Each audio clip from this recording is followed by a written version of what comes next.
defendant's motion for certification of witnesses, sort of Giglio under advisement. I've read the case.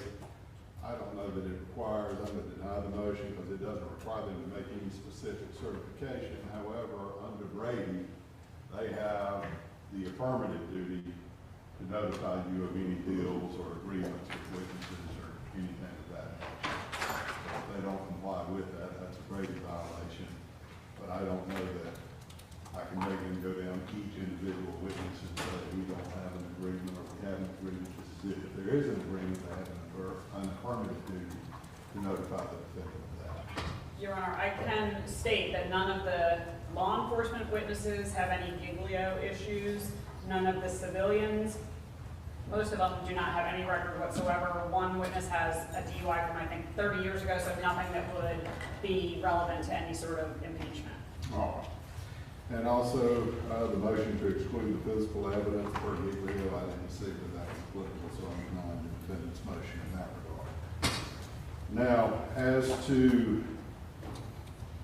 review of the transcript. There are no material errors in the transcript of the audio portion of the interview. All right. What is your position on allowing the defendant to use the transcript for impeachment purposes, but not to enter as an exhibit? All right, we'll go with that then.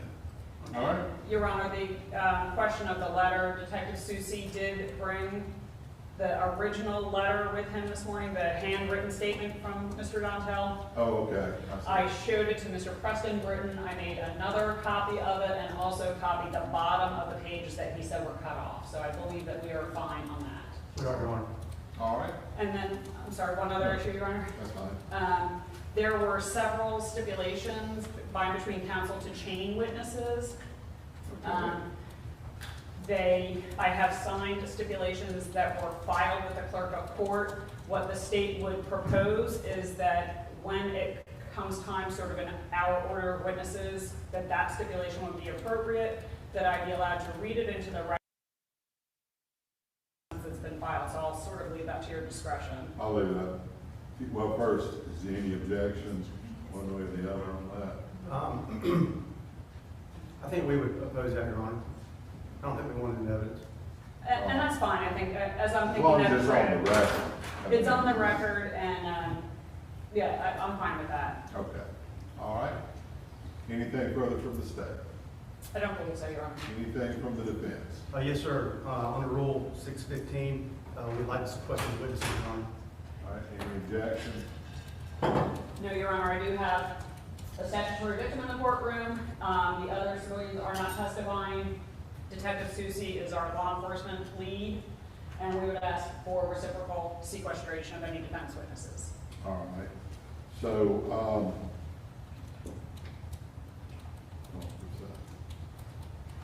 right, who's the lead investigator? Detective Susi, S-O-U-C-Y.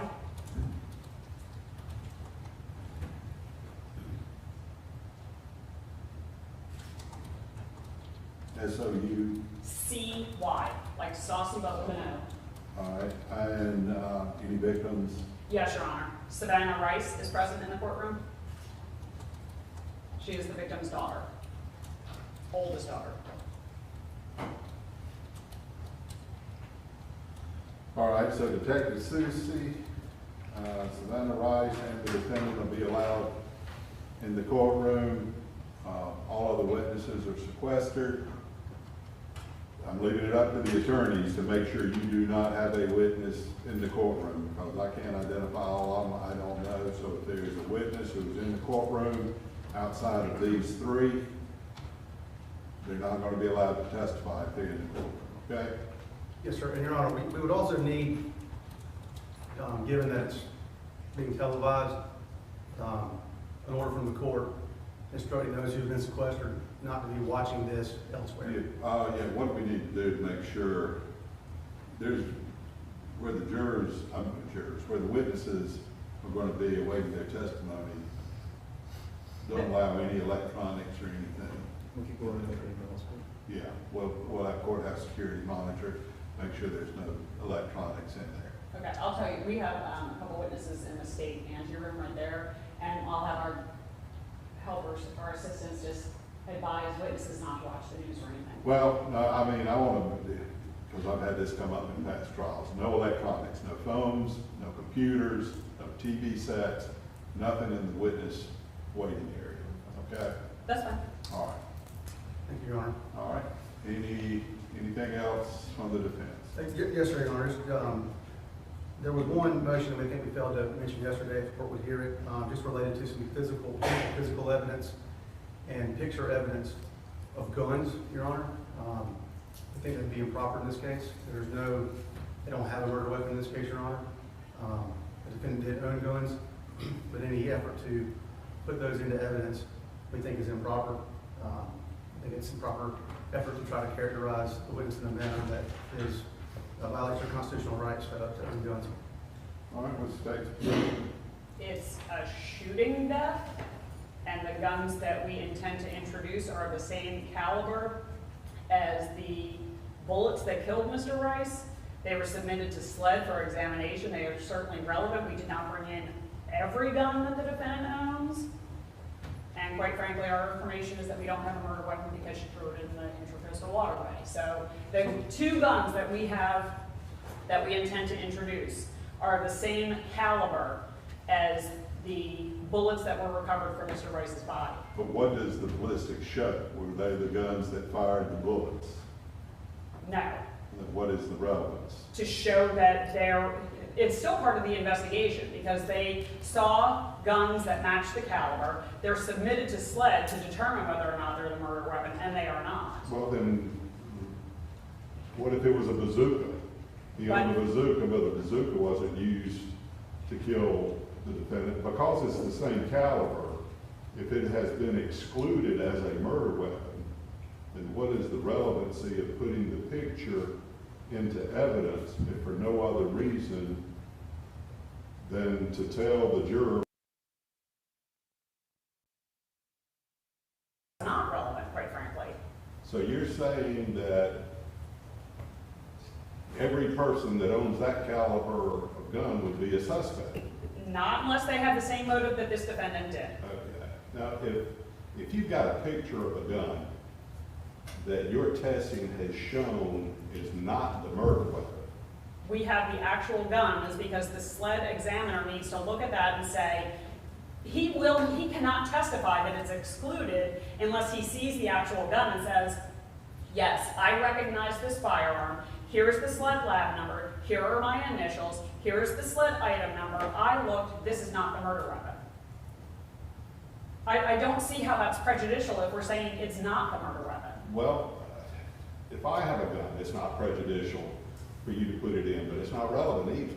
You're not the defendant. I know, and I understand that, but what I'm saying is I don't see the relevancy of putting in a picture of a firearm that is not involved in the crime.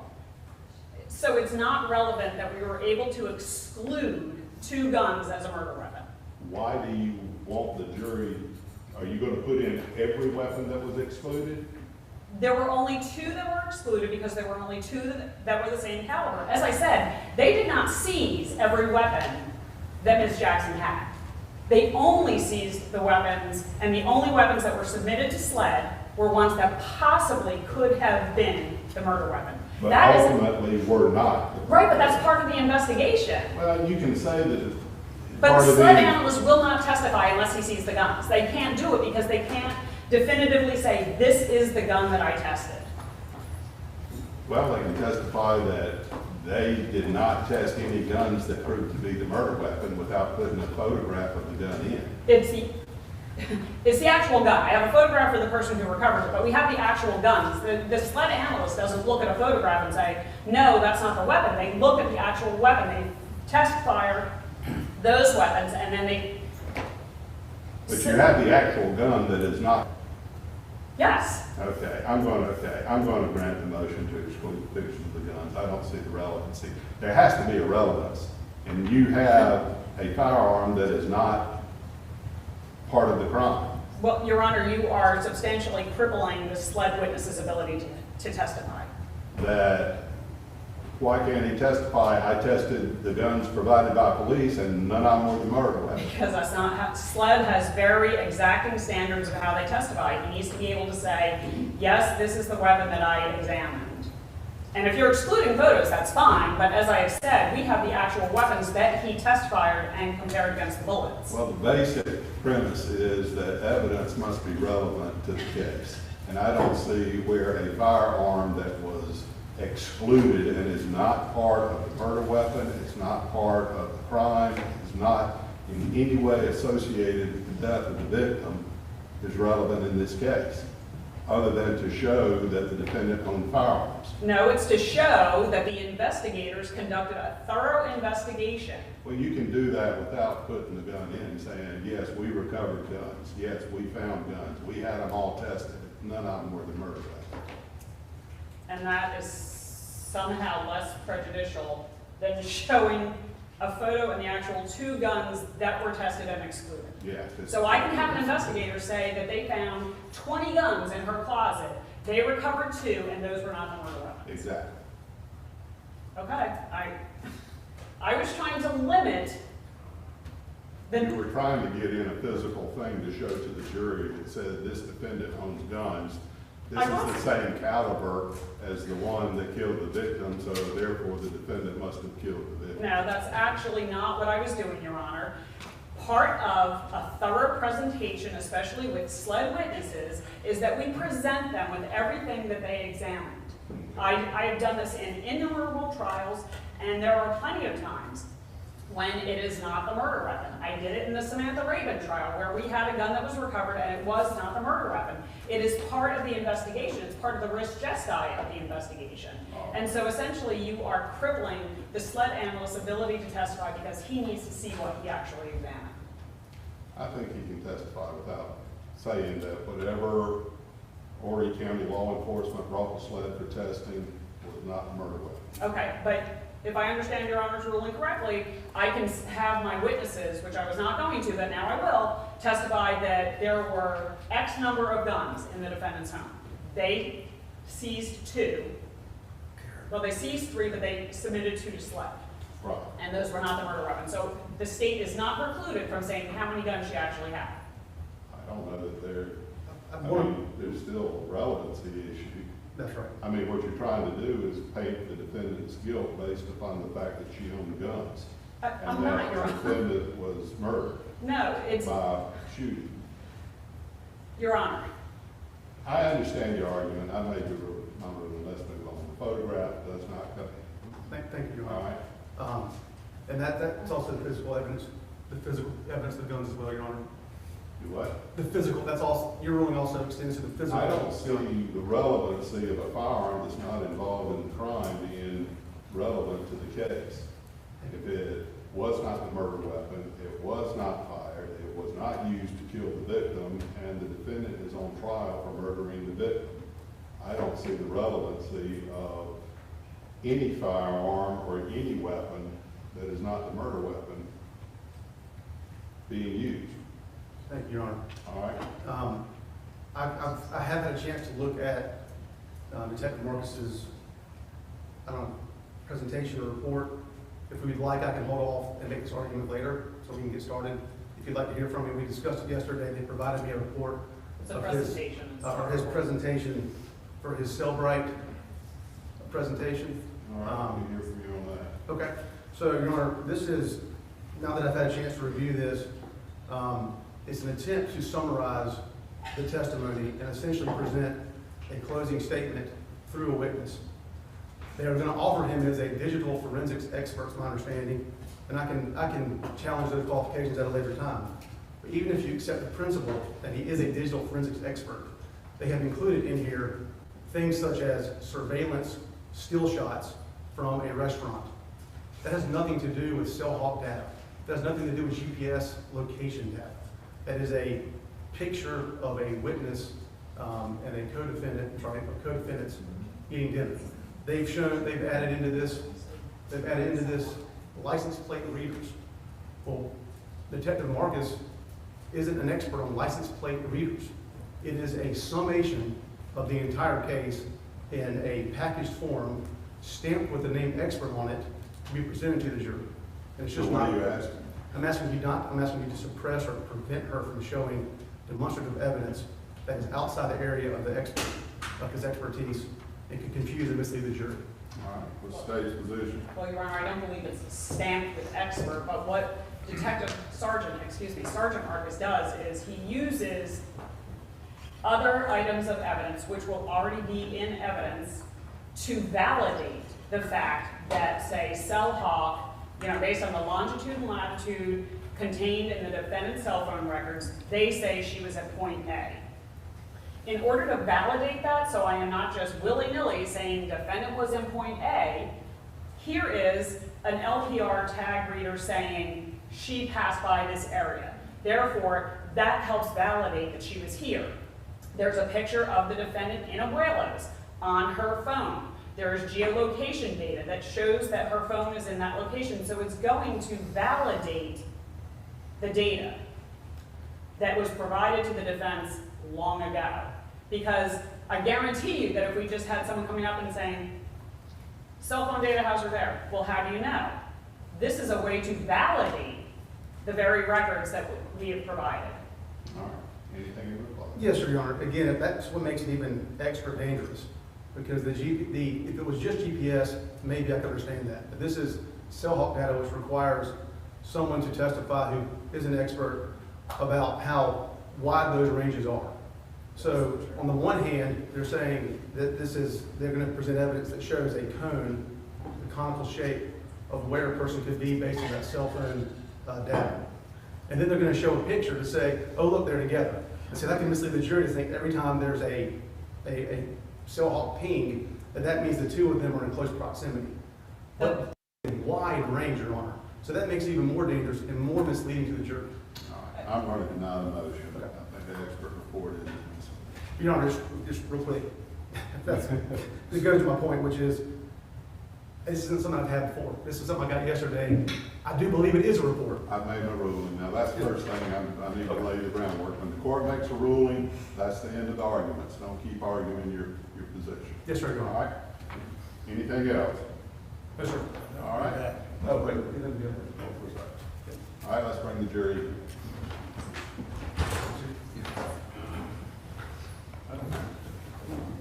Okay, hold for a second.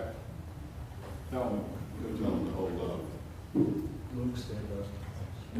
Right, we got another guy. All right. She's done something. Let's go ahead and get them to bring them in here. Got a request for the jurors wanting to take notes, so I'm going to allow them to take notes, but I give them some instructions on note taking. Before we do.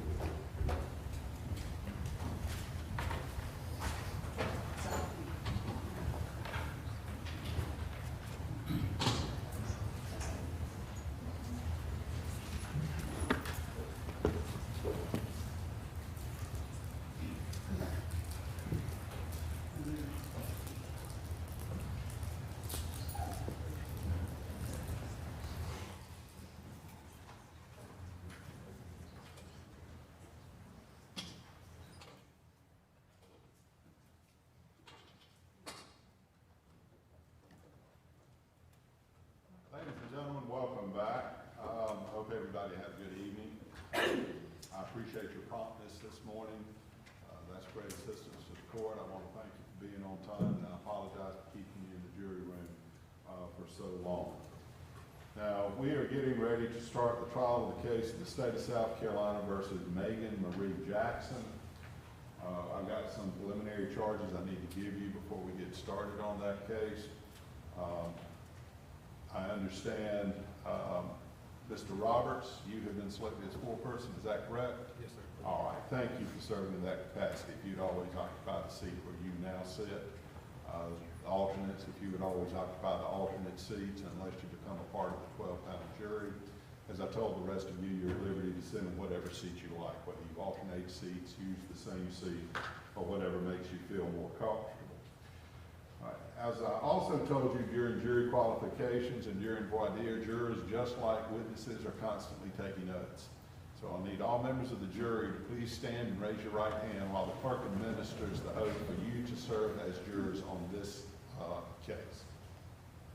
Do you solemnly swear or affirm you will well and truly try the issues joined in this case and a true verdict rendered according to the law and evidence, so help you God? Yes. Thank you. You may be seated. All right, is there any member of the jury that did not respond to the oath by saying I do or yes? If so, please stand. Thank you very much, ladies and gentlemen. Now, we're getting ready to start the trial of the case of the state of South Carolina versus Meagan Jackson. Now, I know from watching TV shows, movies, reading books, things for entertainment, trials are usually full of a lot of suspense, a lot of action. While that might be the case in this trial, it probably won't be. I think what you're going to find is that trials are often slow, repetitive processes, the exact opposite of what you might be accustomed to when you read about trials or watch trials for entertainment purposes. But I hope you do find the trial entertaining. I hope you find it educational, and I want to thank you from the outset for serving as jurors on this case.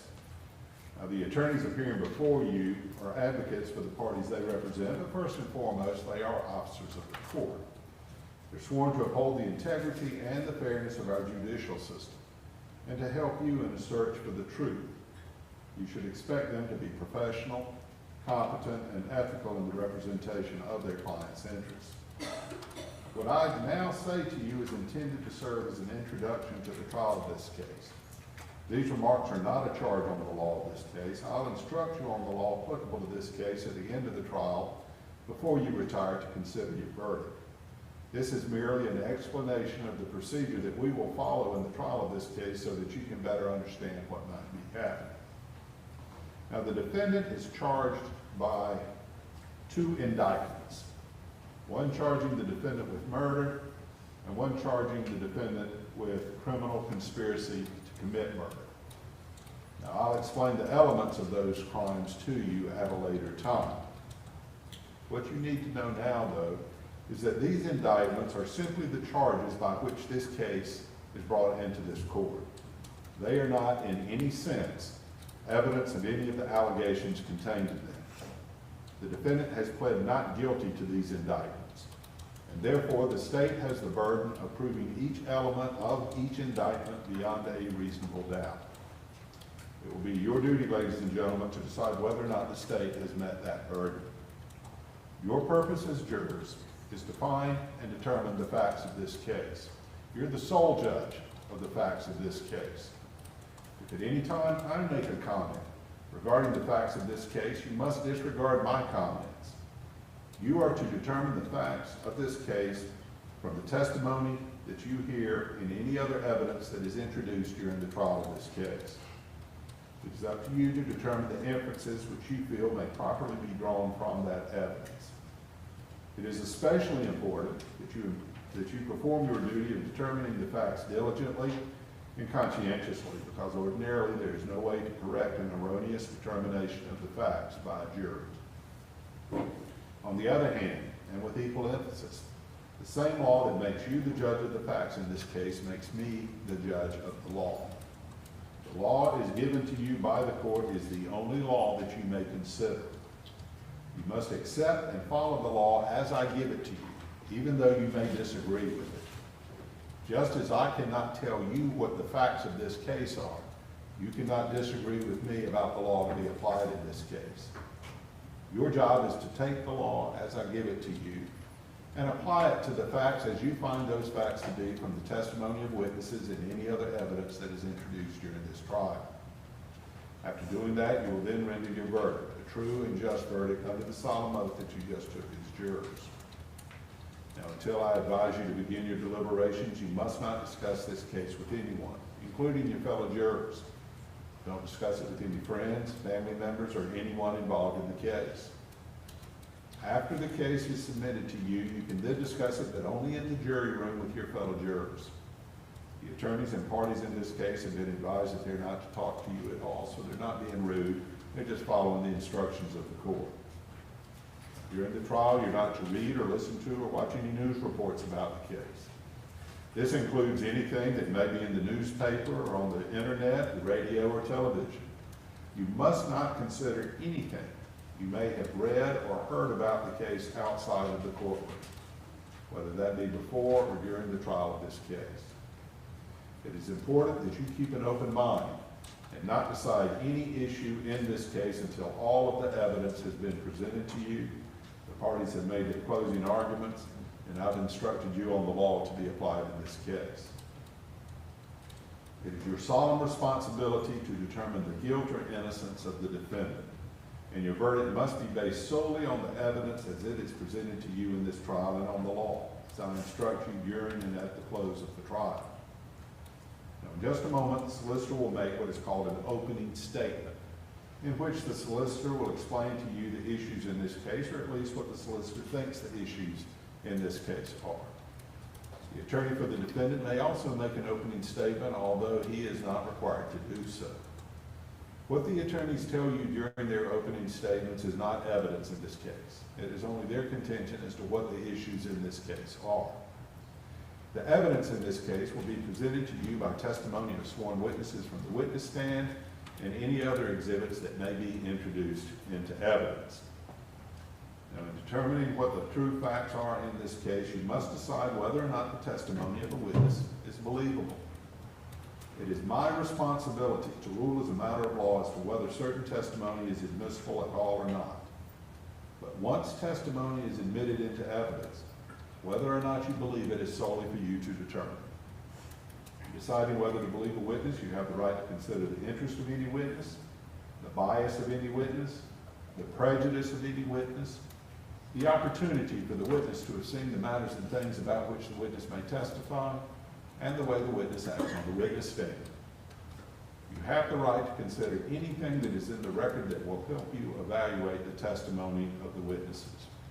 That means that it is your duty to pay close attention to these witnesses, to observe the witnesses, to listen to the witnesses, and pay close attention to the attorneys and to the court. Don't let your thoughts wander, but give strict attention to the testimony in this case, so that at the end of all of the testimony, after the arguments of counsel and a charge on the law by the court, you will then be in a position to determine what the true facts are and apply the law to those facts, and thus render a true and just verdict. Now, I understand that some of you have asked to take notes during the trial of this case. I will allow you to take notes. However, I must give you some instructions on note-taking. First of all, your notes are personal to you and cannot be shared with anyone. So the clerk of court is going to provide you with a pad and either a pencil or a pen or writing instrument. The first thing you need to do is to write your name on the first sheet of that pad. And make sure you use your pad every time and you don't share it with anyone. When you leave the courtroom, take a break or whatever, you will need to leave your pads in the jury box. When you return to the courtroom, make sure you have your pad and no one else's pad. Next, don't try to write down everything that is stated by a witness. You're going to miss some testimony. The purpose of note-taking is to jot down a note to refresh your memory as to a matter that you think is important. If you try to write everything a witness says down, number one, you're not going to observe the witness. And number two, you're not going to be able to keep up with the entire testimony. But if a witness testifies to something or an exhibit is introduced into evidence and you want to make sure you remember that at a later time, just jot a quick note to refresh your memory. And then finally, note-taking is not required. Some people are better note-takers than others. Some people can recall testimony and evidence without taking notes. So do not feel that you are required to take notes. You're not. It's up to you. It's a personal decision for you to make. All right, I'm going to go ahead and have the clerk of court hand out the pads, the writing utensils, write your name on the first page, and as I said, if you choose to take notes, just use it to refresh your memory.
All right, ladies and gentlemen, we're going to begin the trial of this case with the opening statements, and as I told you in the opening charges, these statements are not evidence in this case.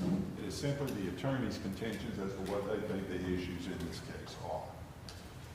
Ms. Walter, Ms. Waller, who wishes to make a statement? May it please the court, Your Honor. Yes, ma'am.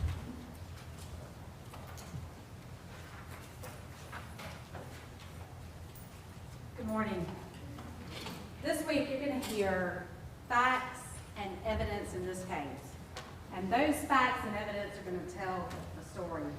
And it's going to be a familiar story because it's a tale as old as time. It's the story of an affair, a pregnancy, and a murder. And the victim of that murder is Gregory Rice, the defendant's, the father of 4 of her children. And when you look at the facts and evidence and events that you're going to hear about this week, there's one person who connects all of those things. There's one person at the center of everything you're going to hear. And that person is Meagan Jackson. She's sitting right over there. Now, when you look at Meagan Jackson, you may think, she looks meek, mild. She's a small woman. But looks can be deceiving. And this defendant is certainly deceiving. She deceived Greg Rice. She deceived our co-defendant, Christopher Dantel. She deceived Christopher Dantel's wife, Erica Dantel. And she deceived law enforcement. So as you're watching this, make no mistake. The defendant may look like a victim or portray herself that way. She may look meek and mild, but she is a master manipulator. And that's what she did in this case.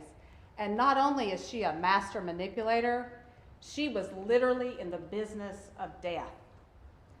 Her job back in 2020 when this occurred was as a body transport person, a body mover. So what she would do, she worked for a company that whenever someone died of natural causes, or if it was a homicide or even a gruesome accident, she would respond in her van and she would pick up the body and she would take it wherever it needed to go. So that's what she did. And in the course of that job and that employment, she met a man named Christopher Dantel. Christopher Dantel was also in the business of death. Before she got the job as a body transport business person, that's what he did. And he trained her. And then he became a deputy coroner, and it was his job, much like Meagan, to respond to these scenes of death and to fill out paperwork and to perform the duties of the coroner. In the course of that employment, Meagan Jackson and Christopher Dantel saw one another very often, and they became close.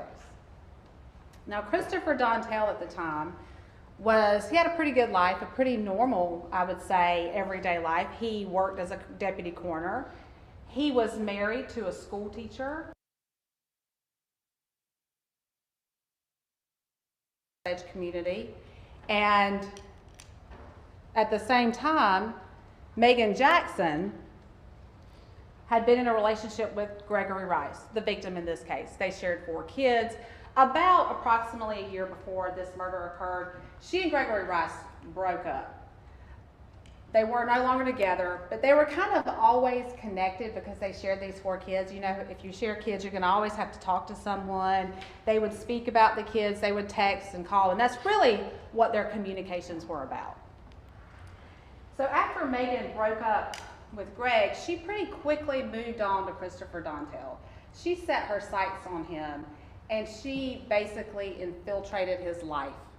She literally bought a house in the same neighborhood right down the street from him. She befriended his wife. She befriended his kids. She started buying the family expensive gifts with an inheritance she had gotten and made promises of more. She spent her days hanging out with his wife and Christopher Dantel. She became, in a large part, a third party in their marriage.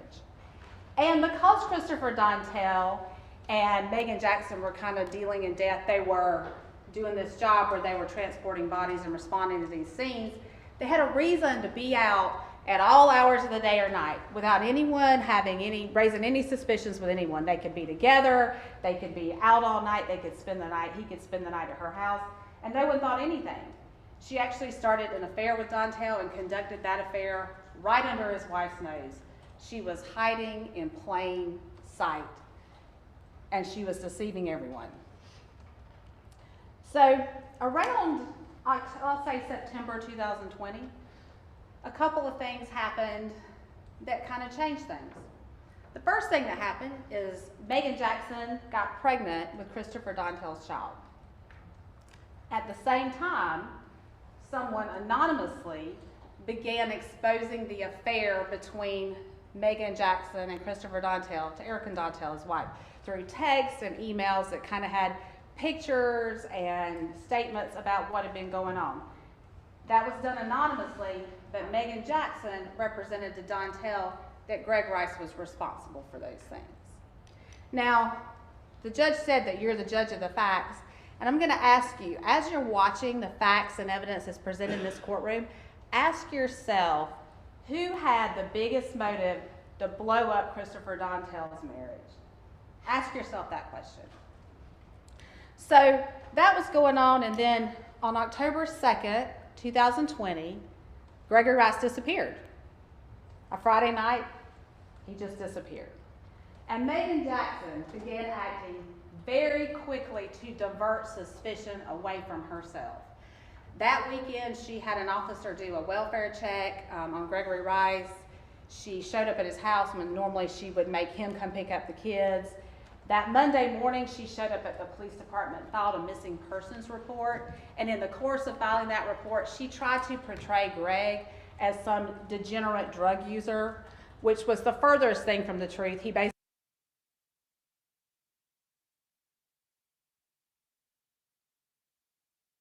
went to work, took care of his kids, and stayed home. He was a homebody. So she was trying to divert suspicion. But police began looking first at people closest to him. So they look at Meagan Jackson. They just say quickly that she's having an affair with Christopher Dantel. The other thing that police start doing when they're looking for someone is they start looking at cell phone records. I'm sure, although I know you're not allowed to have them now, that almost everyone here has a cell phone, and you pretty much take it with you everywhere you go. I know I do.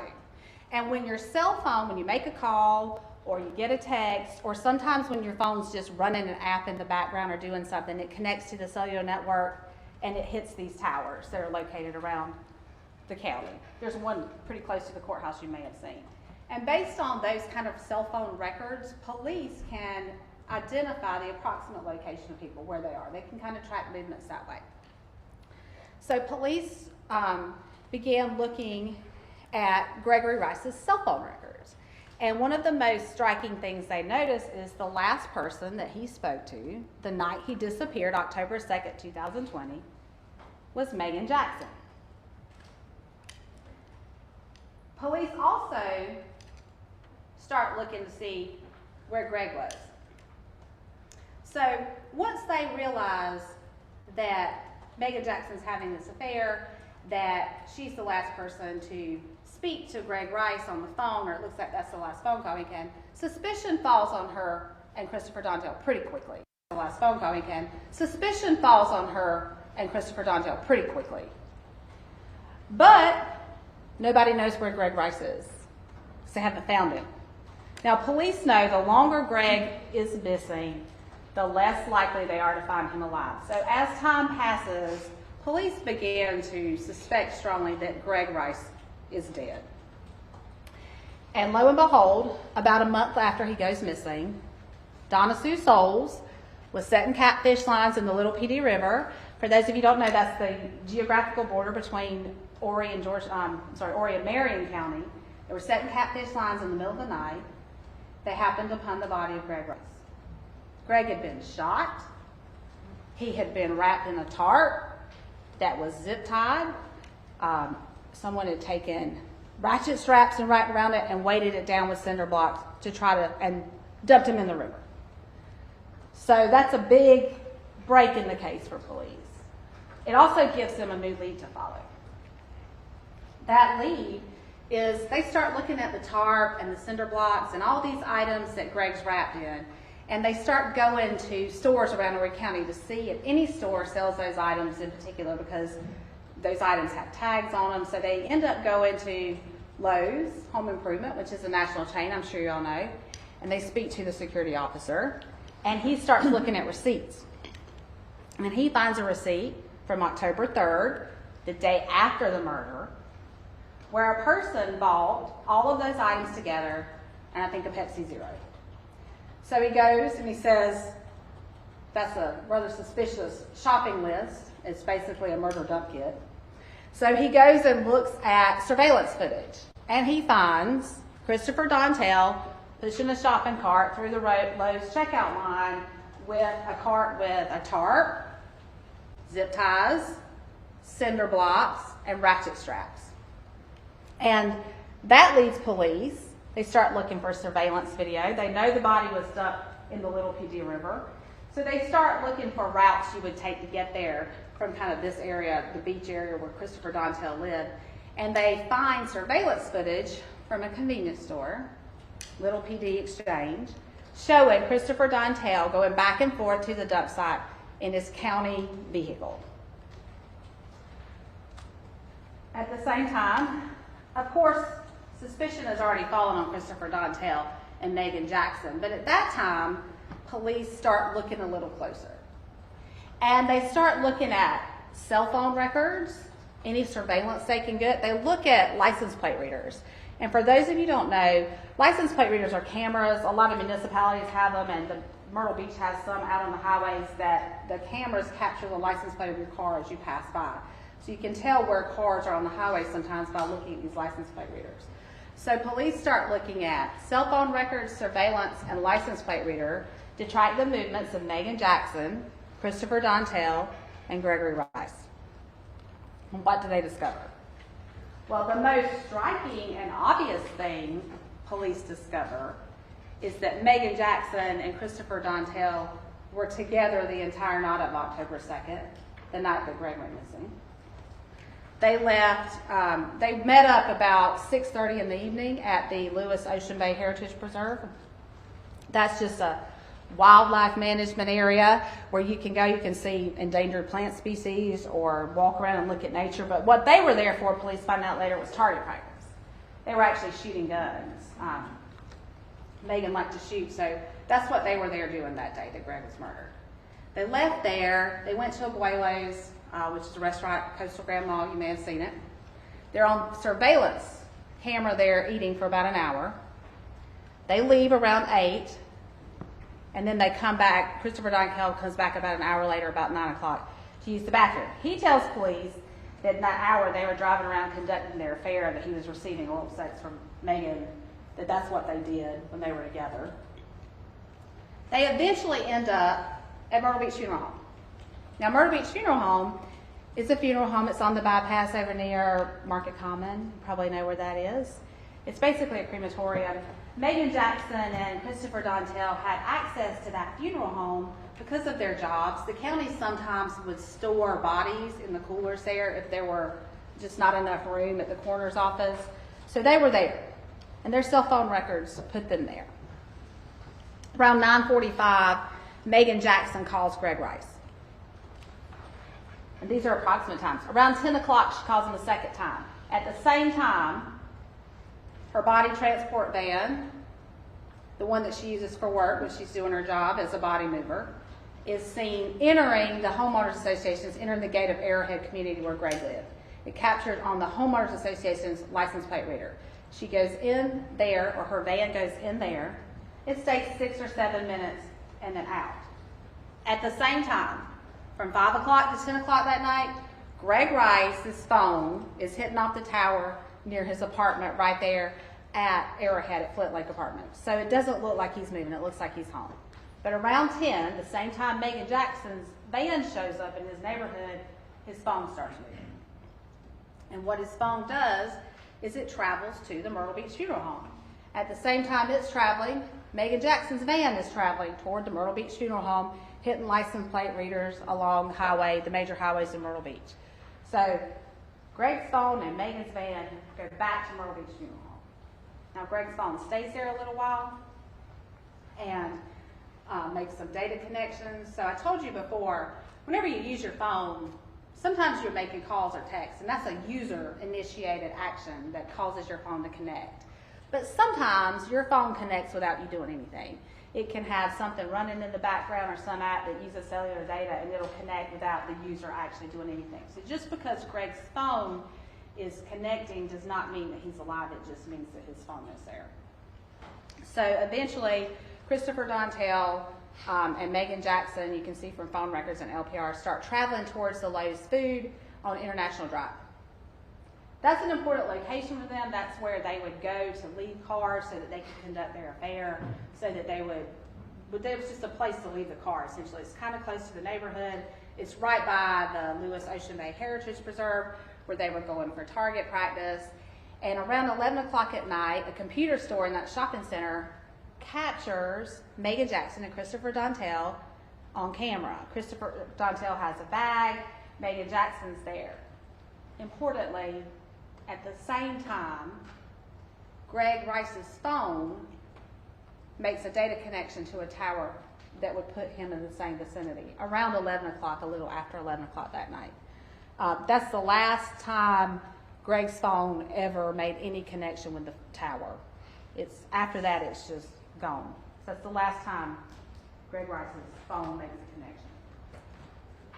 After that, Meagan Jackson, we learned later that Greg Rice was in the cooler at the Myrtle Beach Funeral Home, his body. After that, Meagan Jackson and Christopher Dantel go back to the Myrtle Beach Funeral Home to get some, they were getting belongings so that she could put some of those belongings to set up this welfare check that she did the next day to make it look like he had wandered off an OD. So they went back to get that. But something else happened that's a bit unusual. When they got there, around 12:45 that night, there was a trade embalmer there.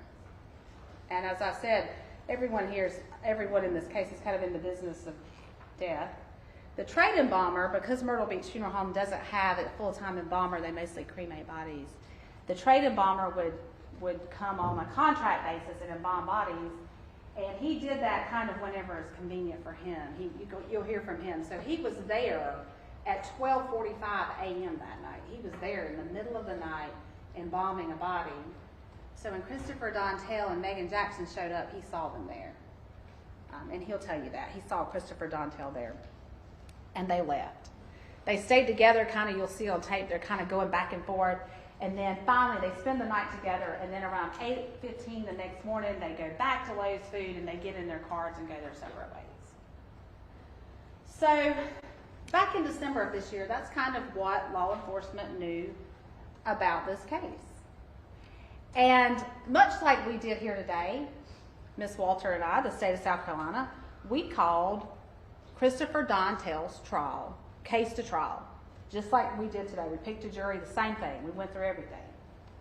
And then as I was sitting in my chair, getting ready to stand up, Christopher Dantel shocked everyone by standing up himself and voluntarily pleading guilty to accessory after the fact of murder with no agreement with the state. That was also allowed law enforcement to fill in some blanks. Christopher Dantel, after he did that, agreed to speak to law enforcement to kind of fill in a lot of missing pieces of this puzzle. You're going to hear from Christopher Dantel. He's going to testify. I have no doubt that Meagan Jackson's attorneys will make a big deal out of the fact that Christopher Dantel has a motive to minimize his conduct and point the finger at Meagan Jackson. The judge has already told you. You, the jury, can decide what to believe, whether you believe some of what he says or all of it. He's going to tell you that night, when he and Meagan Jackson were at the Myrtle Beach Funeral Home, she called Greg Rice because she wanted to go confront him. And that Christopher Dantel and Meagan Jackson took that body transport van in the Arrowhead when it hit that license plate reader. And they went in there, and Meagan Jackson called Greg, and when he came walking up to the car, she got out and shot him and killed him. And the two of them hustled out of that van and put him on their body transport stretcher, and they threw him in the back and went back to Myrtle Beach Funeral Home, where they put him in the cooler while they decided what to do. All of that testimony matches what law enforcement already knew. There's nothing that he's saying to us that is not borne out by those cell phone records, surveillance records, and LPR records. You'll see then, too, the next day is when he goes and buys this body dump kit and takes the body, dumps Greg Rice in the Little Pee Dee River. So you decide what to believe in this case. You decide who you think is responsible for the murder of Gregory Rice. Gregory Rice, and you're going to hear from Christopher Dantel, you're going to see Meagan Jackson sitting over there. The only thing Christopher Dantel and Gregory Rice have in common is Meagan Jackson, who's sitting right over there. That's the only thing.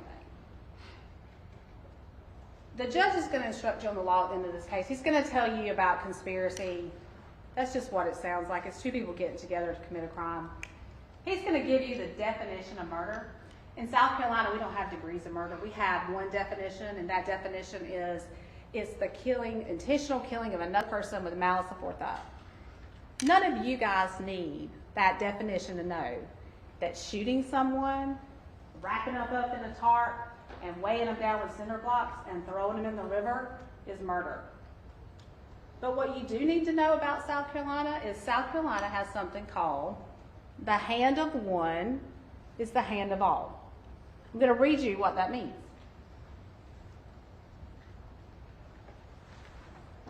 This is the legal definition.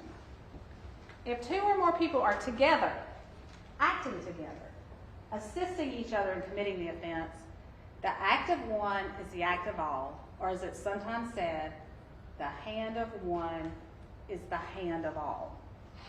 Two people can be guilty of killing another person when only one of the two had a gun, there was only one bullet, and only one of the two fired the shot that caused the death. So what I'm asking you to do is, if at the end of this case, which I think it's pretty clear and obvious, who's responsible for the death and for the murder of Gregory Rice? And at the end of this case, if you believe that Christopher Dantel and Meagan Jackson are responsible for the murder of Gregory Rice, then there's only one verdict, and that's guilty.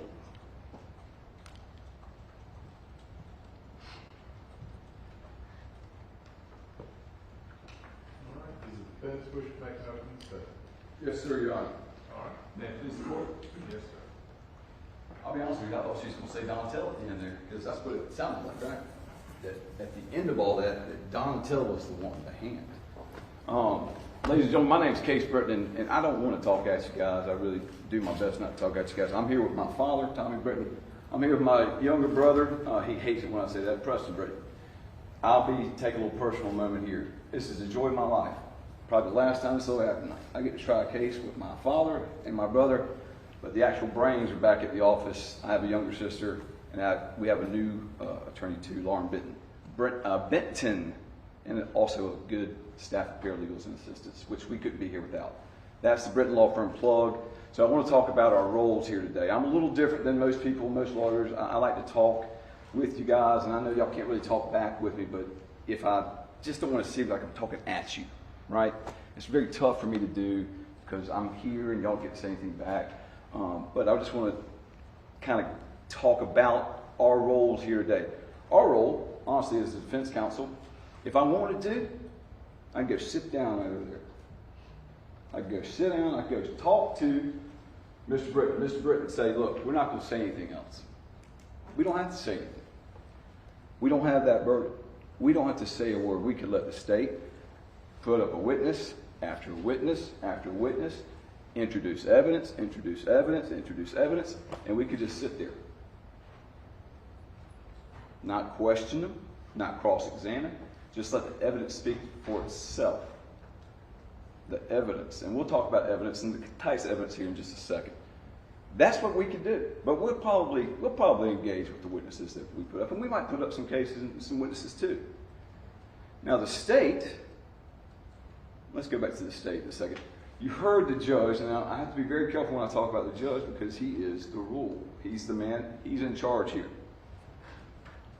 Solicitor and I, we may get some little arguments about something, whether it's admissible. I may not like her tone, although I very much doubt that. She may not like that tone. I probably can get that way. I'm sorry. I apologize if I come off gruff at sometimes or condescending. I don't mean that. But the judge is the one that tells y'all or us if we are right or wrong. Sustained, whoever made that objection, it's allowed. Overruled, can't do that. He's that guy. And then he, of course, like he said, he instructs you on the law. And he'll do that at a later date. Now, the heaviest lift in this whole entire courtroom, maybe besides y'all, the state. You've all heard these glorious things before. The burden of proof.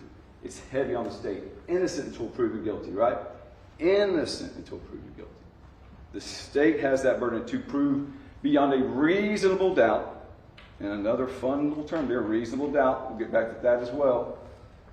That my client, who is shrouded in innocence, was presumed innocent all the way until y'all say she's guilty.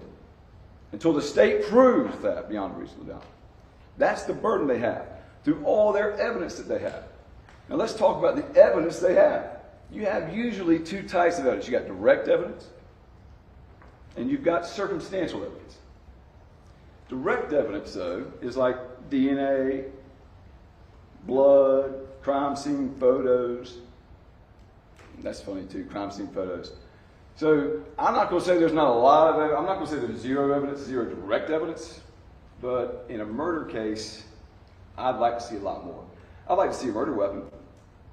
Don't have it. I'd like eyewitness testimony. Don't have any eyewitness testimony. I like video of the crime. I don't have video of the crime. I like audio of the crime. I don't have audio of the crime. I don't have any of that. I don't have any of that direct evidence. The stuff that a murder case should have. You have the weapon.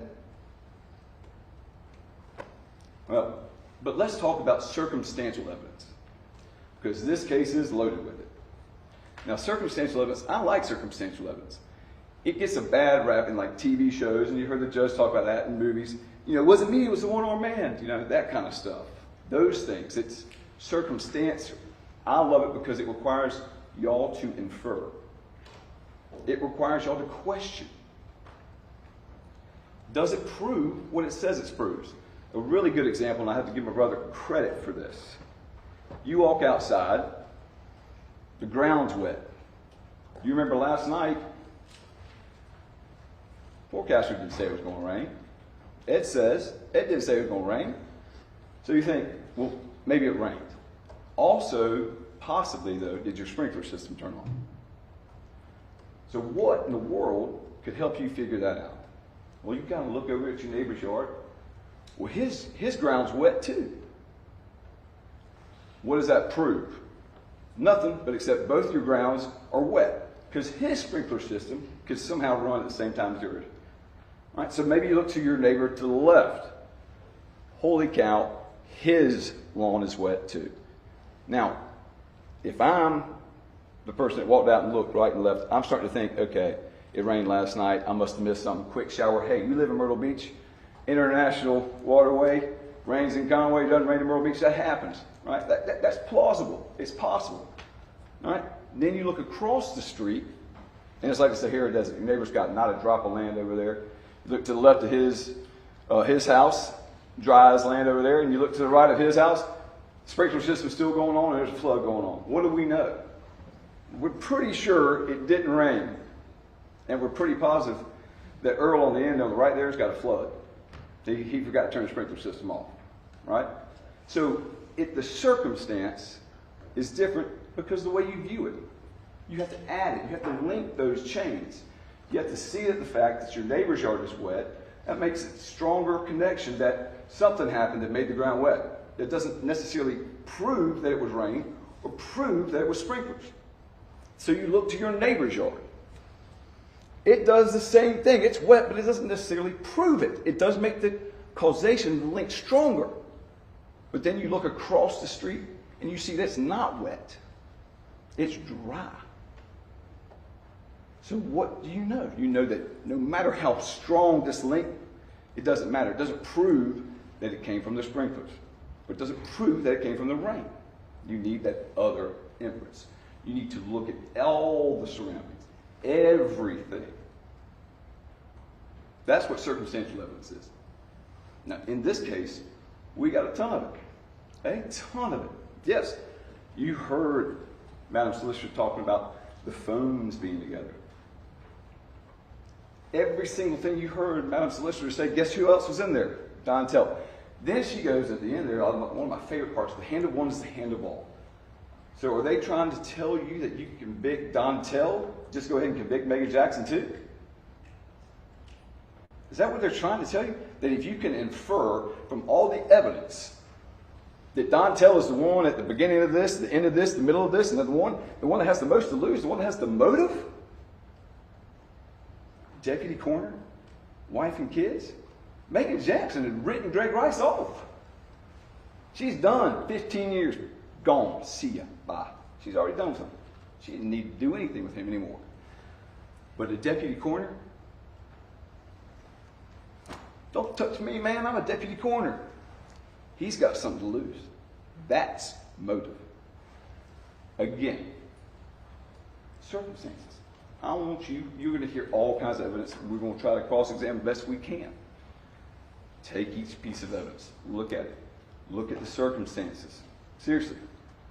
Most defense, when you've got a criminal defense attorney up here telling you to look at all the evidence, how many times do you hear that? How many times do you hear a criminal defense attorney say, look at this. Look at it. Look. Yeah, I know some bad things are going on here, but look. Really look at it. And if you can do all that, and I worry about it, because society's a little awful. I feel like we want the worst sometimes. Flip on the news. War, gun, who got shot today? It's a bad time out there right now. Now I'm a little different. I really am. I look for the best in people. It's probably because I guess it's why I do what I do. I'm always searching. And it's not about me, but I'm always searching for the best in people. Every single person. Every single one. You.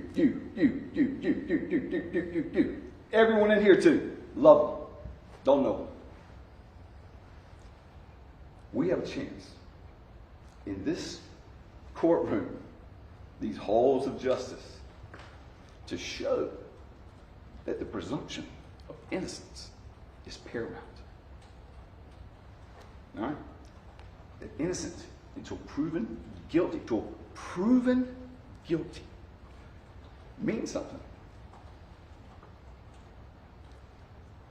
Means something. It means that you don't convict somebody of a murder without a murder weapon.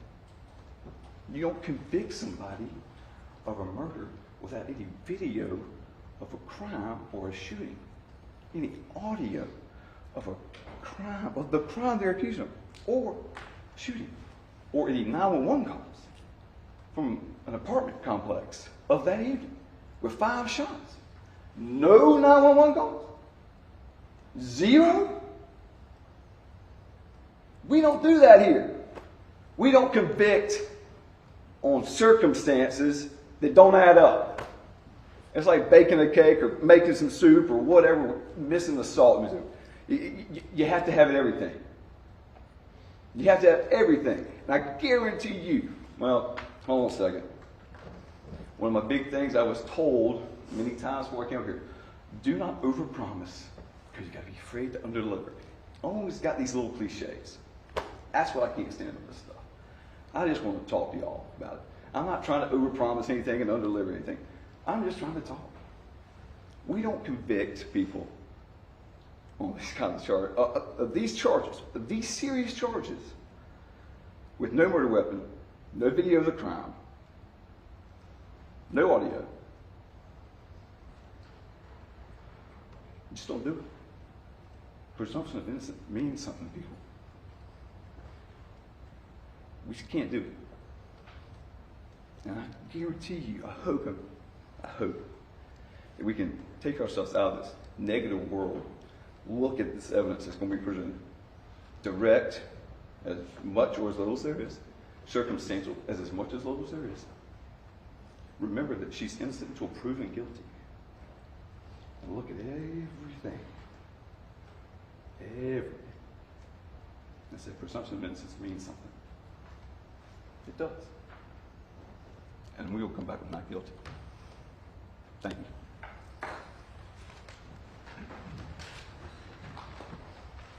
All right, ladies and gentlemen, before we begin the evidentiary portion, I think we're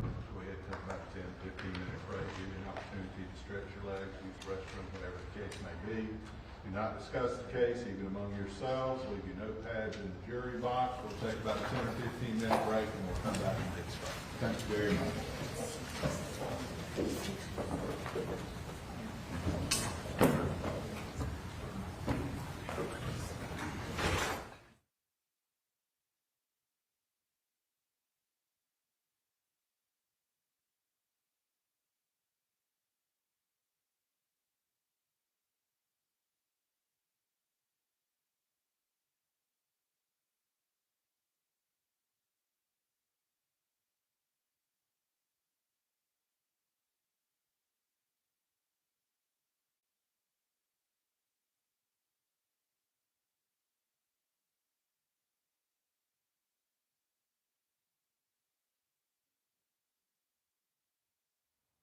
Anything from the state before we take short recess? Nothing from the state, Your Honor. Anything from the defense?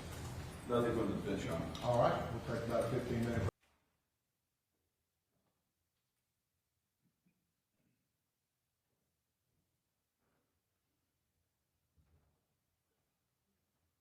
All right, ladies and gentlemen, welcome back. Please make sure you have your own notepads. Do not have anybody else's notepads. We're ready to begin the evidentiary portion of this trial with the state's case. The state can call you first witness. Thank you, Your Honor. The state calls Savannah Rice.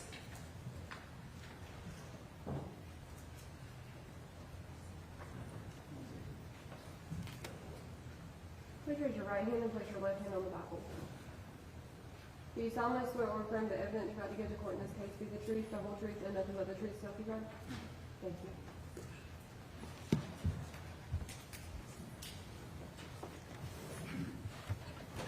Could you just state your name and then spell your last name for the court? Savannah Rice, Rice. May I, Your Honor? Yes, ma'am. Thank you. And Savannah, I know you're nervous, I get it. If you can just make sure you speak into the microphone and just slow down a little bit so that the court reporter can hear what you're saying, okay? And you always have to give what we call a verbal response, so if I ask you a question that's yes or no, you just have to verbally say yes or no, okay? Okay. How old are you today? I'm 19. Do you have any brothers or sisters? I have 2 sisters, a half sister, and a little brother. What are your parents' names? Gregory Rice and Meagan Jackson. Were they ever married? No. How would you describe your father? He was a very flawed man, but we all did know he cared very much about his kids and his work, and he tried very hard for the people around him.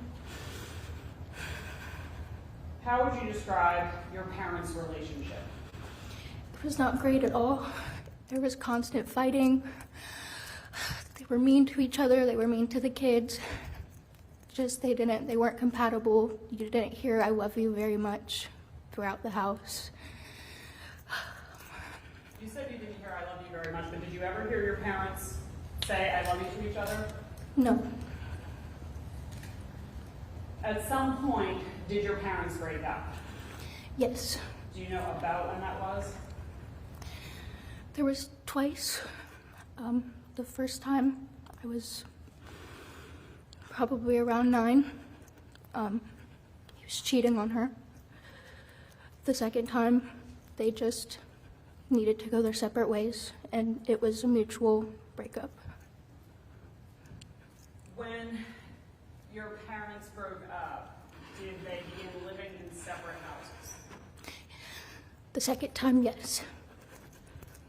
Where did you and your brother and your 2 sisters live? We lived mainly with my mother. Did your brother and sisters go to stay or visit with your father from time to time? They did almost every weekend. What about you? I chose to stay home. Okay. And that's okay. Why did you choose to stay home? He would make me nervous, but also my mom would tell me that we would go do something fun together, so she would bribe me to stay home, and I would. Did you, despite the fact that you did not go over very often, did you still maintain contact with your father? To the best of my ability. My phone was disabled due to my mother. I could only receive calls. your brother and your sisters would go to stay with your father, would he pick them up and drop them off? Would your mother pick them up and drop them off? How did that work? My dad always came to the house to pick them up, and he would bring them back as well. When your father would come to pick your siblings up, did you go out and talk to him at all? Yes, I would go out and I would have a chat with him, tell him I loved him, give him a hug. That was about it. I'd tell him if I was going to come over the next week or not. At some point after your parents began living separately, did you meet a man named Christopher Dantel? Yes, I did. How did you meet him? I met Chris because one, knew that he worked with my mom, but two, we moved into his neighborhood and I met his family and we started to hang out with his family and him. So when you say his family, was he married? Yes. Did he have children? Yes. How many kids did he have? He had 2 children. Do you know about how old they were? I believe the son was around maybe 1 and the daughter was 6, I believe. And you said that you guys moved into the same neighborhood as the Dantel family? Yes. About how far away did you live from them? It was like 3 minutes right down the road, just down our street and down another street and into a cul-de-sac. So was it walking distance? Yes. Did your family and the Dantels spend a lot of time together? Yes. At some point, did you come to know that your mother was having an affair with Christopher Dantel? Yes, but not at first. Okay. How did you find out about the affair? I had some friends over and it was quiet. We went downstairs and we heard them having sex in their bedroom and it just kept getting louder and louder. And the next day I asked her and she said, "I thought you knew."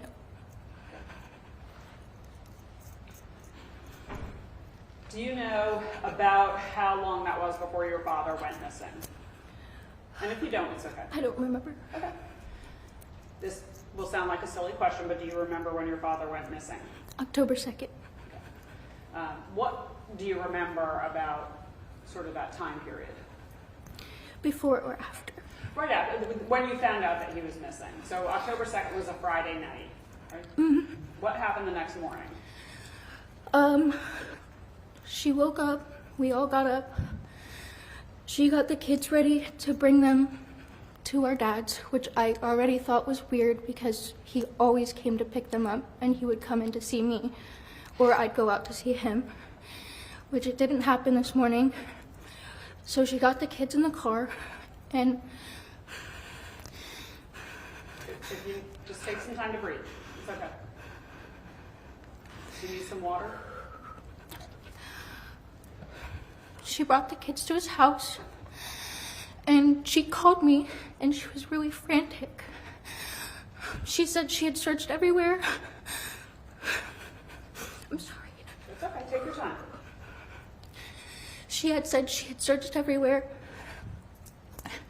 She looked in his car. She couldn't see his keys or his wallet or his phone. She looked in the windows and then she said she's gonna call the police. And they came back and that was really just... When you say they came back, who do you mean? Madison, Blake, Dakota, my siblings, and my mom. Okay. So that was the morning of October 3rd. How did your life change after your father went missing? My mom wasn't home even more often. She wasn't home due to her job most of the time, but it became a lot more when he went missing. Everybody was really emotional. We didn't go out at all.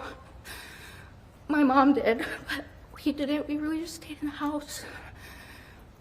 It's okay, take your time. Do you remember when they found your father's body?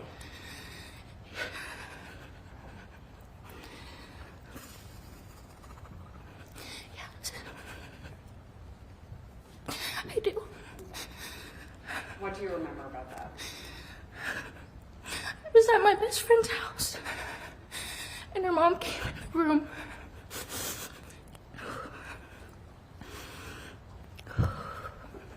She told me not to go onto any of my electronics, but she didn't know that one of my friends from the neighborhood had already told me. I didn't believe it, but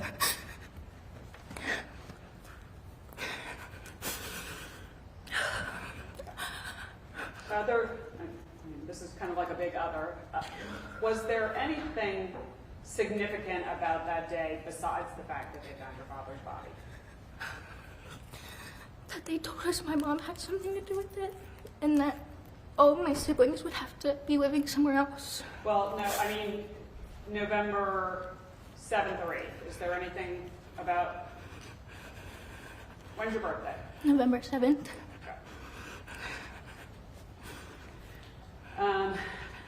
Did your mother ever mention your father during the time between when he first went missing and when they found his body?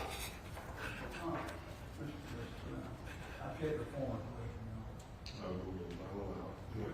So you can answer that. Did your mother ever say anything about your father between the time that he went missing and the time that they found his body? Yes. Can you just tell us about that? Take a couple deep breaths if you need, but tell us about that.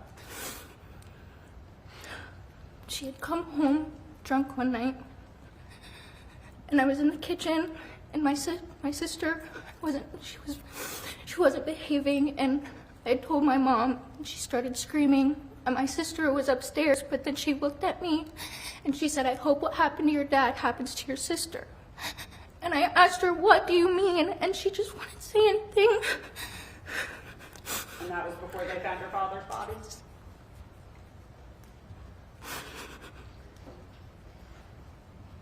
My last question for now. Did the state reach out to you and ask you to come here today, or did you reach out to us? No, I called you guys. And why did you do that? Because I believe that she... This guy calls it speculation. I want to tell my Okay, truth. I think you can't answer that question, so we'll just... Oh, That's okay. That's okay.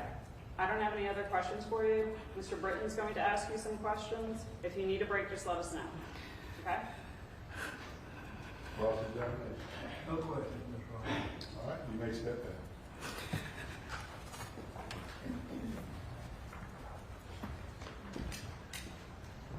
State and call your next witness. Your Honor, the state calls Isaiah Perkins.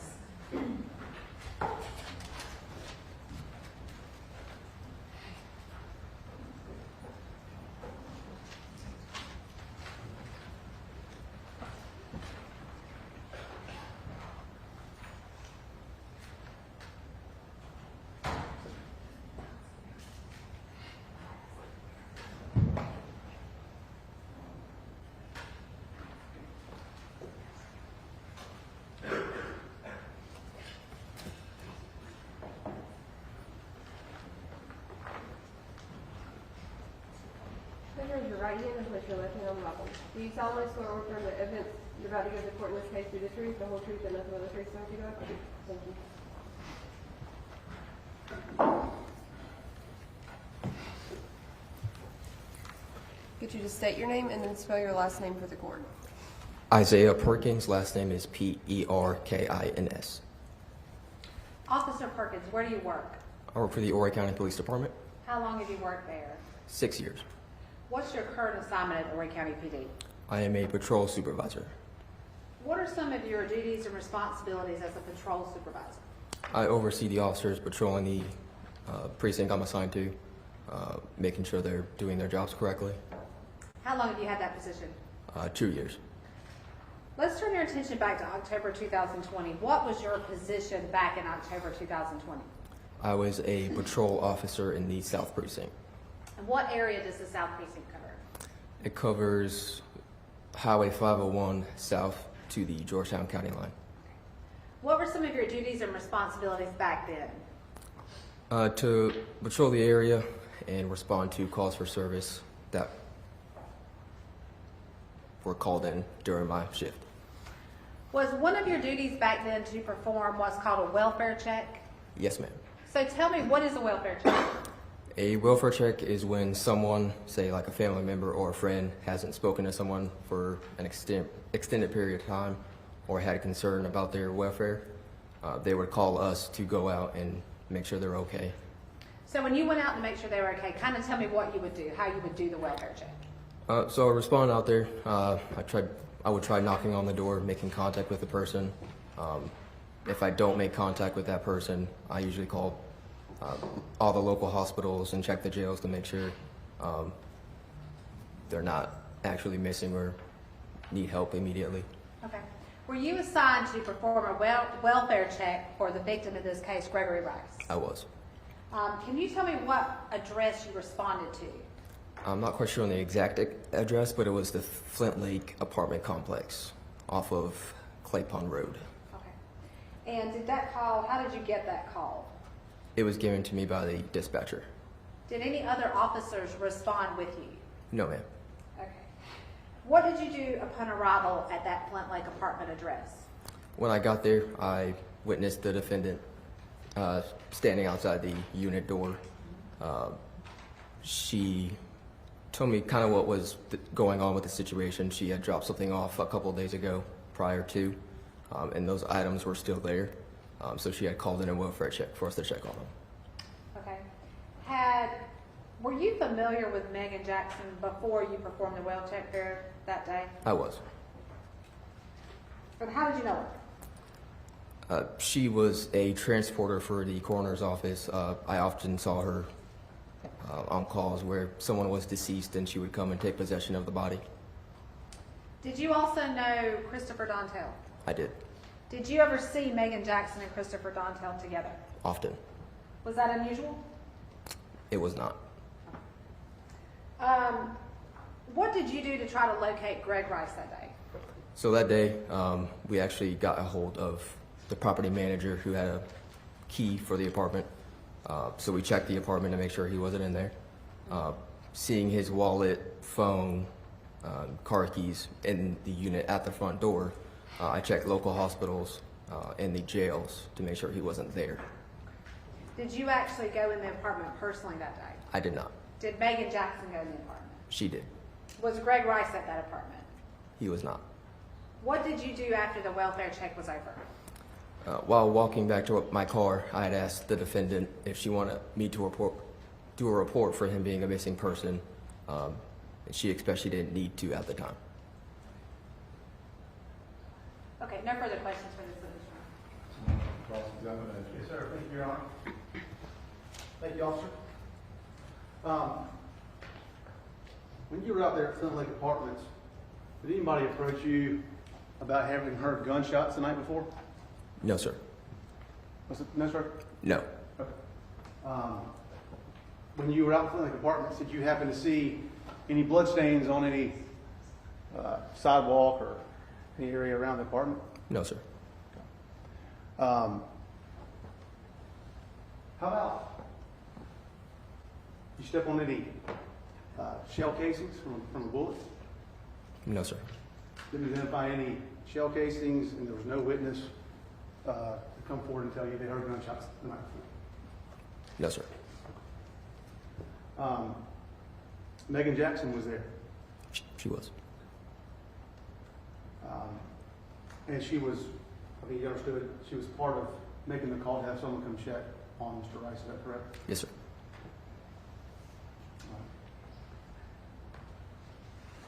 Was there anything else that you observed from any witness on the scene other than Meagan Jackson? Were any other witnesses there? Not that I can remember off the top of my head. Okay. Yeah. And no, so nobody after, we're within 24 hours of an alleged 5 or 6 gunshots, is that correct? That's your understanding? I don't- Objection on our basis of knowledge. Okay. All right, suspend this. It's your understanding that the murder they're claiming occurred at Flint Lake Apartments on October 2nd. Is that your understanding, officer? From that day? Okay. I wasn't aware that there was any. Not that day, as we see here today, you understand that they're trying to accuse my client of murdering Greg Rice at Findlay Apartments on October 2nd. I'm familiar with the charge. I'm not familiar with the case. Okay. I haven't looked at Your it. role was specific to, Just the welfare check. just the welfare check? Mhm. Okay. And so I guess I'll ask you this. Let's assume that's true. Nobody approached you to say they heard gunshots the night before? No, sir.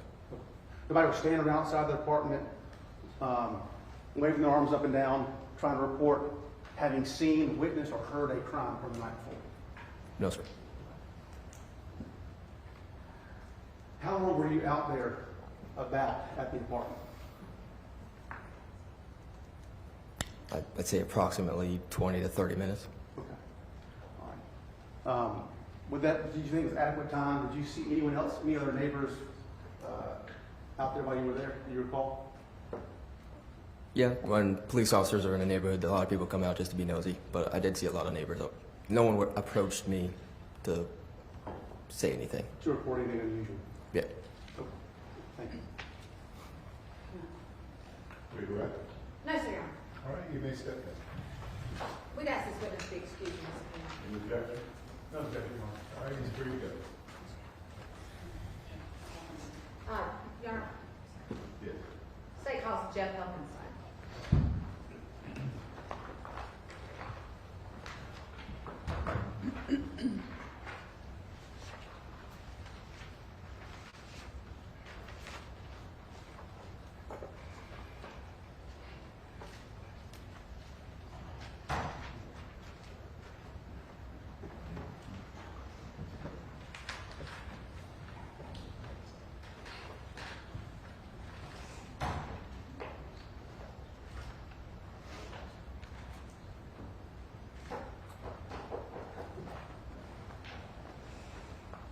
Please raise your right hand and place your left hand on the Bible.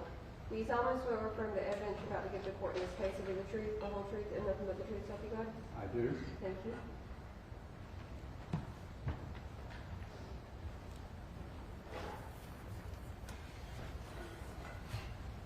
Get you to state your name and spell your last name for the court. Jeffrey Helfinstine, Helfinstine.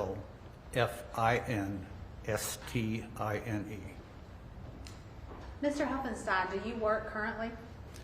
No, ma'am, I'm retired. Where did you retire from? Horry County Police Department. How long were you with the Horry County Police Department? 14, almost 15 years. And prior to joining the Horry County Police Department, did you have any other experience in law enforcement? Yes. What was that?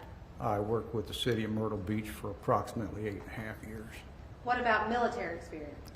I did an Air Force career. I was an 18-year veteran. 18 years.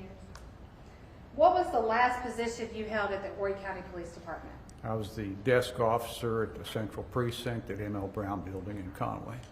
What were some of your duties and responsibilities as a desk officer at the M.L. Brown Building? Answered phone calls, took reports from citizens that walked in with problems that they needed a police report taken care of, and just general administrative type duties. And when you say the M.L. Brown Building, what is that building? I'm sorry? What is the M.L. Brown Building? M.L. Brown Building is the Central Precinct. It's the main precinct in the headquarters building for the county police. Thank you. Were you working back on October 5th, 2020? I was. Did you come in contact with a woman named Meagan Jackson that day? I did. How did that come about? She came in to report a missing person. Who did she report missing? A gentleman by the name of Gregory Rice. She identified him as the father of her children. Did she tell you when she last saw Gregory Rice? I believe she spoke to him, if I'm not mistaken, by phone approximately 2 days before she came in, maybe 3. And I may have asked you that. This was October 5th, 2020. Is that the date? October 5th was when she came in, and I believe she said it was October 2nd at night when she spoke to him last on phone. Okay. What was Meagan Jackson's demeanor like when she reported Gregory Rice missing that day? Quite frankly, pretty unremarkable. He can't possibly know what she's feeling. She just said what was the demeanor. He can testify as to what he personally observed. That's fine. Thank you, Your Honor. You answer that. Demeanor-wise, it was pretty unremarkable. There was no major emotions, enough that I would have listed it in the report had there been something to list. Okay. What did you do as a result of your meeting with Meagan Jackson that day? I wrote the report, entered it NCIC as a missing person, not in danger. What do you mean by NCIC? What is that? NCIC is the National Crime Information Center, where stolen cars, missing persons, and so forth get entered once they're reported to the police. And that way, if the person's found, say in Los Angeles, they'll notify us that they found them and they're okay. And does that conclude your involvement in this case? That concludes my involvement, yes, ma'am. No further questions for this witness, Your Honor. Cross-examination. Thank you, Your Honor. Officer, you said you retired, thank you for your service, of course. You said she came in, had no real noticeable emotion, is that correct? Nothing that was worth annotating. Marking down, like shock maybe, kind of, nothing annotating, so no emotion relays, are we trying to say that no emotion relays something? What I'm saying is there was nothing displayed to me that I felt worthy of putting in the report. Okay, so there's nothing remarkable then? Exactly. You just, a person came in and filed a missing person report, just like they're supposed to do if a person goes missing. Exactly. Did you see Meagan Jackson shoot Greg Rice? No. Did you see Chris Dantel shoot Greg Rice? No. No further questions. Redirect. No, sir, Your Honor. We ask that this witness be released from his subpoena. Any objection? All right, you may step down and free to go. Thank you, Your Honor. Thank you. State your title, please. Your Honor, the state calls Corporal Paul Johnson. And Your Honor, while we're waiting for Corporal Johnson to come in, I previously showed states exhibits 1, 2, 3, and 4 to the defense, and I believe they are admitted without objection. All right, any objection to state's exhibits 1, 2, 3, or 4? No, sir, Your Honor. All right, state's exhibits 1, 2, 3, and 4 admitted into evidence without objection.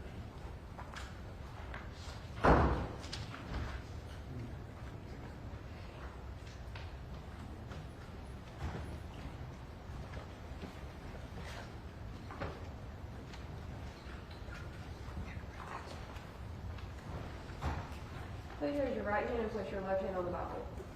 Do you solemnly swear or affirm the evidence you're about to give the court in this case to be the truth, the whole truth, and nothing but the truth, so help you God? Thank you.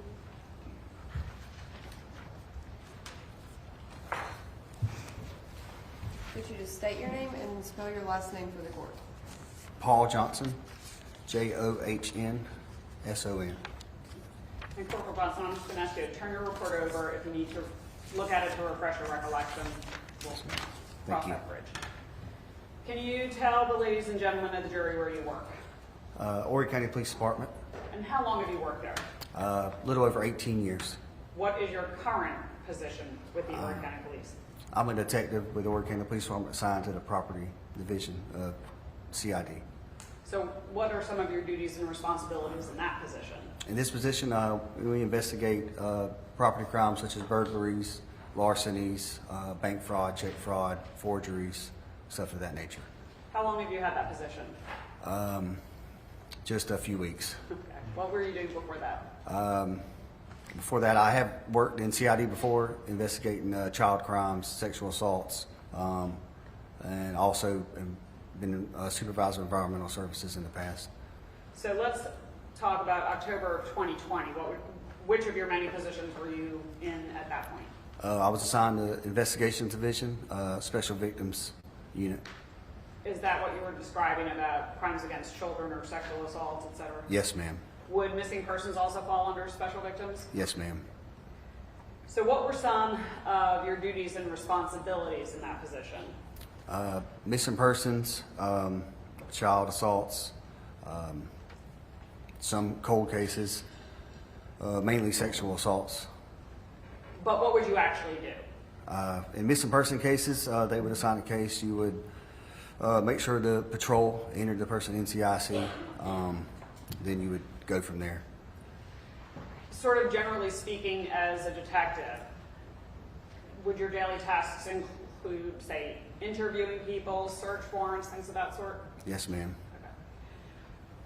In October of 2020, did you become familiar with a missing persons case where the victim was Gregory Rice? Yes, ma'am, I did. Do you know, were you assigned as the original lead investigator? No, ma'am, I was not. I was Assistant Detective Susie. Detective Susie? Yes, ma'am. Okay. So, is there, you said you follow some sort of procedure, you make sure patrol has entered the person in NCIC. What other types of things would you normally do for a missing person? In the beginning stages, you would also send out a department email in reference to the missing person with a photo. You would also contact the South Carolina Law Enforcement Division. They would do a poster on their Fusion Division, sent out statewide as a missing person. I'm going to show you what's been admitted as State's Exhibit 4. Is that the flyer that was prepared and sent out? Yes, ma'am, it is. Your Honor, I would ask to publish this to the jury. All right.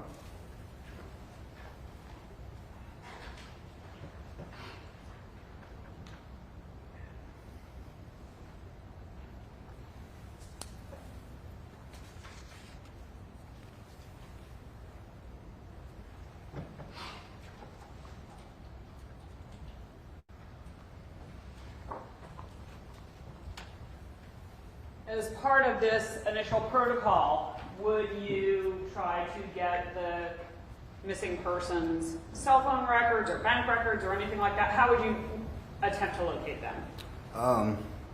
Well, we would go out to their residence, make sure they are not home. If we still can't find them, we talk to family. And if we can't get a hold of any family, sometimes we'll do a search warrant at their residence and try to locate any cell phones, any kind of bank information to track them, stuff like that. In this case, were you able to speak with the defendant, Meagan Jackson? We were. And what, if anything, did she tell you at that point? Myself and Detective Susie interviewed Meagan at the police department. She stated she had dinner on Friday evening with the coroner. She then stated on Saturday that she went to the house. The victim was not there. She stated that she got a call for work and had to leave. She came back to the house. He still wasn't there, and that's where she contacted Dory County Police for a welfare check. Based on that initial conversation with the defendant, did you and Detective Susie or other investigators get a search warrant for the victim's apartment? We did. Did you also get a search warrant for the phone records? And then I'll go back to the apartment. I believe we did. Okay. So let's start with the search warrant for the victim's apartment. Why would that be an investigative step that you would take? Because we couldn't locate them. Sometimes inside people's residence, they keep bank records, debit cards, phone records, see what's in their vehicle, who they might have left with, phone records, just to try to figure out their last step before they went missing. Did you, in fact, search the victim's apartment on October 5th, the same day you spoke with the defendant? We did. Did anyone assist you with that search? Detective Susie and Sergeant Jim Chatfield. At that point, did you have crime scene with you? We did not. And why not? At that point, there was no reason to have crime scene. There was nothing out of the ordinary while we were searching that we would need crime scene for. How did you get into the apartment? Maintenance. The maintenance gentleman helped us in. Can you give us just a very general description of the apartment? It's a basic apartment complex. I mean, nothing. I do front porch, you know. So it was a first floor unit? Yes, ma'am. How many I believe so. bedrooms? I think there was 2. Not 100% sure. I believe there was 2. Was there anything, did anything stand out to you during that search? Nothing out of ordinary. A common apartment where someone would live. Did you see any evidence of illegal drug use? I did not. And what types of things would you expect to see if someone was an illegal drug user? Empty plastic baggies, empty pill bottles, spoons, lighters, stuff like that. We didn't witness any of that. Okay. Did you in fact seize anything from the victim's apartment? We did. We located the victim's wallet in his bedroom, on his dresser, as well as a folder containing bank information, and we located his keys. They were in between the cushions of a chair on the front porch. So his keys were in between the cushions on an outside chair? Yes, ma'am. And now I'm I'll approach first with exhibits 1 and 2. Do you recognize those items? Yes, ma'am. All right, start with exhibit 1. What is exhibit 1? Brown, dark brown wallet. And what's exhibit 2? South Carolina driver's license belonging to Greg Rice. And was this driver's license in the wallet when you originally found it? I believe so. Is that how you, and just make sure you're talking into the microphone, is that how you were able to identify this as the victim's wallet? Yes, ma'am.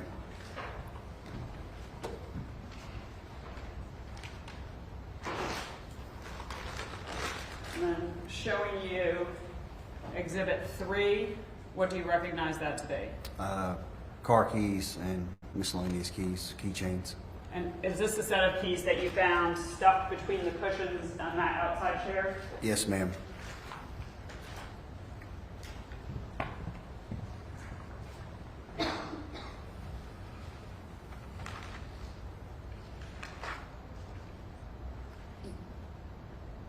Did you find that usual or unusual that the keys were in a cushion, stuffed between the cushions in the outside chair? Unusual? I can't ask you a leading question, so I'm saying, was it usual or unusual? I don't keep my keys there, but I mean, if someone was sitting there, they could have fell out of a pocket, I guess. Did you locate the victim's car? We did. Was there anything suspicious about the car? No, ma'am.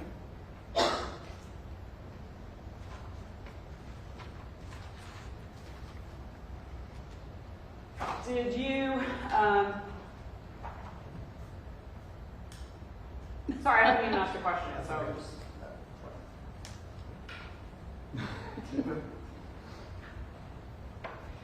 Did you speak with the defendant again that day? Overruled. Go ahead. Or did you speak with the victim that day? Excuse me, sorry about that. With the defendant that day, you obviously didn't speak with the victim. Yes, ma'am, we did at the M.R. Brown Police Department. Were you familiar with the defendant prior to this interview? I knew where she worked. I'm not sure if I'd ever had any dealings with her or not. She was familiar to you? Her job was familiar. I don't know if I'd ever actually been on the scene with her, but I knew where she worked. Okay. At that point in the investigation, was the defendant a suspect? She was not. You mentioned when you first spoke with her, she said she had dinner. Who did you say she had dinner with? Initially, she told us in the interview that she had dinner with the coroner. What did you think about that? I thought it was odd that she didn't say the name. Can you describe her demeanor during your interview? Pretty calm, in my opinion. Not too nervous. Not nervous as other people have been during interviews like that. Your Honor, not I worried. understand that he is speaking to demeanor, but what is calm to me is very different than calm to him. Overruled. I'll allow it. Go ahead.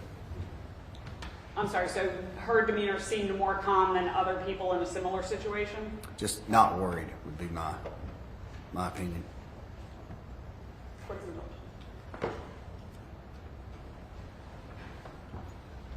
Nothing further at this time. We could just answer any questions from Mr. Preston.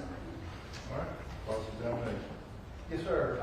Remind me what day you were out there? October 2nd, I believe. October 5th. Remember the exact date. October 2nd or 5th. Mind if I look at my notes?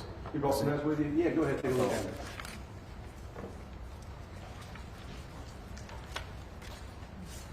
I believe it was October 5th. Okay. Sorry about that. That's okay. How long were you out there? Out at the police department or the Out in the apartments. apartments?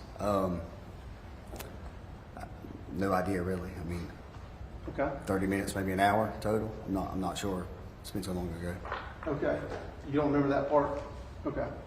You don't remember how long you were walking around the apartments? You went inside, located items. Is that right? Did we locate some items? Yes, sir, we did. And you located an item. You did enough of a search to locate an item on the front porch, right? We did. Okay. Now, during your search around out there, 3 days after this alleged murder, did we see any bloodstains out there near the apartment?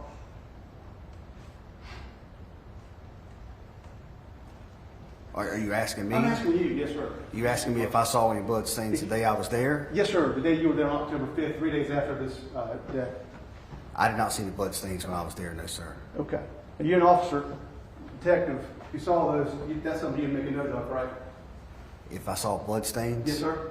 I didn't see any blood stains. Okay, listen.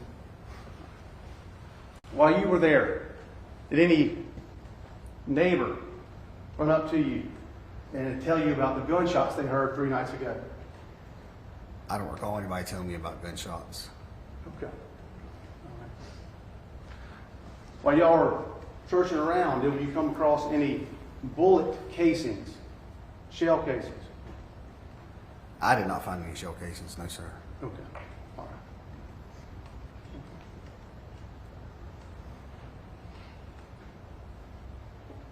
Did you know Mr. Chris Dantel?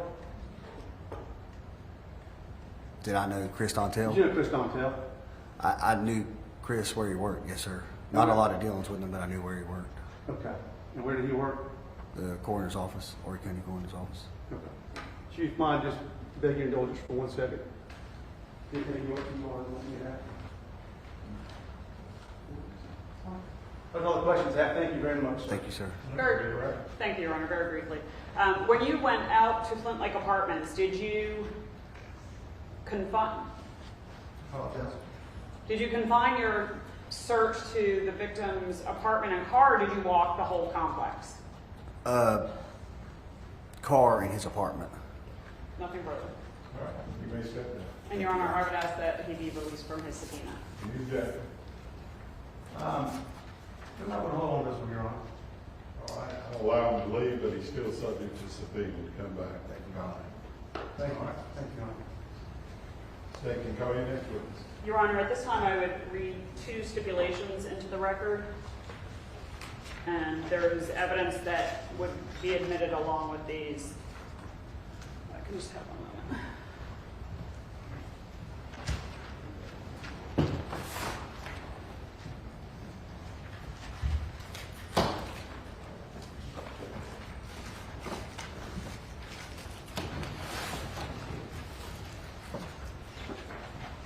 Your Honor, there has been an agreement by and between the parties that if David Tennant were to testify during trial, he would testify that he is a manager at Abuelo's restaurant located at 710 Coastal Grand Circle in the Myrtle Beach section of Horry County, and that he was in that position in October of 2020. He would further testify that during October of 2020, Abuelo's had video surveillance inside of the restaurant. He is familiar with that surveillance system, and that while the date stamp on the surveillance was correct, the time was off by approximately 35 minutes. He would further testify that in October of 2020, members of the Horry County Police Department requested copies of the video surveillance footage from the evening of October 2nd, 2020. He provided them with a copy of the footage, a copy of which is contained on State's Exhibit 14. The video footage was not altered in any way. He reviewed that exhibit and did initial it as a copy of the surveillance video that was provided, and that was signed by myself and Mr. Caseburton. So I would ask that Exhibit 14 be admitted. All right, is that stipulation? Yes, sir, Your Honor. Not to the admission, still got to prove a chain of where that happens. But the stipulation. This stipulation is accurate, Your Honor. Well, Your Honor, I'm just asking for clarification. If this is a true and correct copy of the video that was provided, I believe we've established the chain. All right. Well, ladies and gentlemen, there is a stipulation as read to the court by Ms. Walter. Now, the parties have stipulated to that fact. So that is not a factual determination that you will need to make. They both agree that is a fact, as in this case, that's what she read. All right, she's tendered State's Exhibit 14 into evidence. Any objection? Yes, sir, Your Honor. All right, State's Exhibit 14 is admitted into evidence without objection. Thank you, Your Honor. Next, there has been a stipulation, an agreement by and between the parties that if Hal Prickett were to testify during the trial, he would testify that he is the owner of Just Ask Hal, located at 201 Fresh Drive, Suite D in the Lowe's Food Shopping Center in the Myrtle Beach section of Horry County, and that he was the owner in 2020. He would further testify that during October 2020, Just Ask Hal had video surveillance covering the exterior of both the front and back of the store, and he is familiar with that surveillance system. He would further testify that in October 2020, members of the Horry County Police Department requested copies of the video surveillance footage from the evening of October 2nd, 2020 into the morning hours of October 3rd of 2020. He provided them with a copy of that footage, a copy of which is contained in State's Exhibit 21. He would testify that while the date stamp on the surveillance was accurate, the time stamp on the footage was approximately 10 minutes off from real time. The video footage was not altered in any way. He has reviewed that exhibit and signed it to indicate it is a true and accurate copy of the surveillance video he provided. Again, that was signed by myself and Mr. Casey. All right, is that a stipulation? Is the defense agree? Yes, sir, Your Honor. All right. And I would ask to admit State's Exhibit 21. All right, any objections? State's Exhibit 21. No, sir, Your Honor. All right, so stipulated, State's Exhibit 21 is admitted into evidence. Your Honor, may we approach just about scheduling? All right.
Our next witness, we're moving well ahead of schedule, so I will, with the court's indulgence, read our remaining stipulations.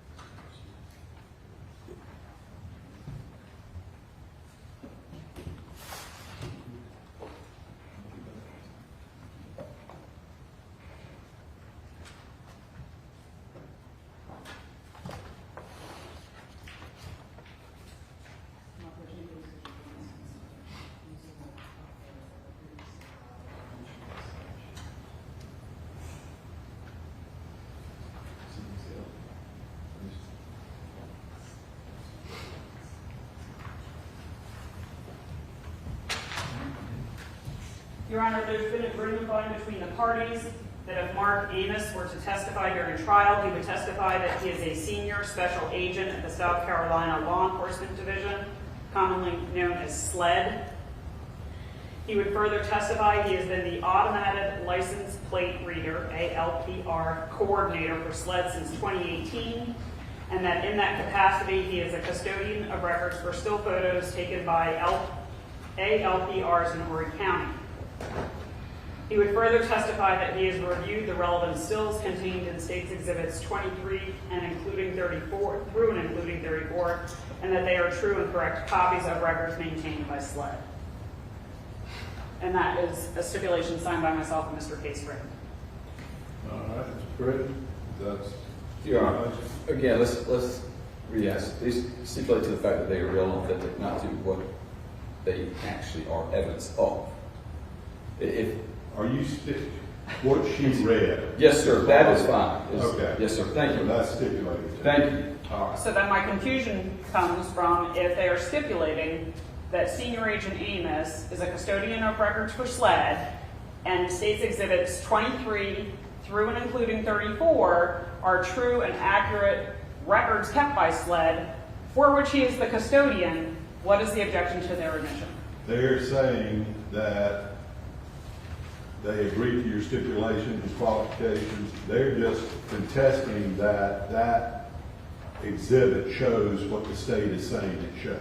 But that's what, Yes, but that's what the stipulation is. The stipulation is that Sergeant Amos would say that these are true and accurate stills from the LPRs, that he is a custodian of records, and that he has verified that these are all true and accurate copies of LPR stills. And Your Honor, I stipulate to that part, but I don't stipulate to anything else beyond that. I don't stipulate to what she intends to use them for. I don't stipulate to anything. I stipulate to the fact that they are a real and accurate representation of Mr. Amos. Which means that they're admissible. And I'm not saying that We're they're not not. getting into the Yes, sir. admissibility of Yes, sir. it. Thank you, Your Honor. You haven't even tendered them into evidence yet. I just did, and the issue is, I don't read back. Where did she say, I wish to introduce State's Exhibits 23 through 34 into evidence? I'll get the court reporter. If I missed it, I'm sorry, and I apologize, but I don't recall you ever saying that. if I misspoke, I apologize, but that's why I have them listed in the stipulation. Your Honor. Yes, sir. Hold for a second. Yes, sir. Court reporter check.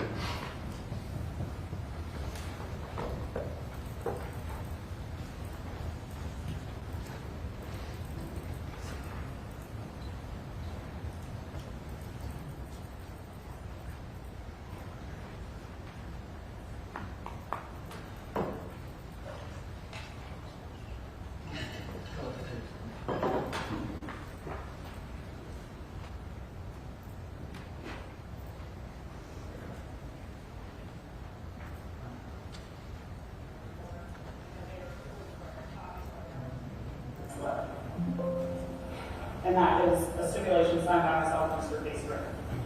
Ours in Horry County. He would further testify that he has reviewed the relevant stills contained in State's Exhibits 23 and including 34, through and including 34, and that they are true and correct copies of records maintained by SLED. And that is a stipulation signed by myself and Mr. Case Britton. All right, Mr. President, is that stipulation? That's fine. Okay. I don't see where you've ever said. Then I apologize, Your Honor. I am following the same thing for all of the stipulations. I would ask that State's Exhibits 23 through 34, which the defense has stipulated are true and accurate copies of records kept by SLED that have been verified by a custodian of records at SLED, be admitted into evidence. All right, any objection? Your Honor, I understand that they have to be, these need to be qualified, but I stipulate to the fact that they are accurate and real representations. And Mr. Amos signed off on it, but I don't stipulate to what they go to be introduced for. All right, State's Exhibits 23 through 34 admitted into evidence on the defendant's objection. Thank you, Your Honor. All right, No, I apologize for misspeaking. No, I apologize. You're absolutely right, Your Tender Honor. them into evidence. All right. Absolutely.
there has been an agreement by and between the parties that if Brian Stewart were to testify during trial, he would testify that he is familiar with the River's Edge community in the Conway section of Horry County, and that he has lived there for approximately 11 years.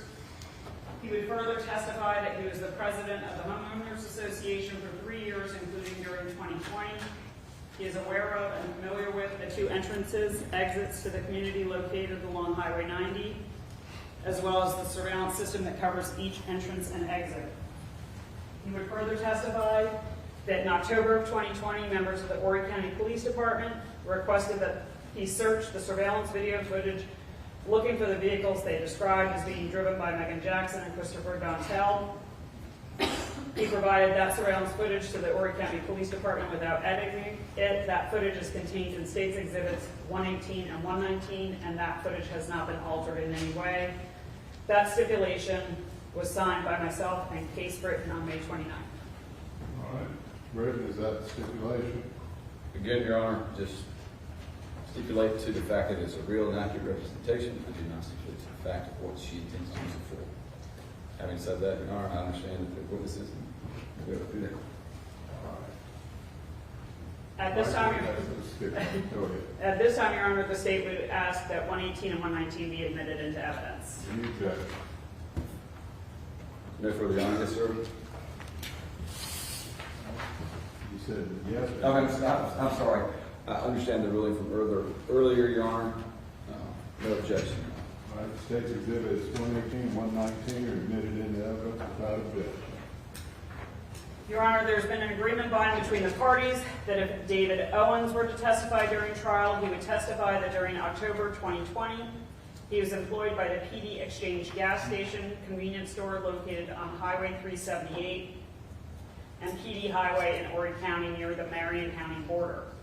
He would testify that during October of 2020, PD Exchange had a number of surveillance cameras on the exterior of the property. He was familiar with that surveillance system, that he was asked by the Horry County Police Department for copies of the video surveillance footage from the evening of October 3rd into the morning of October 4th. He provided them with a copy of that footage, a copy of which is contained on State's Exhibit 64. The video footage has not been altered in any way. All right, is that a stipulation between the state and the defense? Yes, sir, Your Honor. At this time, the state would ask that Exhibit 64 be admitted into evidence. Any objection? No, sir, Your Honor. State's Exhibit 64 is admitted into evidence without objection.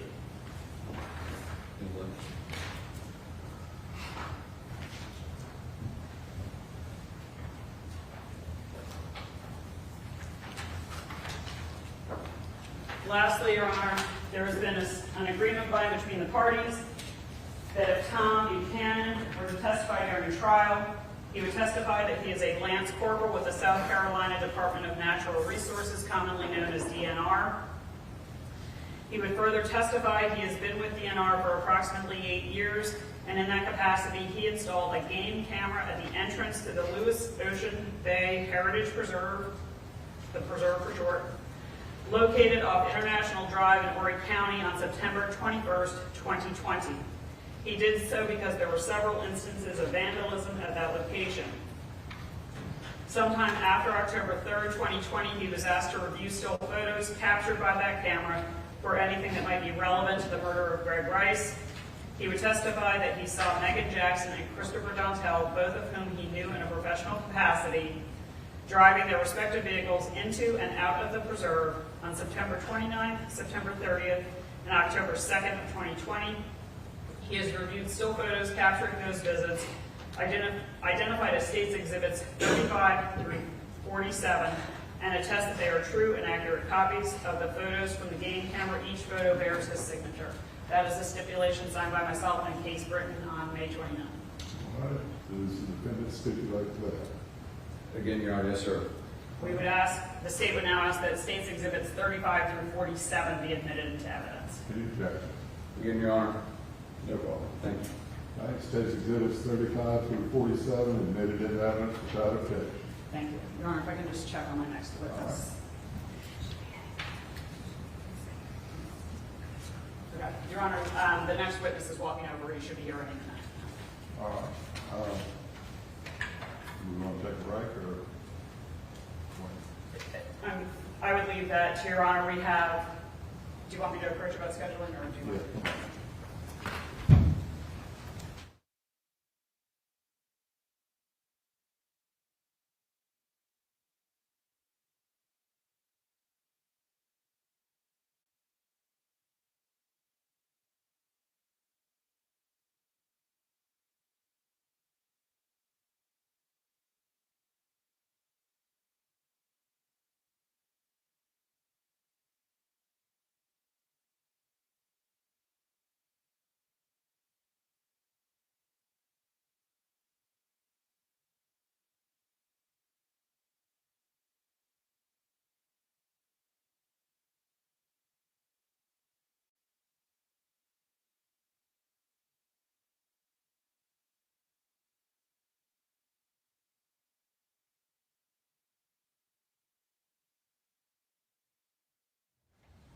All right, ladies and gentlemen, we got some scheduling we need to prepare for the next witness, so we're going to go ahead and break for lunch. We have lunch coming for you, but it's not here yet, but it should be here shortly.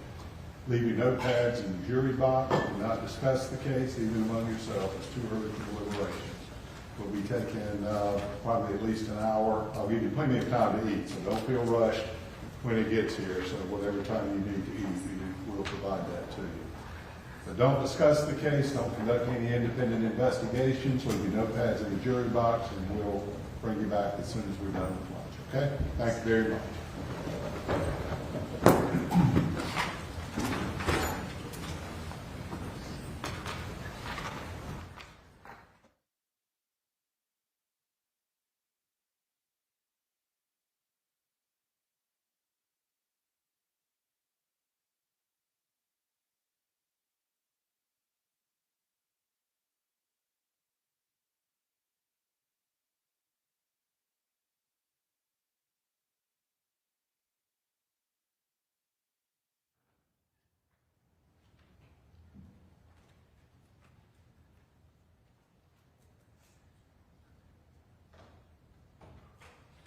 All right, anything from the state before we break for lunch? Your Honor, I would like to just approach for one thing that I just.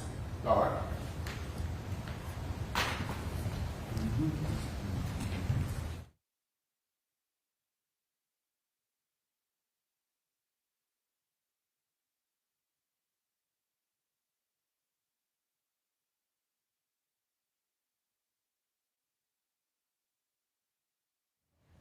Nothing on scheduling, Your Honor. All right, anything from the defense before we break for lunch?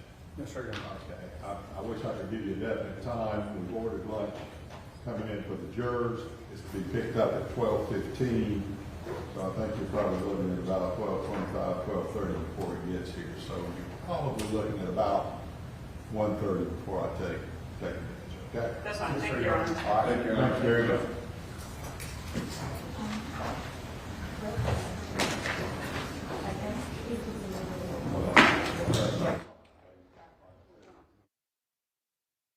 We're going to do the remote witness now just to sort of be done with that part of it. All right. Riley has made it so counsel doesn't have to join the WebEx meeting. If Your Honor wants the witness to be able to see you, you would join the meeting. I believe she sent you an invite. If so, she would ask that you turn off your speakers and your microphone. Okay, my speaker's off. I mean, the volume's off. How do I don't see where I've got anything. Where do I go?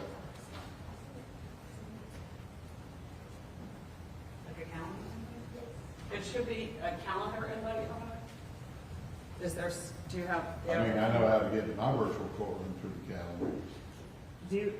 So like on our Outlook, we have a calendar that shows everything we've got scheduled for that day. Do you have that on your Outlook email? On my, no, I don't have anything on, Like if I email you, Yeah. it comes up on Outlook, right? right. Okay. That's how, right there. Okay, and then, do you mind if I?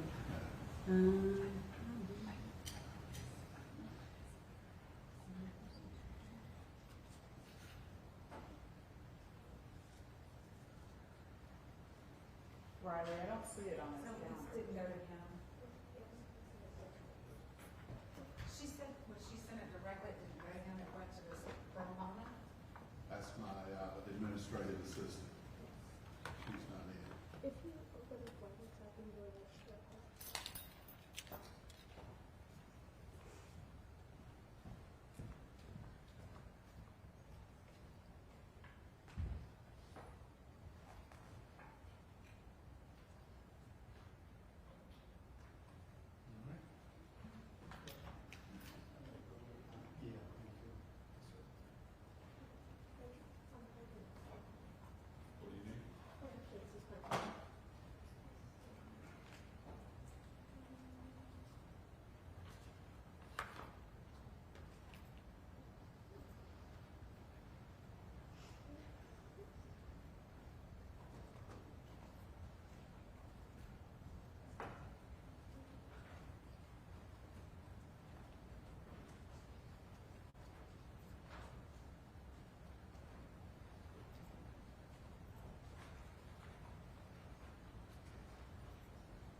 What do you need?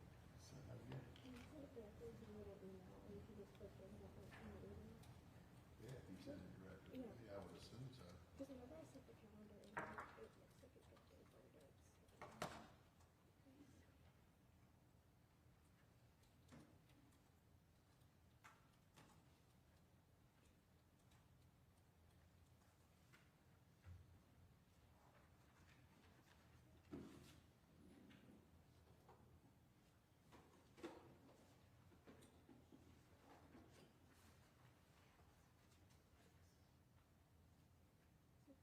Is it vehicle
Your Honor, actually, no. Taylor, when you swear him in, can you come up, if you stand over here, we'll be able to hear you. Was it ready? Yeah. Okay. Thanks. Your Honor, Yes. with the court's permission, based on where this camera is, I'm going to stand over there during the examination. Is that okay? Yeah, that would be fine. I thought it was going to be published where they would be able to see it without having to move. We've tried a couple of different things, and we cannot sort of project this screen up to there. Yeah, but that's what I was telling you, that we're going to have it set up.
Ladies and gentlemen, welcome back. Hope everyone had a good lunch. We're ready to resume the trial of the case. Make sure you have your own notepads and no one else's notepads.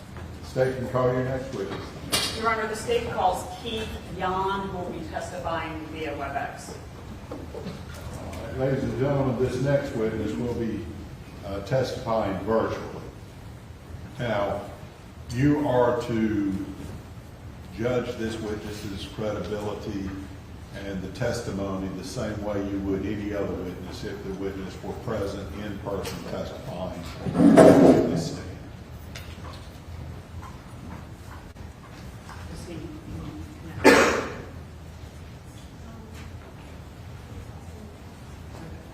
Keith, can you turn on your camera? There you go. Okay. And the clerk's going to swear you in. Please raise your right hand. Do you solemnly swear or affirm that evidence you're about to give the court in this case will be the truth, the whole truth, and nothing but the truth, so help you God? I do. Thank you. Keith, can you state your name and spell your name for the court reporter, please? E-A-I-T-H dot Y-A-H-N. And where do you work? I work for NDI Recognition Systems in Winter Springs, Florida. What does your company do?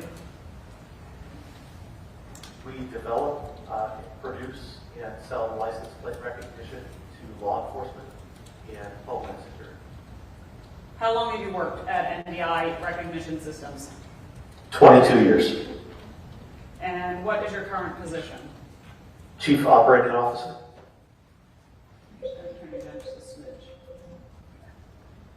And what are some of your duties and responsibilities?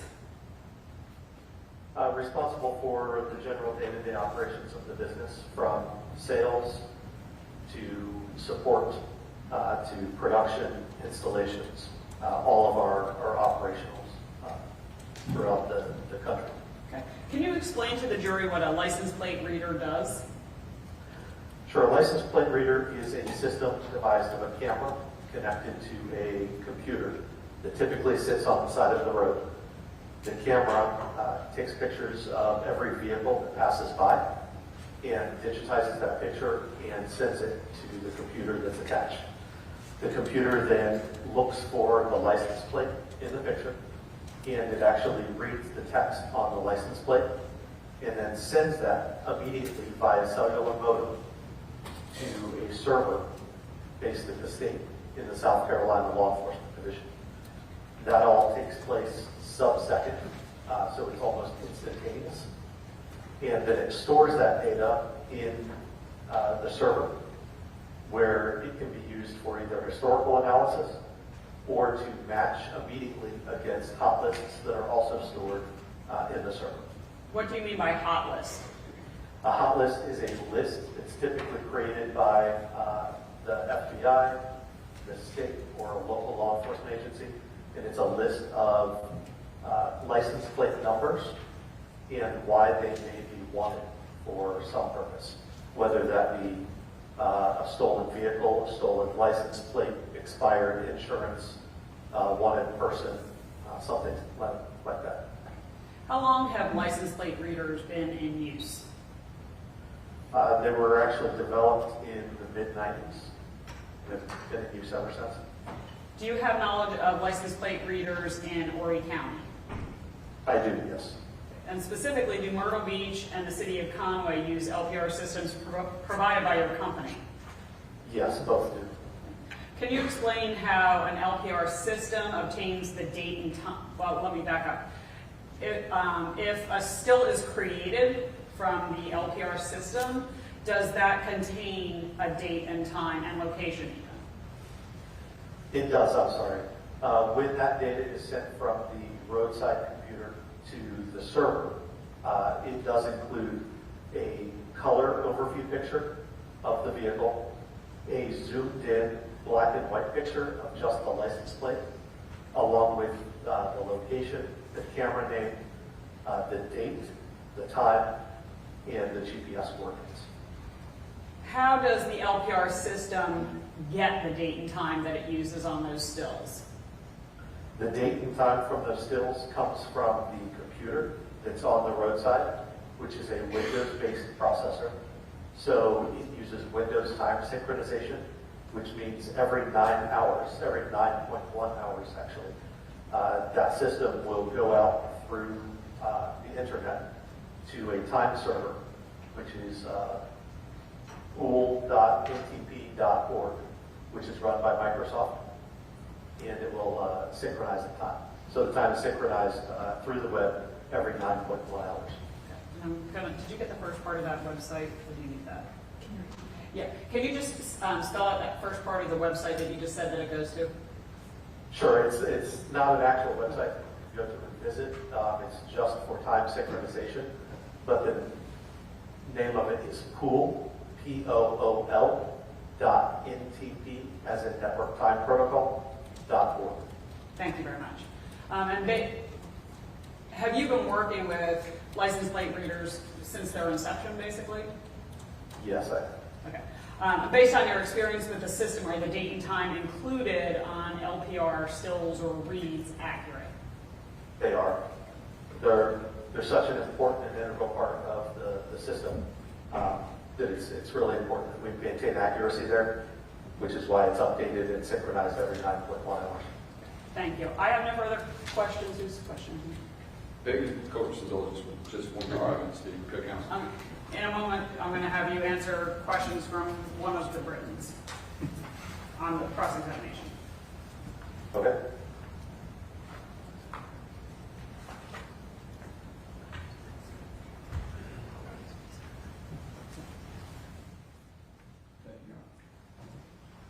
How you doing, sir? How are you today? Well, thank you. Thank you. Let me ask you about, do you know how many, as you see here today, how many LPR cameras there are in Horry County?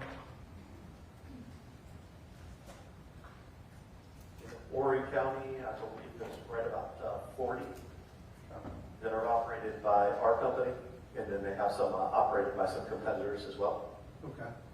And how about any in Myrtle Beach, South Carolina? How many do you have in Myrtle Beach area?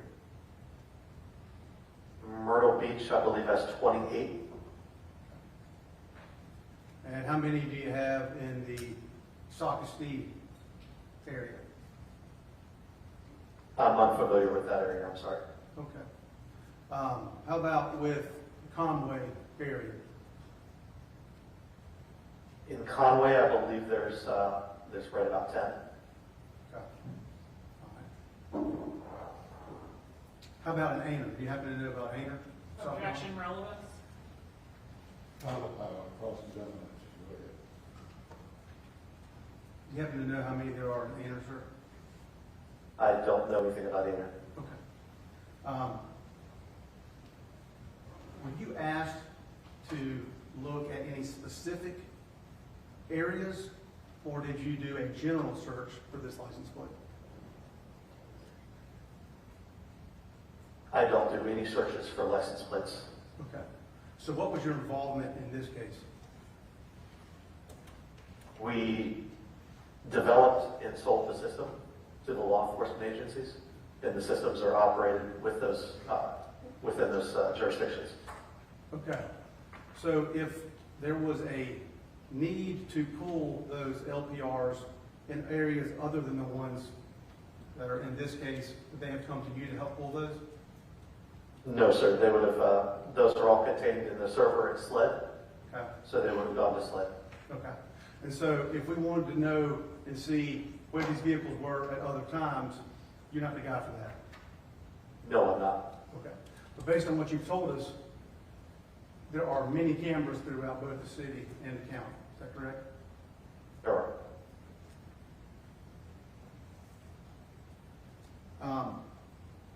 Do you have any information at all about the facts in this case? No, I don't. I have no idea about this case at all. Okay. Beg the court's indulgence. All right.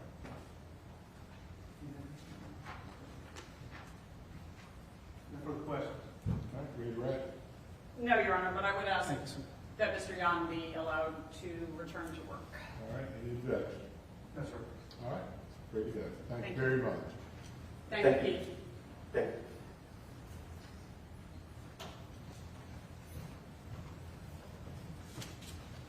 All right, State, can call your next witness. Going to be State calls Jonathan Kelly.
Raise your right hand and put your left hand on the Bible.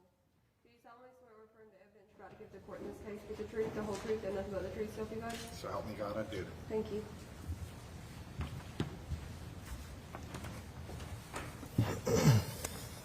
Get you to state your name and then spell your last name for the court. Sergeant Jonathan Kelly, last name is spelled K-E-L-L-Y. Sergeant Kelly, where do you work? Horry County Police Department, How long have you worked there? a little over 15 years. What's your current position at Horry County PD? Currently, I work for the Office of Professional Standards. Most people might refer to it as Internal Affairs. How long have you worked in internal affairs? 7 months.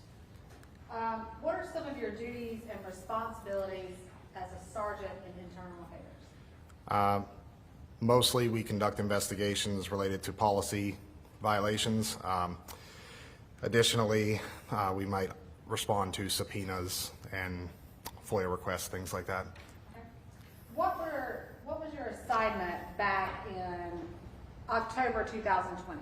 I was assigned as a detective to the homicide division. What were your duties as a detective assigned to the homicide division?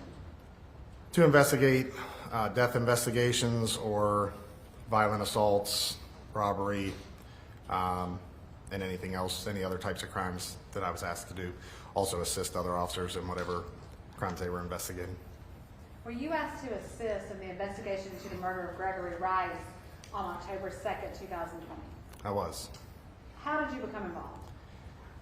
On, I believe it was October 13th, I was asked to go to Abuelos near Coastal Grand Mall in the Myrtle Beach section of Horry County. And I was asked to obtain surveillance to see if there was, if the defendant and co-defendant were on surveillance. Okay. And were you able to get surveillance footage from Abuelos? I was. We got footage from roughly 6 p.m. to 11 p.m. And could you see the defendant on that footage? I did. Did you verify when you were out there that the date and time on the footage was correct? Not the first day. So when we obtained surveillance on the 13th, we obtained, like I said, from 6 p.m. to 11 p.m. And I then took that footage back to the office and reviewed it. I remembered after reviewing it that we hadn't verified the timestamp with current time. So the next day on the 14th, I went back to the location, verified that the timestamp was 35 minutes fast. So you'd have to subtract 35 minutes from the timestamp on the video to get real time. I also noticed during that time that we missed an angle the first time. When we were downloading the footage, we were trying to just get footage where patrons would be. So we didn't download the portions related to like back of house, like the chef's cook's area. Okay.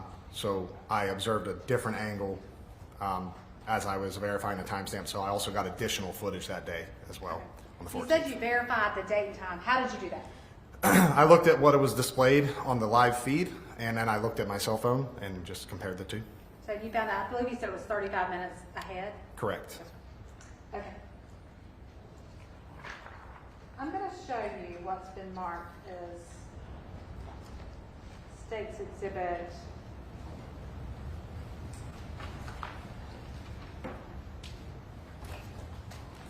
May I approach, Your Honor? Yes, ma'am. Showing State's Exhibit 14, it's already been admitted in evidence. Did you get a copy of the video from Abuelos that day? Yes. Did you provide a copy of that to the solicitor's office? Yes. Have you reviewed that flash drive? I have. And is that a copy, a true accurate copy of what we provided? It is. Okay? And I can tell that because it has my signature on it. You signed it. Okay. Yep. Okay, I'm going to show you what's been marked as State's Exhibit 14A and 14C. Let's start with 14A. Have you reviewed that disc? And you can take it out.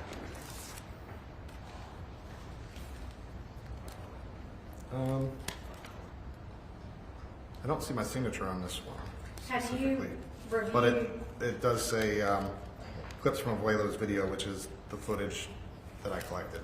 So have you reviewed clips from Abuelo's footage? Yes. Okay. I'm going to show you 14C. Same question. Is that also a disc with clips? Is clips from 14?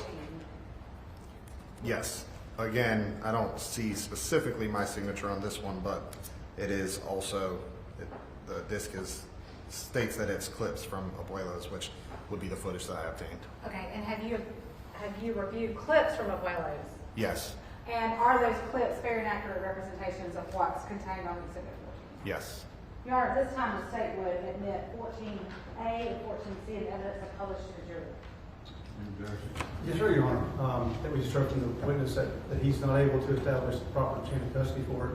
There's no signature on those documents, on those discs to identify that he's the person who handled them.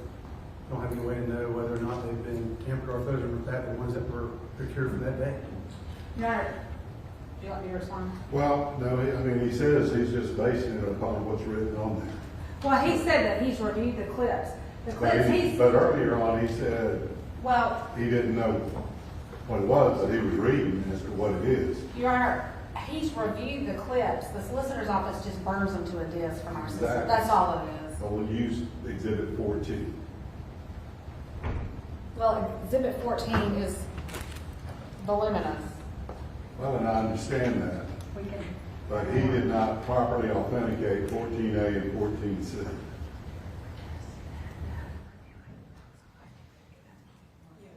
Your Honor, if it's okay with the court, we'll move on to a different witness. We'll have him review those, just so we don't have the jury sitting there watching a voluminous amount of material. That'll be fine. Thank you. So for right now, I am sustaining the defendant's objections to 14A and 14C as they have not been properly authenticated. Okay, we'll have him review them, Your Honor, and get back to it. All right.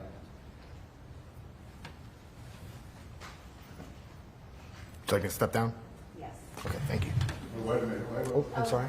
And, cross-examination. Thank you, Your Honor. Your Honor, we were trying to pause this witness and recall him in a few minutes. Well, I guess we'll have to play the video then, I'm sorry. All right.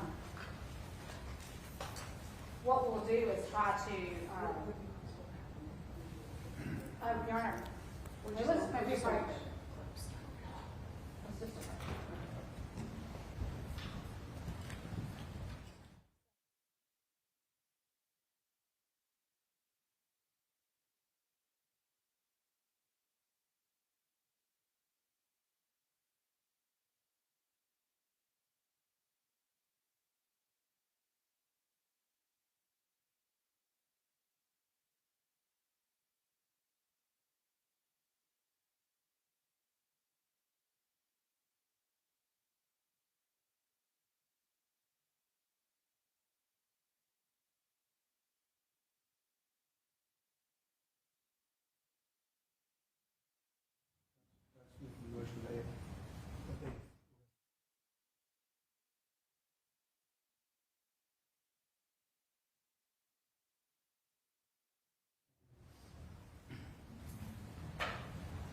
All right, they want you to review that video.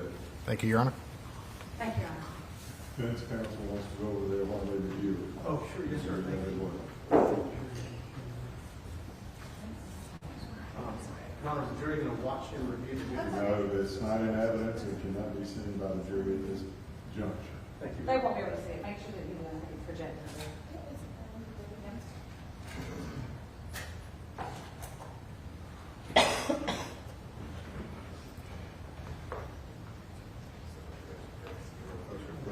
Well, you're going to make some important questions. You get that.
examination. Thank you. Okay, let's try this again. Yes, ma'am. Okay. Did you just step off the stand and watch State's Exhibit 14A? I did. Is that a copy of clips from the video surveillance you obtained from Abuelos? Yes. Is that a fair and accurate copy of the actual footage you obtained? Yes. Your Honor, the state seeks to admit 14A in evidence and publish to the jury. Any objection? Not to be difficult, Your Honor, but we still haven't established a chain of custody with this particular disc, Your Honor. Your Honor, the chain of custody is not required for this disc. Let me make the ruling. Okay. Okay, you don't need to continue arguing, you tendered it into evidence, they've raised their objection, now I have to rule on their objection, all right? All right, State's Exhibit 14A is admitted into evidence over defendant's objection. Thank you, Your Honor. I'm going to show you 14C. Have you also reviewed 14C? I have. And is that a true and accurate copy of the video footage you actually obtained that day? It is.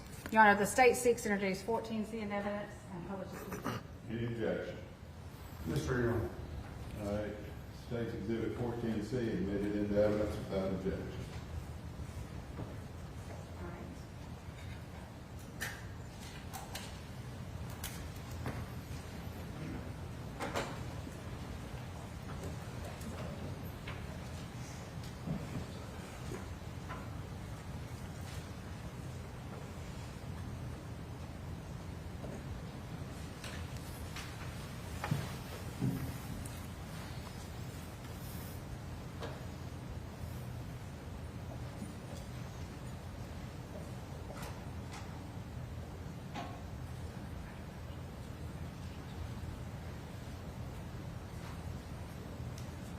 Detective, I'm sorry, Sergeant Kelly.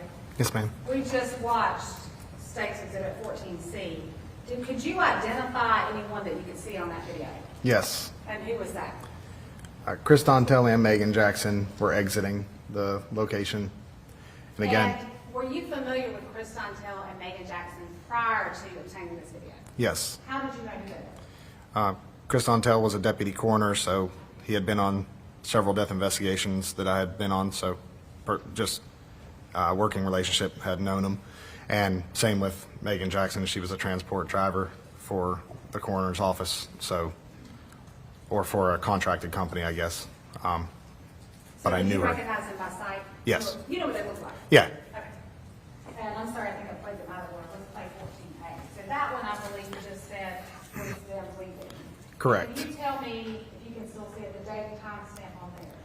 That says October 2nd, 2020 at 1957, which is military time is actually 7:57.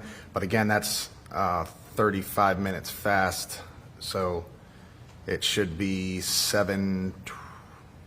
maybe 7:22, if I'm subtracting that right. Exactly. Athlete must run to. Okay, let's see. Let's play 14A.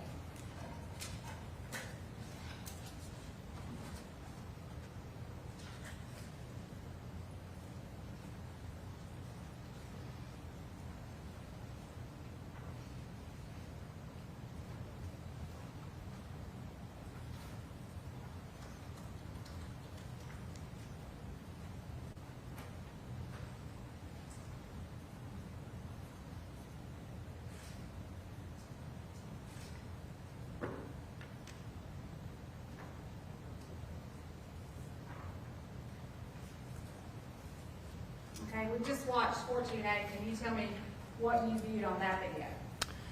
That was Chris and Megan arriving at Abuelos about 50 minutes earlier than the previous video.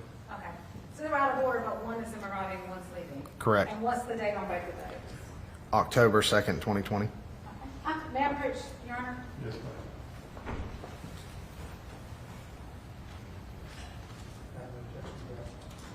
Your Honor, I'm going to approach with what's been marked as State's Exhibit 14B. Can you tell me what this is? This is one of the other angles. This is a screenshot of Chris and Megan sitting at the bar at Abuelos on the same date, and the timestamp on that is 7:09. Okay. And is that a steal from the video, State's Exhibit 14? Yes. Your Honor, at this time, State seeks to introduce 14B in evidence. Any objection? Yes, sir, Your Honor. Case Exhibit 14B admitted into evidence without objection.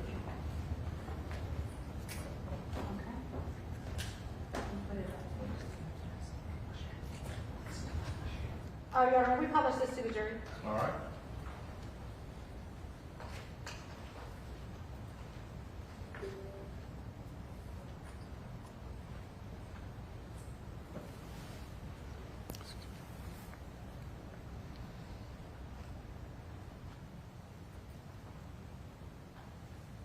Okay, Sergeant Kelly, there's a red circle on here. Who do you see sitting at the bar?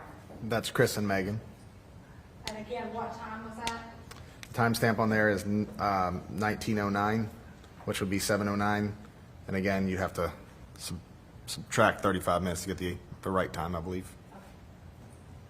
I'm going to approach and show you what's been marked in State Exhibit 15, 16, and 17.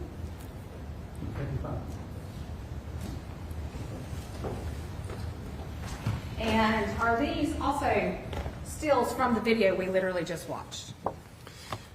Yes, the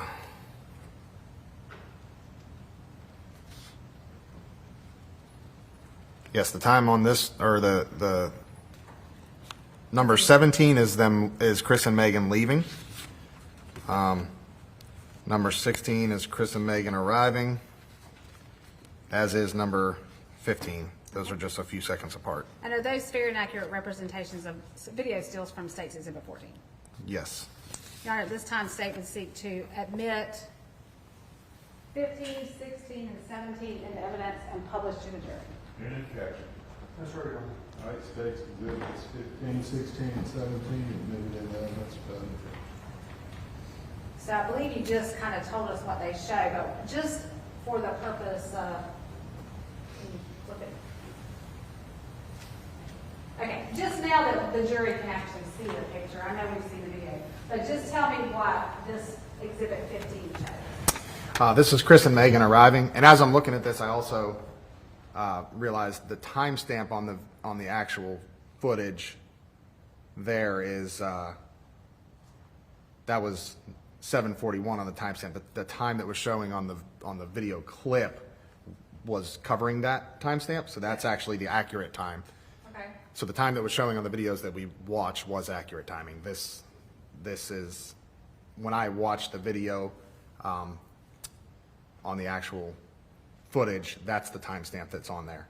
So there's the original time and a corrected time. Is that what Yeah. So that timestamp at the bottom center of the photo is the timestamp that the footage shows from the surveillance system. That time that's noted on the right is the corrected time when you subtract the 35 minutes. And I believe you testified that you verified that night that the correct time was the time in real life. Yes. Okay, let's have 16.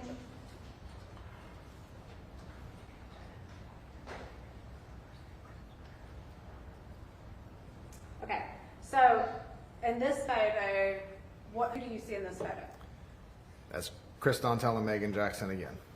And can you tell from this photo what Christopher Dantel is wearing? Yes. And what is that? It's like a blue long sleeve shirt and some dark colored pants with brown shoes.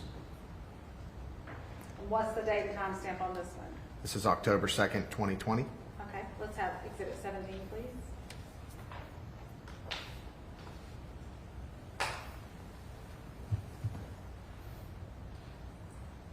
Okay, and once again, what do you see in this video? Again, this is when Chris Dantel and Meagan Jackson are leaving Abuelos. What's the date and timestamp on this one? That is October 2nd, 2020. What's the accurate time? The accurate time is 7:57 p.m. Okay. Did you, after going to Abuelos and locating this surveillance footage, did you try to check any other businesses in the area to see if any additional surveillance footage could be located? I did. I checked. Go ahead. I checked Coastal Grand Mall and some of the other businesses on the exterior of Coastal Grand Mall and the exterior perimeter road around Coastal Grand Mall, and I didn't find anything of interest. Okay. You said you found nothing else. Yeah, nothing of interest. Did you and another detective check for video at or near the Lowe's Food Plaza on International Drive? Yes. Why were you asked to do that? There was information that Greg Rice's phone tracked to that area. One of its last pings was in that area, so we were just checking businesses around that area for surveillance footage. Okay. And what date were you looking for? I believe October 2nd and into October 3rd, I believe. Why was that date important? That was the last day that his phone pinged, and that was I believe, the last time that it was reported that he was seen. Okay. Were you able to locate any surveillance footage from that shopping center?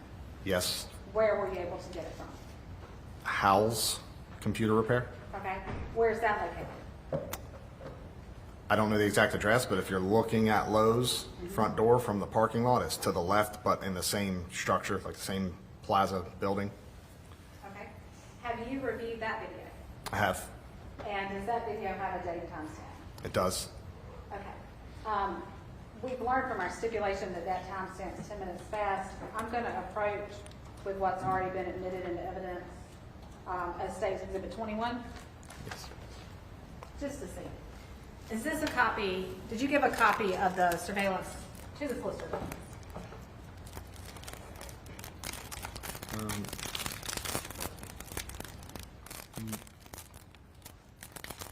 The copy was, I'm not sure how necessarily it was delivered, but again, my signature is not on this particular. This one's already been admitted into evidence. Okay. The copy that we make copies of what you provide. Okay, yes, so, yes, it was submitted to evidence.com and evidence the way that we would normally submit it, correct? Okay. So when you say you submitted to evidence.com, is that uploading it to a computer software system? Yes. So you're not, I'm just clarifying, you're not actually delivering flash drives to the solicitor's office? Correct. All right. Did you also, I'm going to approach with what's been marked as States Exhibit 22. Yeah. Okay. May I approach, Yahn? Yes. All right, so this one, I believe has your initials, so let's look and see.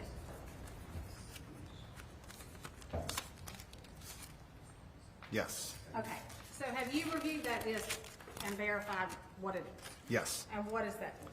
This is clips from the footage obtained from Howell's surveillance camera.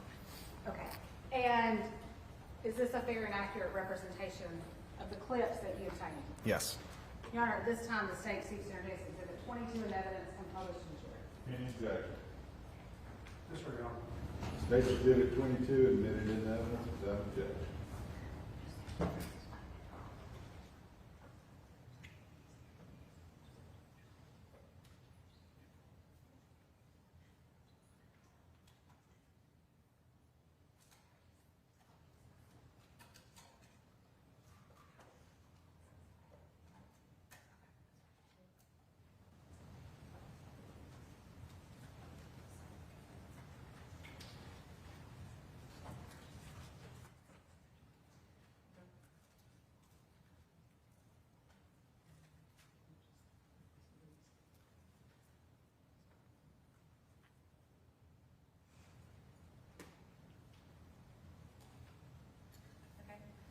So, play 22A.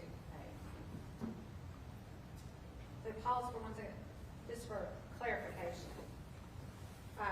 Sergeant Kelly, Yes, ma'am. when you obtained this video footage, did you obtain footage other than just the defendant? That's inartfully worded. What I'm asking is, when you obtained it, did you obtain a specific time period and not just footage of the defendant? Yes, correct. Okay. So are what we're looking at here clips of the portions of the footage that relate to the defendant, Meagan Jackson? Correct. Okay. So let's play this one.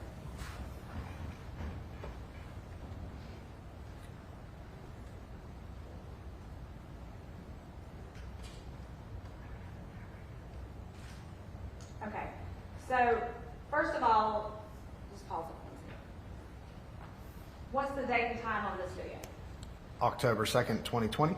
And can you read the timestamp? The time says 23:17, and if I remember right, I believe that's 10 minutes fast. So it should actually really be, in layman's terms, it would be 11:07 p.m. Okay, and as we watch the video, can you tell us what you see in the video? As we watch it, Yep, Okay. as it happens, try to narrate. All right. We can pause it when we need to. so there's a silver Ford Explorer, which I know is what Chris Dantel drives as a county vehicle, and the van that pulled in is also what I know Meagan Jackson drives for transport. Okay. Here we see Dantel getting out of the vehicle, and we'll see in a second his clothing is the same that he was wearing at Abuelos.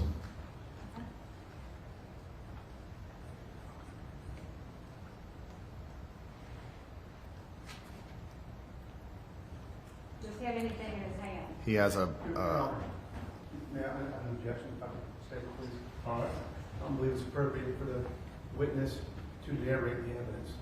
This is the evidence that they're presenting to the jury. The jury's able to see it. Doesn't need to be a narrator for it. And I don't think that's appropriate testimony on it. Would you like me to respond? Please. Your Honor, the witness is narrating video because he's a police detective, and as part of his investigation, he reviewed this video and located the defendants and their cars and the defendants themselves on the video. This is a way the state frequently presents evidence. It's nothing out of the ordinary. I don't see anything wrong with the defendant stating what he sees on the video. He can either do it while it's playing, or I can have him do it when it's not playing.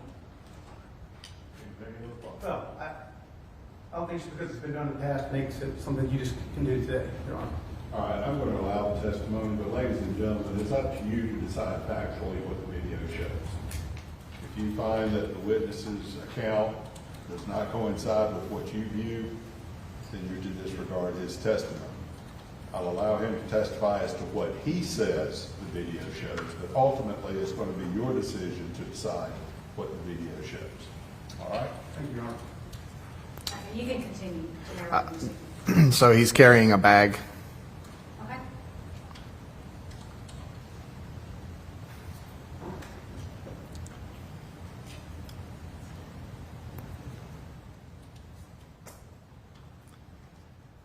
At this point, he appears to open the rear hatch to the van and puts the bag in the rear area of the van.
It's now roughly real-time 11:10. Chris Dantel opens and closes the rear hatch of the Explorer.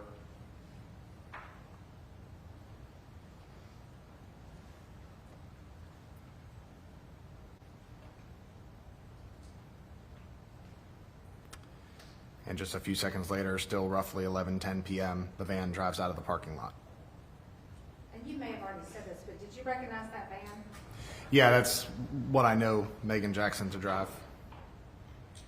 In what capacity did she drive that van? Transport van for transporting dissidents or decedents. Let's play the second clip.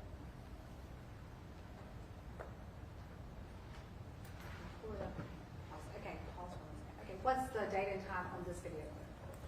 This one is October 3rd, 2020, and the timestamp shows 12:25 a.m., just after midnight, but the actual time is 12:15 a.m. Okay. I'm looking for this one. And what do you see parked there in the parking lot? The Explorer is still there, and now a van is pulling up. It's the same make, model, appearing to be the same transport van that Meagan Jackson is known to drive.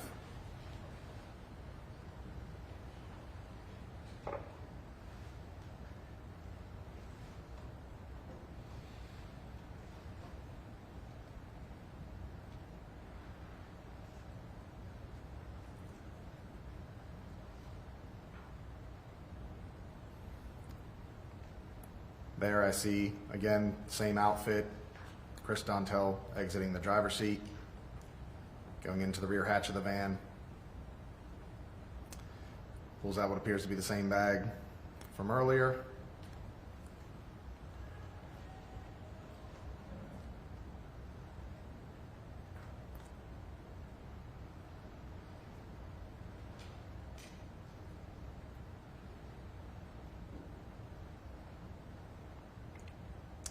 It was hard to see there, but in between the two vehicles, you could see a person walk from the passenger side of the van in between the vehicles, and the clothing was dark. So I assume Meagan Jackson.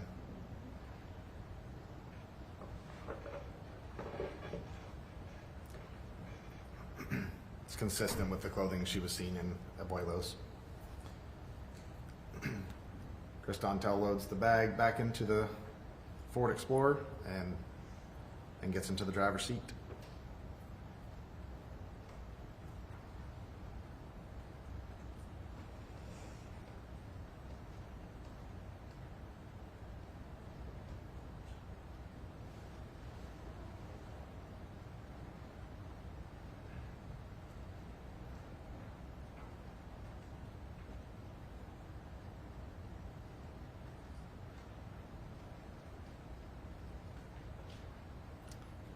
Now, real time, it is roughly 12:17 a.m. and the Explorer is driving off. And now the van is left behind. All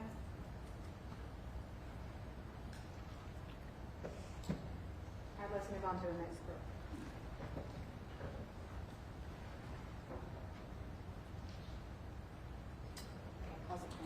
Okay, what's the date and time here? This is October 3rd, 2020.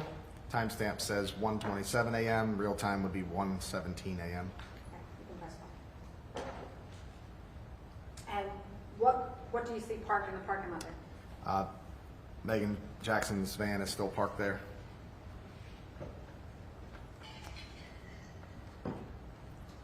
There's a silver Ford Explorer arriving,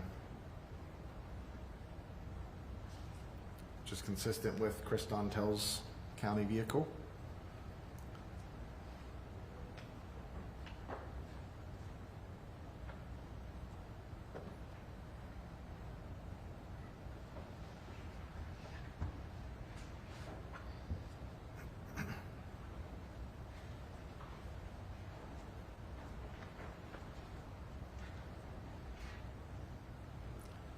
Again, we see coming from the passenger side, a person appearing to wear all dark clothing. That's consistent with what I saw in the Abuelos video that Meagan Jackson was wearing. She appears to get into the passenger side of the van. Chris Dantel grabs the bag out of the Explorer again, walks to the van,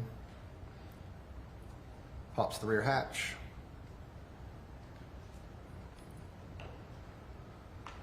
Places the bag in the van, closes the rear hatch.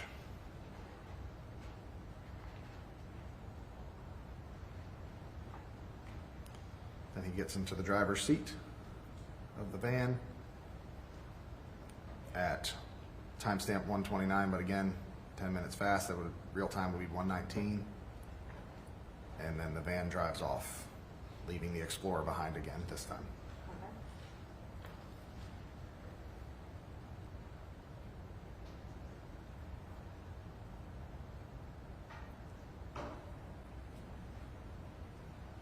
time video. Final video. All right, so what's the date and time here? This is October 3rd, 2020. Timestamp says 8:25 a.m. It's actually 8:15 a.m. Okay. You can see the Explorer, Silver Explorer, is still parked in the same spot from the last video. Doesn't appear to have moved. And arriving is a minivan, again, consistent with Meagan Jackson's van.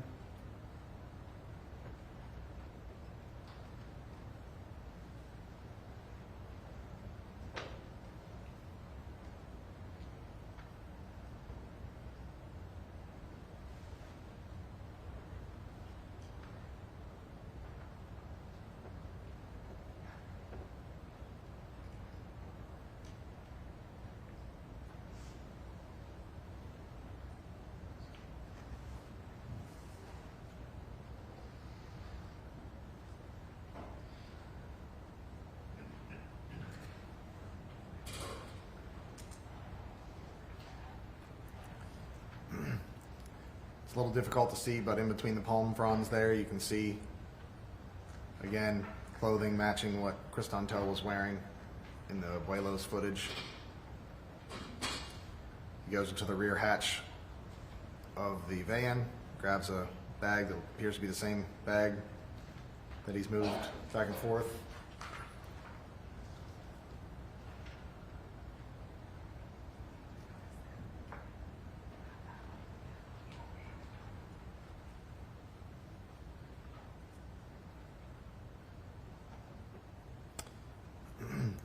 Timestamp now says 8:28 a.m., which is actually 8:18. You can see the Ford Explorer that Chris Dantel drives is leaving, and then also the van is leaving behind it. And they both leave the parking lot. Just to be clear, are those merely clips of the entire surveillance video that you retrieved? That's correct. So if the jury wanted to watch, could they watch the entire? They could.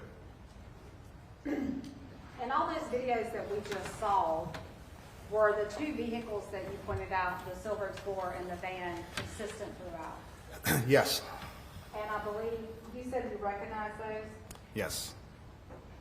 They both appear to be consistent with what Chris Dantel or Meagan Jackson would use at work. Let's move on to, did you respond to the Myrtle Beach funeral home? Yes. And where's that located? I don't recall the address, but it's just south of Faro Parkway and Highway 17 bypass in the Myrtle Beach section of Horry County. Okay. And were you able to determine whether Myrtle Beach Funeral Home had an alarm system? Yes. Were you able to determine if it was functioning at the time of this murder? It was functional, but the owner had kept it disabled because he was getting too many false alarms. So he didn't want to pay the false alarm fines. So there was an active system, but it was not being utilized. okay. What about surveillance footage? Were you able to get any surveillance footage from the Myrtle Beach Funeral Home? No.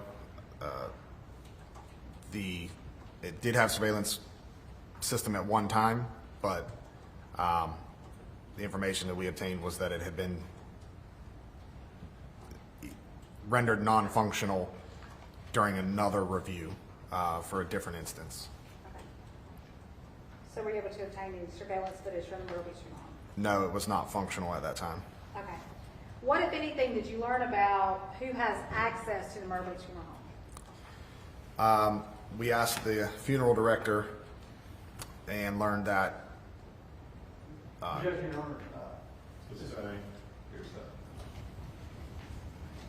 Defense has asked a number of witnesses if they had, a number of law enforcement witnesses, if there were any reports of shots fired the night Gregory Rice was killed. In your experience, are there always calls when shots are fired in Horry County? not always.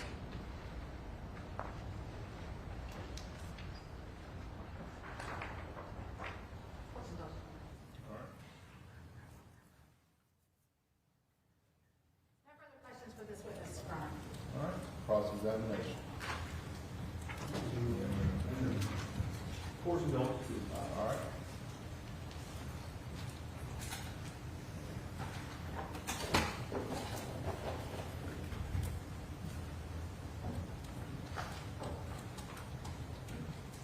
Was that the extent of your involvement, sir?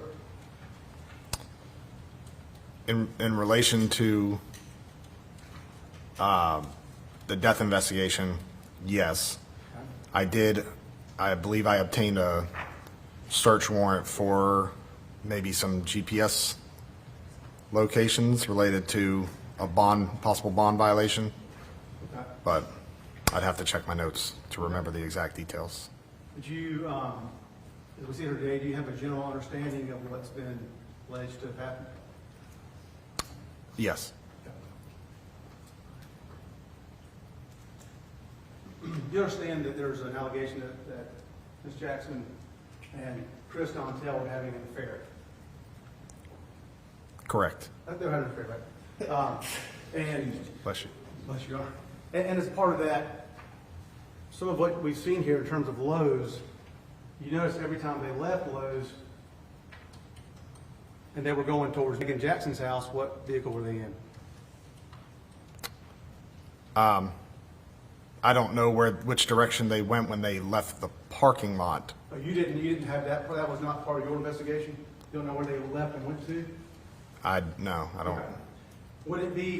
Would it make sense to you that if they were going to take their vehicle, drive to Meagan Jackson's house, where Erica Dantel, the person who is in the dark, lives nearby, that they would take Meagan Jackson's vehicle so as not to reveal Objection, the Your affair? Honor. Calls for speculation. That could make sense, yes. Okay. And so all of the shuffling around of vehicles makes sense for people who are engaged in an affair that they are trying to hide. You agree with that? Yeah. You'd also agree with me, wouldn't you, that Meagan Jackson appears to be wearing the same clothes at Abuelo's as she was at Lowe's? Yes.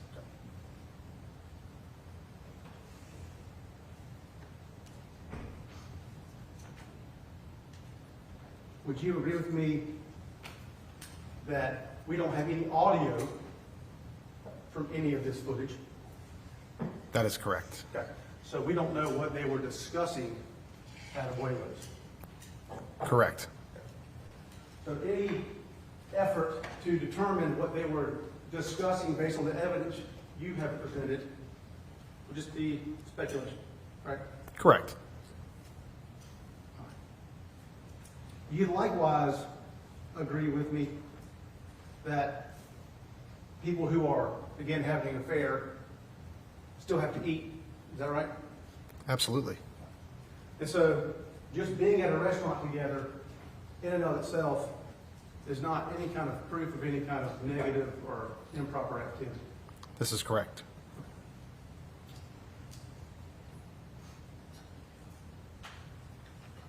You probably also agree with me that in these times when there's no report of gunshots, that'd be a little less likely in an area where there are 10, 20, 30, 40, 50 residents. The more densely populated an area is, I would suggest the more likely somebody might call. Horry County's a rural county, though, and you are allowed to hunt in the rural counties, the rural areas of Horry County. You're allowed to shoot as long as you have proper backstop and things like that. So it's not uncommon to hear gunshots in Horry County. How about at Arrowhead, sir? Flint Lake Apartments. How many people live out there? It's densely populated there, but there are wooded areas, and there's the intracoastal waterway right there as well. So we can agree that Flint Lake Apartments is densely populated with people who presumably can hear. Yeah, correct? correct.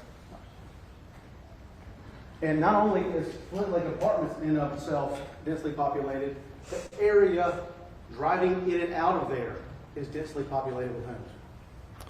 Correct. There's also woods in that area as well, but yes, it's Myrtle Beach, so it's more metropolitan than, say, Green Sea or Aner. Okay. Horse and buildings? All right.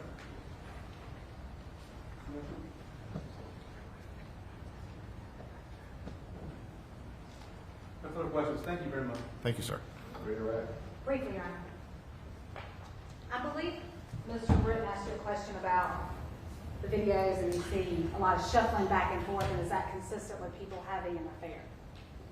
In your 15 years in law enforcement, is that shuffling around also consistent with people involved in a homicide? It could be. It could be for any number of reasons. I don't know how to elaborate more. It could be for any number of reasons, but that could be also another possibility. Okay.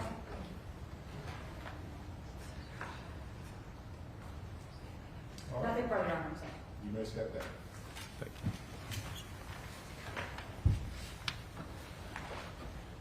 All right, ladies and gentlemen, we're going to go ahead and take a short break, give you an opportunity to stretch your legs, get something to drink, leave your notepads in the jury box, do not discuss the case, you do among yourselves. We'll take another 15-minute break, and we'll come back in a second.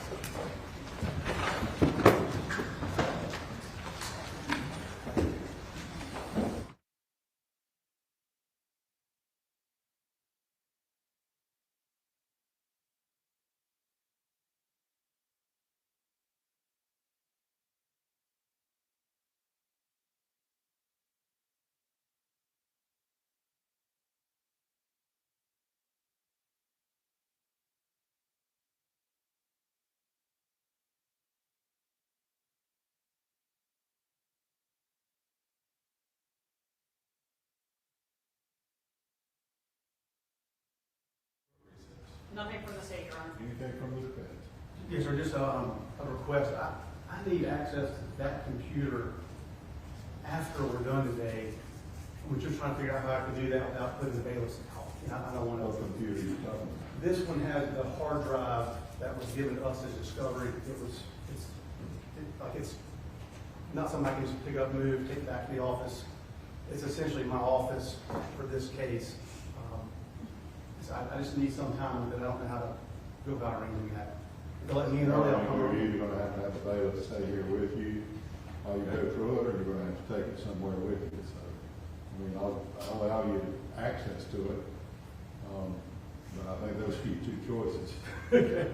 All I right. don't know how to give you access without having somebody here to keep the courtroom open. Understood. Okay. And then the second request is just, since we made a decision on the guns, would it be fair to have the box of the gun right here maybe removed from courtroom? I mean, are they viewable by the jury? No, they're not, Your Honor. All right. Anything else? Yes, sir. All right, let's take about a 15-minute break.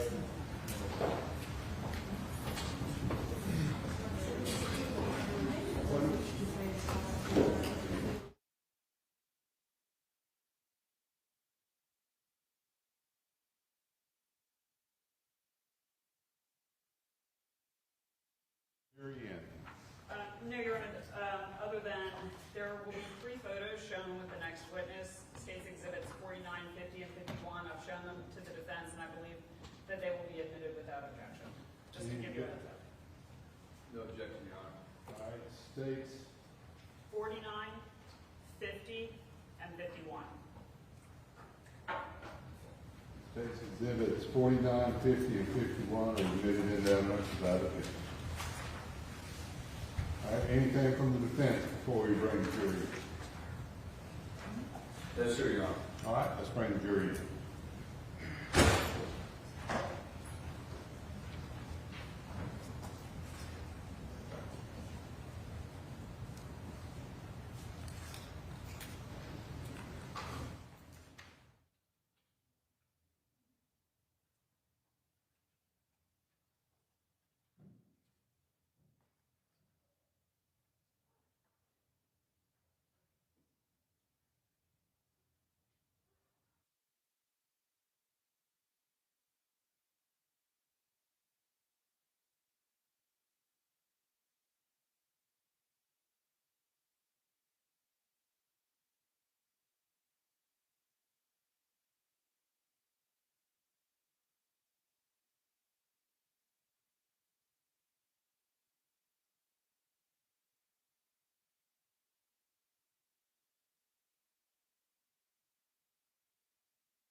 49, 50, and 51 were admitted into evidence without objection.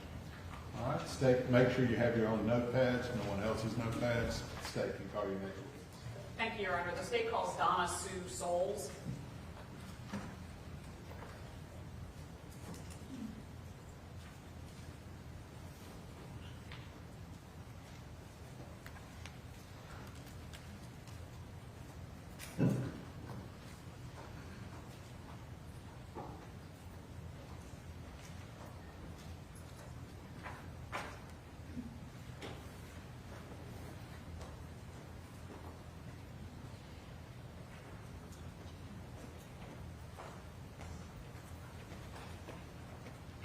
Raise your right hand and then place your left hand on the Bible. You can look right there. Do you solemnly swear or affirm that evidence you're about to give the court in this case will be the truth, the whole truth, and nothing but the truth, so help you God? Thank you. Just right there, watch your step. Get you to state your name and then spell your last name for the court. Donna Sue Souls, S-O-L-E-S. Now, Your Honor. Yes, ma'am. Thank you. Thank you for coming in today, Ms. Souls. You don't have to give us your address, but do you live in Horry County in this general area? Yes, ma'am. And do you have family in the area? My whole family. Are you familiar with an area called Pitt's Landing? All my life. And I'm going to show you what's been admitted as State's Exhibit 51. And just a minute on that. Do you recognize that area? Yes. Is that the Pitt's Landing area? Yes. Your Honor, at this time I'd ask that this be published to the jury. And what exhibit? 51, Your Honor. All right.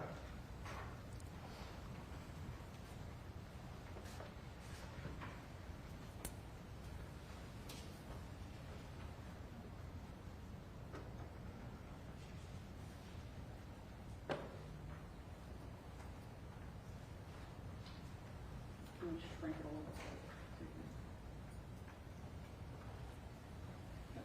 So, and it's on the same on all three screens. So is this the area that we refer to as Pitt's Landing? Yes, ma'am. And if you can just stand up and point out on that map where Pitt's Landing is. So that little kind of bare area. Okay, thank you very much.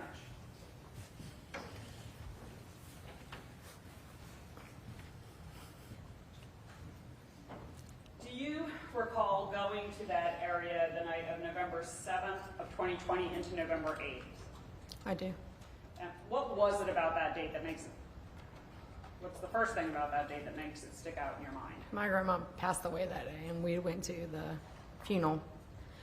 And, well, we always go catfishing down there, like, since we were kids.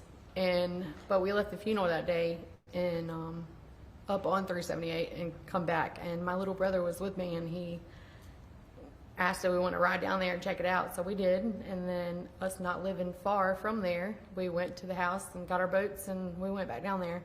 Just kind of clear heads for today.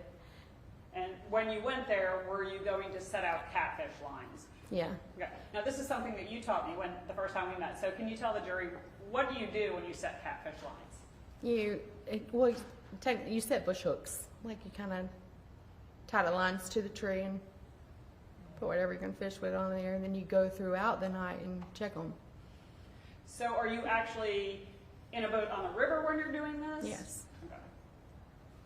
So did something happen that night as you were setting catfish lines or checking catfish lines that brings you to court today? Yeah, I came to the third one, and the smell. Like, when we went to go to set the line, I smelled the smell. When you say you smell the smell, It was an awful smell. Like, you couldn't bear it. It was, actually, I threw up, vomited. okay. And what did you do once you smelled that? Well, we knew it had to come from somewhere, and you look around and really didn't see anything. Then it was getting dark then because it was earlier, and so I kind of shined a light, and I saw it looked like a tarp, but it was like on the wood line, and where I shined it, And so we went back to the hill and didn't we didn't mess with that one. I went back to the hill and I told Ronald, I said, and Ronald's my little brother, and I said, there's something about that that's not right. Like, I know it's a smell I've never smelled in my life. And me, I've done a lot of fishing, a lot of hunting in my life, and it's any kind of animal I've ever smelled, it's nothing like it. It had no comparison. And so when we went back to check the lines, and got to the third one, I told him we needed to check and see, just see what exactly that was. And we got closer, and as we got closer, the flies, and it was the smell. We were both throwing up. And so we went on to it, got kind of close up to it, and Kaylee, which was my little brother's girlfriend, she was in the boat with us. And it was her first time catfishing. And so before we went there, my friend Jamie was on his other boat, which was my best friend's husband now. So we got Jamie to come, and Kaylee got on the boat with her before we went back over there to check out and see what it was. So let me just stop you there for just 1 second. And Your Honor, I neglected one exhibit that I believe will be admitted without objection. State's Exhibit 48. Any objection? I don't believe so. They might. Sorry, Your Honor. No objection. All right, State's Exhibit 48 admitted in that one. I'm showing you State's Exhibit 48. Is that what you first saw? Yes. Okay. Your Honor, I would ask that State's Exhibit 48 be admitted, and it's admitted, that it be published to the jury. All right.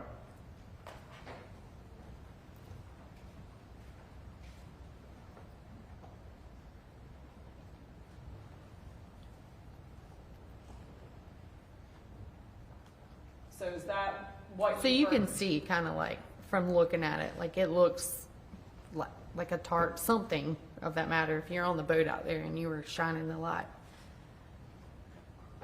And then, Your Honor, I would ask that. And the smell to go along with it, you kind of knew that's where it had to be coming from. So I told Jamie to come and let her on the boat.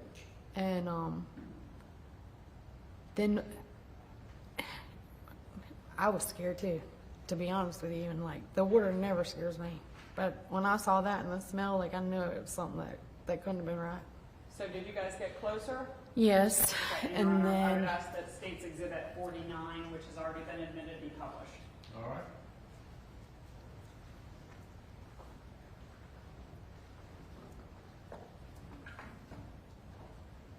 And is that a closer view yes. of the tarp? And I think before you said that you noticed quite a bit of insect activity. Did you guys eventually go even closer to that? Oh, absolutely. Okay. And what did you do once you got closer? I have a yellow extendable paddle that I keep in the boat, and I opened it, and Ronald pulled me up to it, and he was back there driving my little boat at the time. But I got up there, I took that paddle, and I kind of, because of course I wasn't going to touch it with my hand, I didn't know, but the smell was so bad in between you getting sick and doing it, but it was so bad, I couldn't take it on.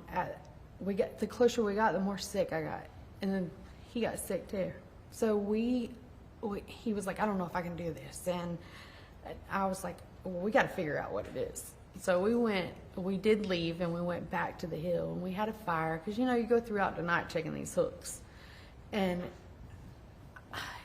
Ronald, I don't drink, but Ronald does drink, and he had a couple of shots of Fireball. And I was sitting on the tailgate of the truck, and he said, sis, what is it? And I said, Ronald, you're not gonna, you've been drinking, you're gonna think I'm crazy if I tell you this. And I was like, something's nagging. Jackson, she's just right on about hearsay. Okay, sustained.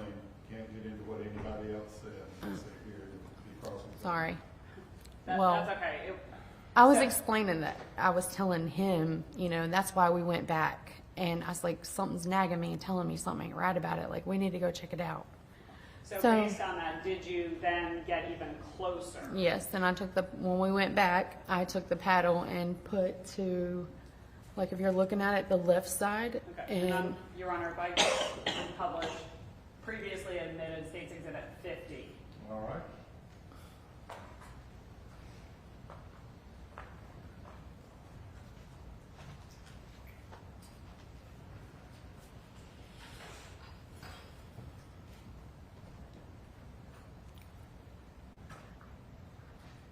And so did you, I'm sorry, did you get that close? yes. Okay.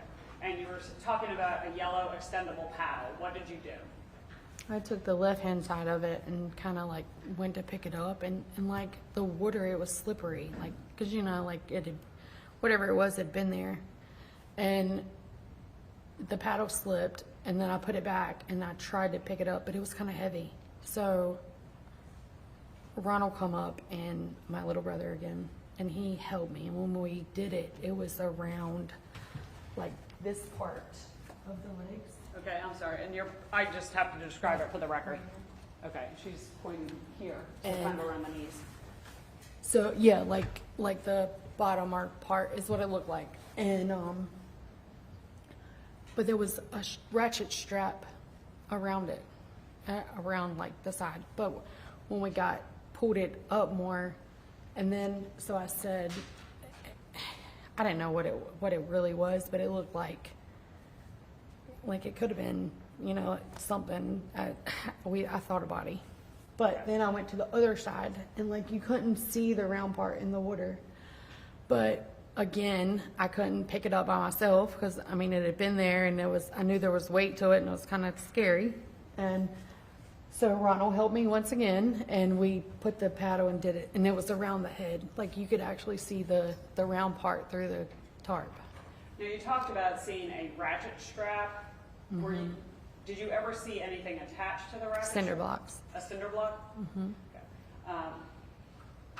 In addition to kind of trying to lift up both ends, did you do anything else to determine what was inside the tarp?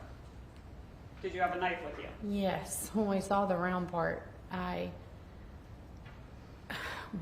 Ronald said we need to call, and I said, yeah, we do, but you don't, if you call them and say you found a body or you didn't really know what it was, I was like, there's gonna be so many people out here. And again, it kept bothering me. I was like, we got to, you know, he's like, let's just make sure. So being that the head was on that side, or what we thought was the head by the circle part, I said, Ronald, you're gonna cut like towards the top. You could tell it was a cypress stump. Like we go fishing out there all the time. So whatever it was caught up on, it looked like part of that cypress stump. And he made the first slot, and you could, like the paddle and the light from the one I had a light on my head, you could, it kind of looked like the jeans in the maybe muscle, like, so it made me think it had been there a while, but then you couldn't exactly know for sure that's what it was. Did you cut another spot on Yes, on up. I said, don't cut, like, we're not going to cut like closer to the head, like, because you don't want to see that. Like, that's enough to live with. And you could see like the shirt and like the rib cage.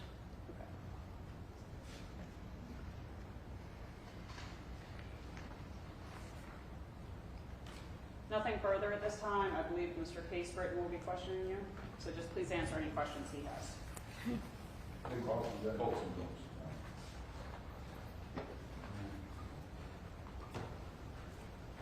I'm so sorry that you had to be the one that someone pulled this out. I'm actually sorry about your funeral earlier that afternoon. You said that you were out there early evening? Yeah, well, catfishing, you set lines like an hour before dark. Or you set the hooks, and then you go throughout and just check them, because you got to have them back up an hour before daylight. Okay, so look, I'll be honest with you. I've got no idea about catfishing. Last thing I know about catfishing, you stick it Well, I know you're trying to get the time. You're trying to get the timeline, you know, like because it was later on that night. Later on that evening. But you go and you set them, and that's what. Only one can talk at a time. We've got a court reporter that has to Oh, take okay. everything down. All right? So ask your question and then allow her to answer. Yes, sir, John. Thank you. Correct. I'm just trying to establish a roundabout timeline. Right. You said you were at a funeral. Yeah, my grandma. And I apologize about that. We just lost our grandfather a couple months ago. Daytime, 2 o'clock type funeral? Yeah, it was earlier that day. Earlier that day, okay. So y'all are going around and, did you say your son, your stepson? No, my little brother. Little brother, okay, I'm sorry. Just want to go clear his head, get out on the water. Well, we always go catfishing down there. Yeah, And I mean, it's like every other weekend thing. And on the way back, we was like, let's go down there and check it out and see how the water is. And then we had buried grandma, so it was like, that's perfect time. So we ran to the house. Like I said, we don't live far from there. So we hooked to the boats and went back. Great place to get out, clear your head on the water. Do you have firsthand knowledge how that tarp got there? No. No further questions, Your Honor. All right, Ms. Rice? No, Your Honor, I would ask that Ms. Souls be released from her subpoena. Any objection? No, sir, Your Honor. All right, you're free to go. Thank you very much. State can call you next, please. Your Honor, the state calls Captain Heather Wilson.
Please raise your right hand and place your left hand on the Bible.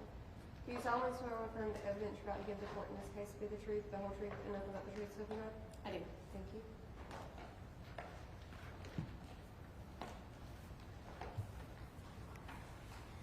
Could you just state your name and then spell your last name for the court? Heather Wilson, Wilson. Sorry, Your Honor,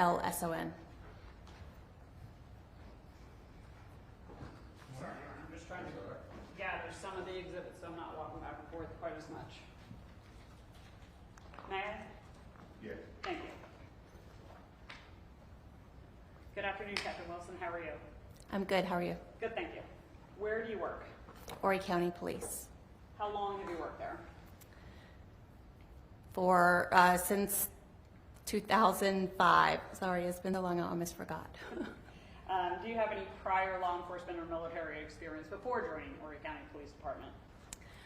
Yes, I worked for Myrtle Beach for about 9 months, and prior to that I worked in Danville, Virginia as a police officer in Danville City Police Department. What is your current assignment?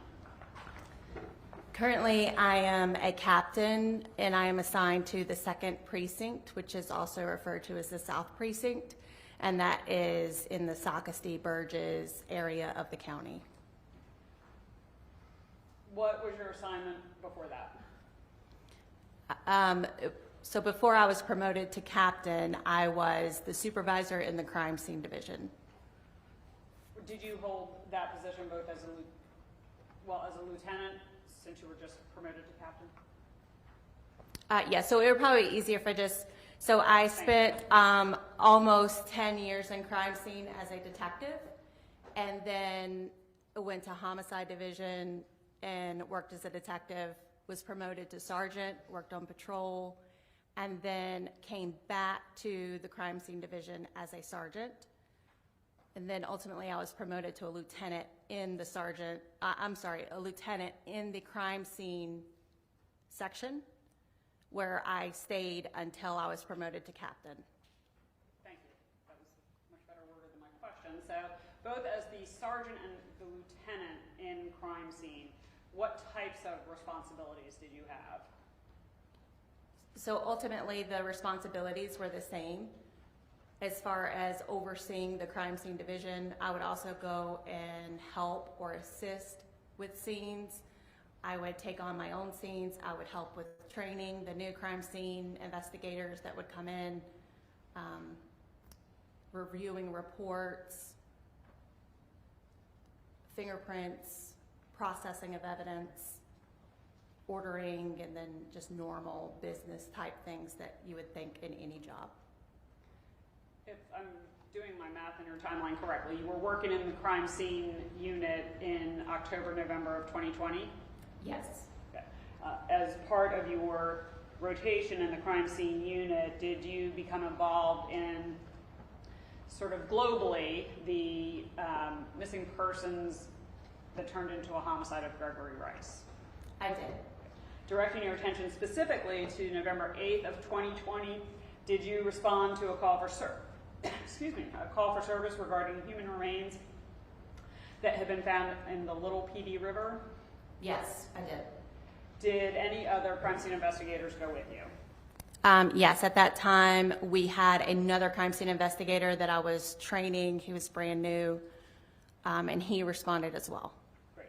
Were you familiar with that location prior to responding this night? Yes. So if we could, Your Honor, 51 has already been admitted and published. I'd just like to show that again.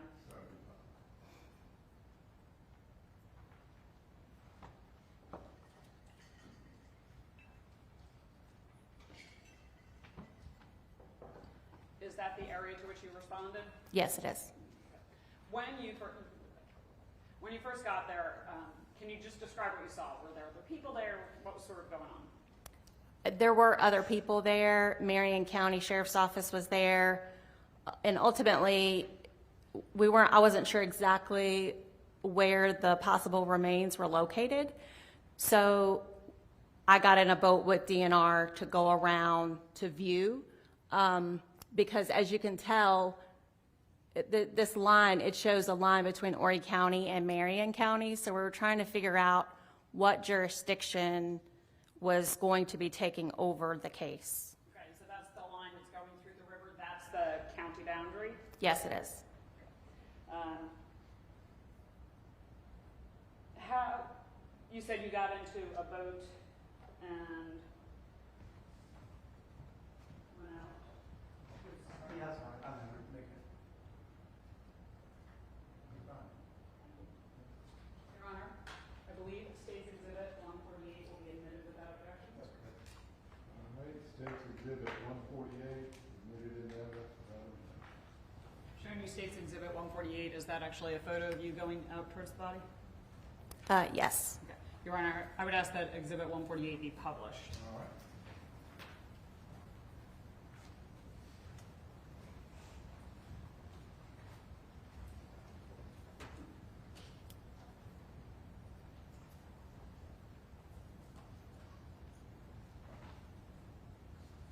And I believe, who's that in the boat? Wearing the orange, that's me. And then the one with the mask is a DNR officer, and I don't remember what his name is. Okay. So there were several agencies who responded out to this call? Yes, there were. How was it decided who would, I'm jumping ahead, was that object eventually retrieved from the cypress stump? Yes, it was. How was it decided who would go out there to make that retrieval? So the Marion County deputies ended up talking to the Marion County Sheriff, who said, Horry County crime scene is already here, so will they mind go ahead and processing the scene for us? Usually smaller agencies like Marion County would call in SLED to come and work cases, or an agency around them that had the resources to assist. So ultimately, it was decided that we would assist with the processing of the evidence. And like I said, I did go out with DNR to see what we have, because again, they're trying to describe it to me, but I got to be able to see it so I know what resources to get, which then our fire department was called in to bring their boat so that we could utilize their boat to pull the victim out of the water. Can you describe what you saw as you approached this object in the river? So the first time when I went out, I just saw the tarp, as you can probably see in the last photo you just looked at. It looked like a gray tarp, and that's what you could see floating at the time. Yes, thank you. So that is exactly what I saw the very first time that I went out. And then I began to see more as I went over the second time. I don't know if I'm jumping ahead, but the second time when I went out with DNR, I was in this little John boat, and the other investigator was in the fire department boat. And then I could see that it was a person as they were pulling the tarp and the human remains out of the water. Now, these have already been admitted and published. So I'm showing you States Exhibits 48, 49, and 50.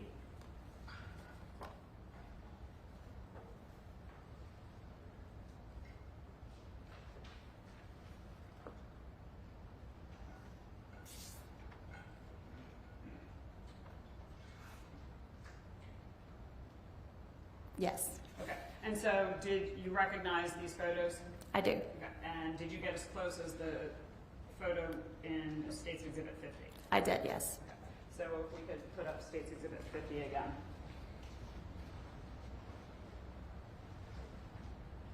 So I believe you said that the fire department boat was used?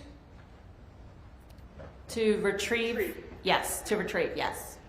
Were you present in that area when the body was retrieved? Yes, the DNR officer and I were still kind of parched over at that same tree that you saw in the last photo. And that was just because there's no way that we were going to be able to pull the victim onto the Little John boat without flipping that boat. So we were still there so that I could visually see and direct the new investigator on what to do. What did you see as the fire department was pulling the body out of the river? I could see parts of a human body. I could see additional tarp. I remember them saying it's hung on something and them trying to figure out why they couldn't load the victim onto the boat. And then ultimately they found ropes, and it was connected to cinder blocks. So they just kept pulling and pulling, and were finally able to get the cinder blocks as well on the boat. Okay, thank you. Court's indulgence.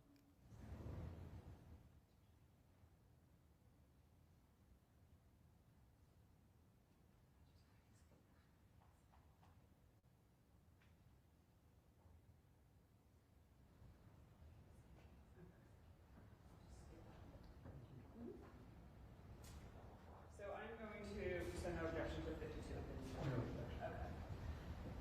Your Honor, the state would move to admit States Exhibit 52 and 54. I believe that would be without objection. That's without objection. All right, States Exhibits 52 and 54 admitted in evidence without objection. So if you could look at States Exhibits 52 and 54 and tell me if that accurately reflects, before we publish it, accurately reflects what you saw. Yes, it does. Your Honor, at this time I would ask that they be published. All right. So let's start with Exhibit 52.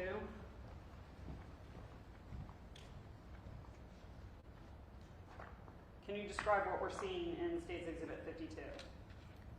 Yes, so the blue tarp, I believe that's probably one of the firefighters' arms that you're seeing.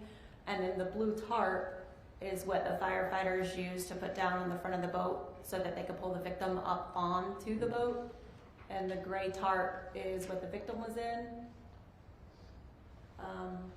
And then you can see it's like a green tie strap is what I would refer to it as. And you should also be able to see in the corner up here, It's harder to tell in the photo, but in person you could tell that it was a human being. And then if we can go to State's Exhibit 54.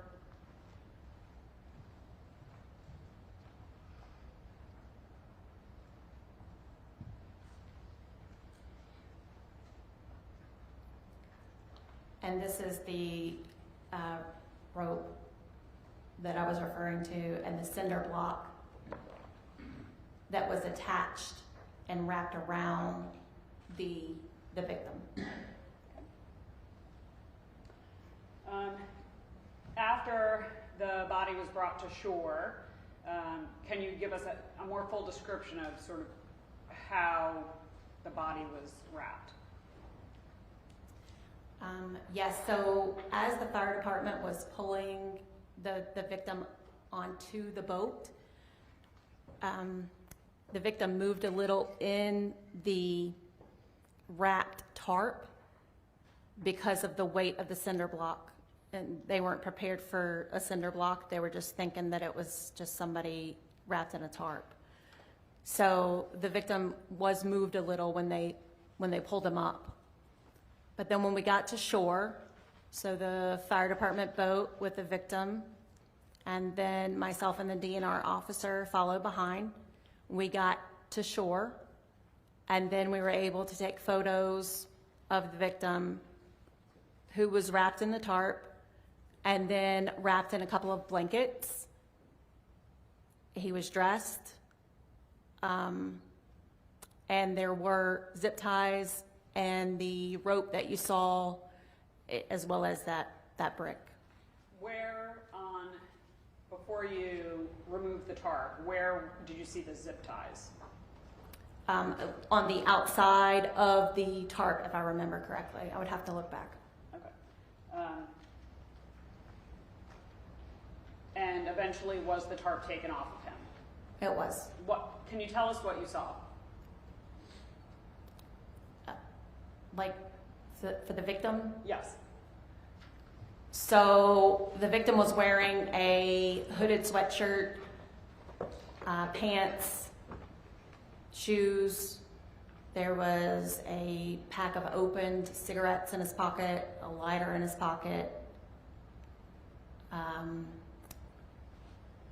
The victim was badly decomposed, so it almost looked like he was somewhat mummified. And it was hard to tell, but there did look like there was a couple of small holes in his shirt. And but again, if someone is in water for a long period of time, it would be difficult to see small wounds. Was there were you able to see a lot of blood? No. Did that surprise you? No, it didn't, because again, there was no gaping wound or a head laceration, or there was no large holes, so you wouldn't really see a lot of blood. Even if there was a large hole, you wouldn't expect to see a lot of blood if someone was submerged in water for a while. Did you or the other crime scene investigator who was with you take photos of the tarp once the victim was removed? Yes, we did. Your Honor, the state would ask to admit Exhibit 55, I believe is without objection. Any objection? Yes, sir, Your Honor, without objection. State's Exhibit 55, admitted it evidence without objection.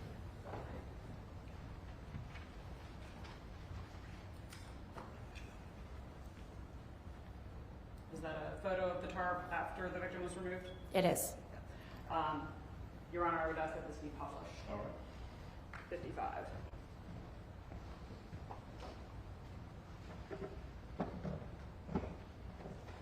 So what, if anything, did you notice about the tarp, or can you just describe what we're seeing? So the tarp was very sandy from being in the water and then also pulling him onto shore. And the zip ties are at both ends of the tarp. So you can't really see it in this photo, but at the top end, there's a zip tie, just like there is on the bottom. And you can see the extra part of the zip tie on the bottom. right next to the eyelets.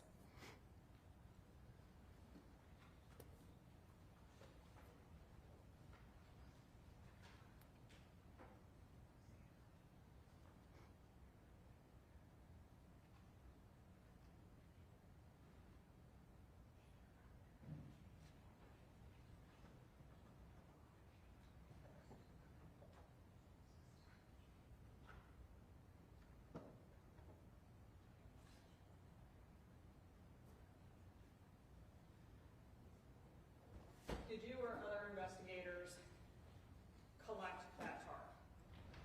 Yes, we did. What did you do with it? So everything that was collected right then, I'll go back. It was decided that this was going to be Marion County's case. At the time, we didn't know who the male was that was deceased. So Marion County was taking the case. We collected everything and signed it over to Marion County Sheriff's Office. Ultimately, after the autopsy and we were able to determine who the victim was, we then went back and took custody of all of those items and brought them back to the Horry County Police Department.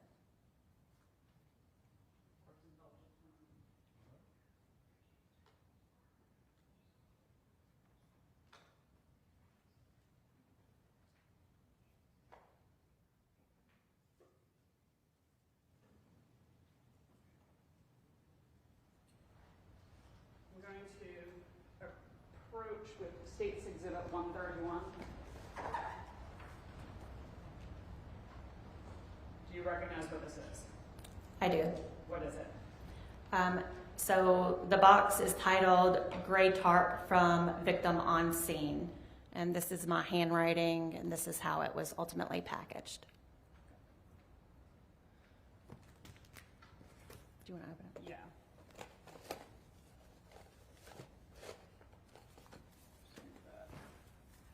Your Honor, with the court's permission, since it's not published yet, may I just walk around the witness stand so she can open it? May I stand, Your Honor?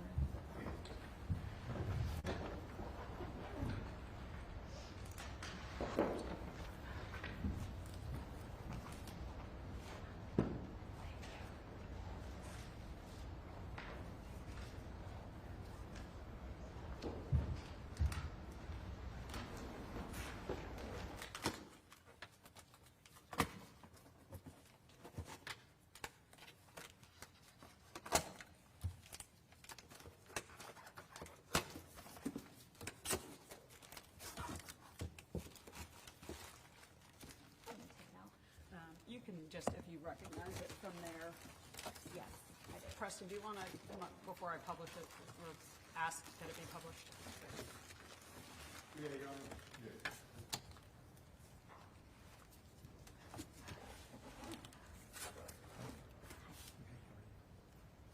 No objection.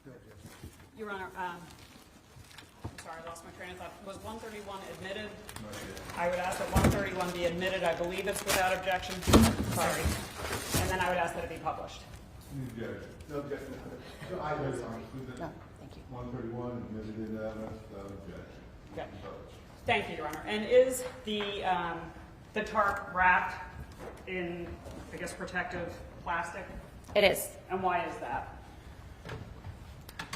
Due to, it's a biohazard, obviously, because someone that was deceased was inside the tarp, which is inside the biohazard bag. Okay, so if you could just lift up the wrapped tarp and explain how you recognize that it is the tarp that was recovered that day. So it is labeled with the case number and the description that it is a gray tarp. Every piece of evidence has a tag, which is here, this white tag. It feels like a tarp. It's my handwriting. It's sealed on the back with the evidence seal with the date and my initials. Inside the box with my handwriting, the date and the initials.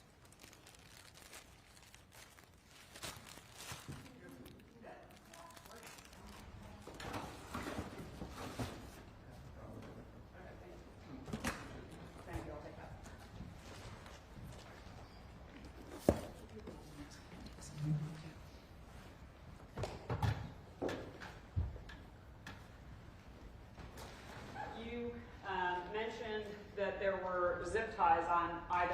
end of the tarp?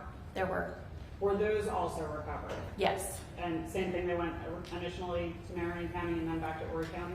yes.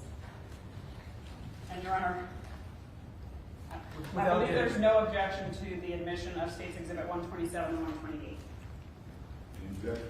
No, sir, Your Honor. All right, State's Exhibit 127, 128, admitted into evidence by the court. Are those the zip ties that were removed from the tarp? Yes. Your Honor, I would ask that these be published. All right.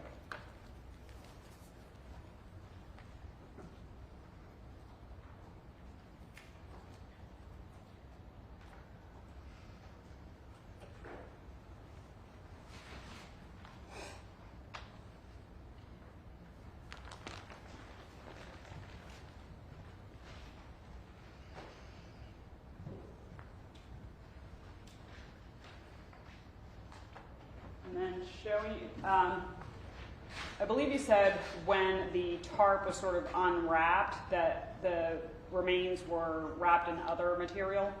Yes. A couple of blankets.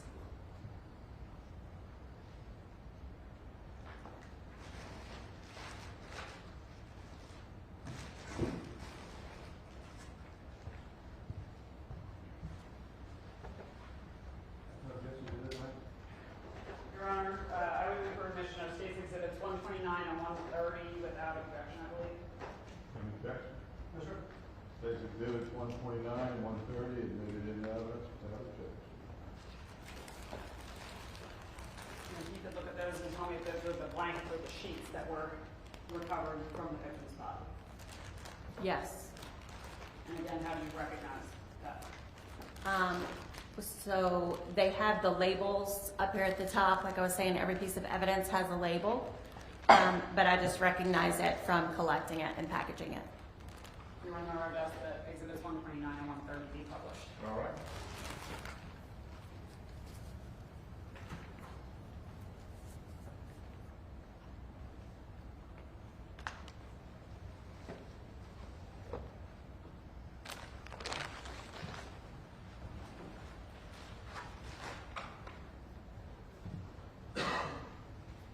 Okay, and then you also, give me my work back.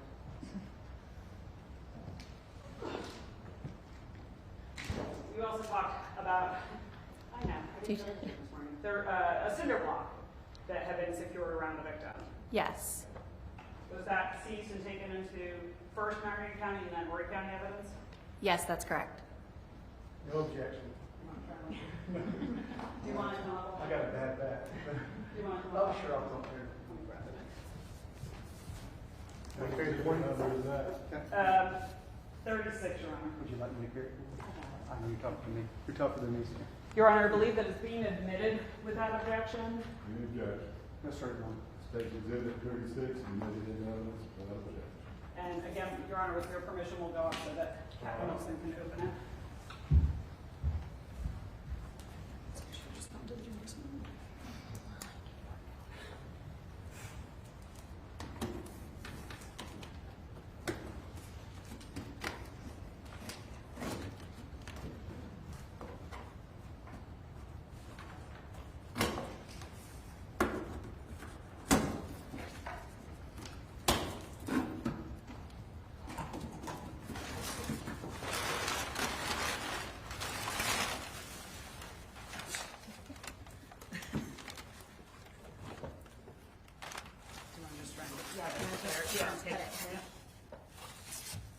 I wrapped it like a Christmas present.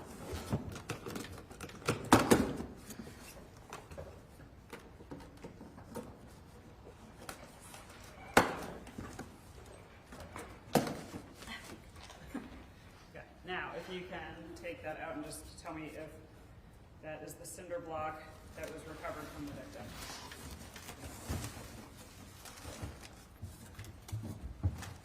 And if so, Your Honor, I'd ask that it be published. All right. This is, Okay, so if you can, I'm making you carry it now, so if Okay. you can just kind of open up the box and show. Your Honor, may I Oh, walk back? I'm sorry, Your Honor, that's Exhibit 56. 56, not 56? 56, not 36. State's Exhibit 56, not 36, is admitted into evidence without objection. Your Honor, may I walk down with it? Thank you.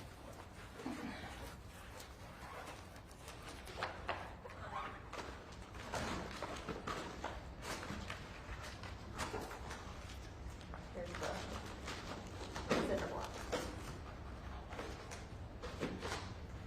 Everyone can see that?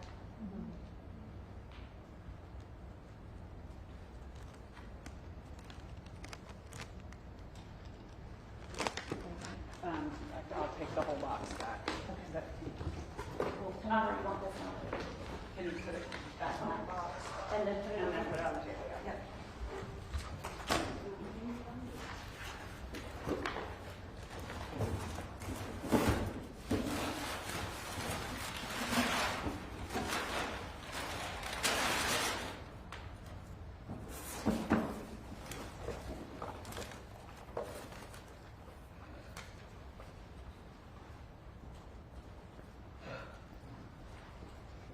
Thank you very much, Captain.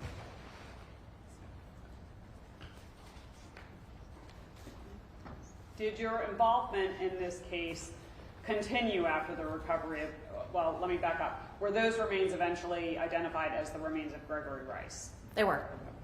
Did your involvement in the case continue to include a search or processing of the Myrtle Beach Funeral Home?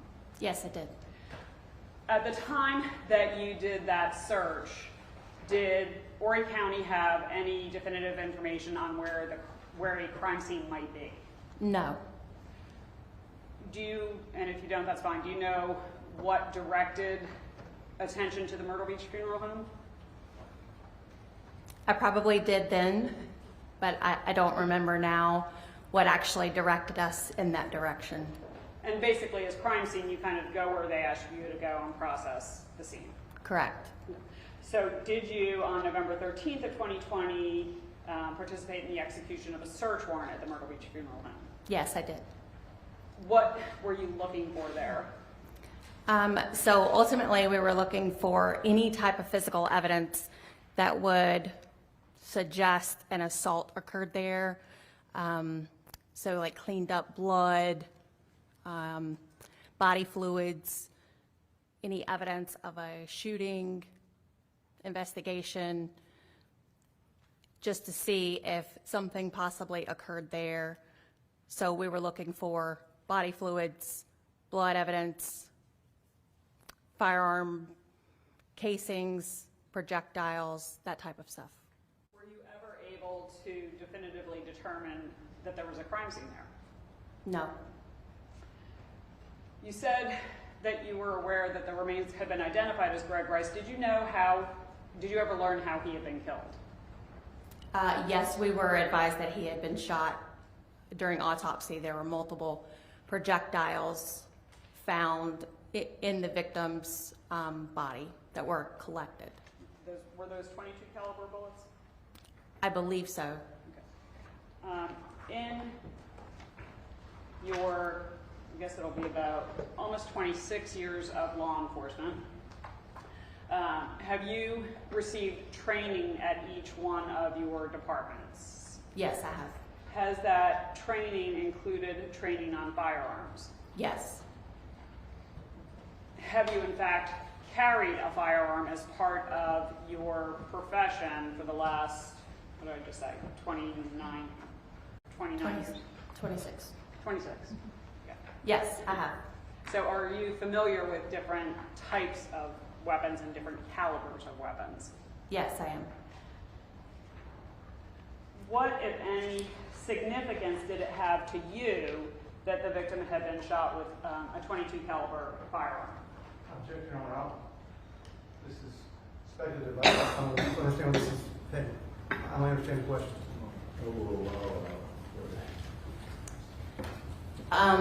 I'm sorry. Could you repeat that? Certainly. Based on your years of experience, what, if any, significance did it have to you that the victim had been shot with multiple times with a .22 caliber firearm? So a .22 caliber would leave a very small wound or a small hole, regardless of what the bullet is penetrating. Therefore, it would be more difficult to see. I'm not object again, now that I know where the answer is headed. She's trying to qualify her as some kind of expert, it appears, in forensics. She didn't do the autopsy, she was trying to skip around that and have her testify about bullet holes and what a bullet hole would leave. It's not her area of expertise. Thank you, Your Honor. You can continue your answer. I believe you were saying that it would be smaller holes, smaller wounds. Yes. So with over 15 years experience in crime scene, I have worked a lot of deaths, unfortunately, due to homicide and sometimes suicide. So on top of the training and the hands-on experience, I can attest that a .22 caliber firearm would leave a very small hole in regardless of what it is impacting. So that made sense to me in us not really being able to see large holes on the victim when we recovered him from the river that day. So that made sense to me. Plus it would make sense to me for maybe someone not hearing a assault that occurred with the victim. Yes, Your Honor. Just saying, unless she's a ballistics expert, I'll strike that last statement. But if I can, I'll rephrase a question. All right. Counsel has asked a number of other law enforcement witnesses if there were any reports of shots fired on the night that Greg Rice was killed. Based on your experience with different handguns or firearms, would the caliber that was used have any effect on that? Sustained. Okay. In your experience, you said that you've processed a number of scenes, whether they're homicides or suicides, in your 20-plus year career. How many cases involving shootings have you responded to or participated in? Hundreds. For each one of those cases, has there always been a call from anyone regarding shots being fired? No. Nothing further. I gather Mr. Preston Burton will be asking questions. Cross-examination.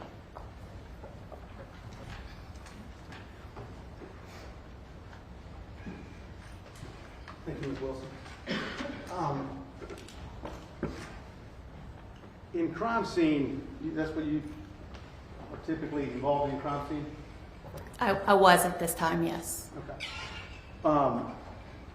What involvement do y'all have with 911 calls and reports? And you're not getting that in part of the investigation, are you?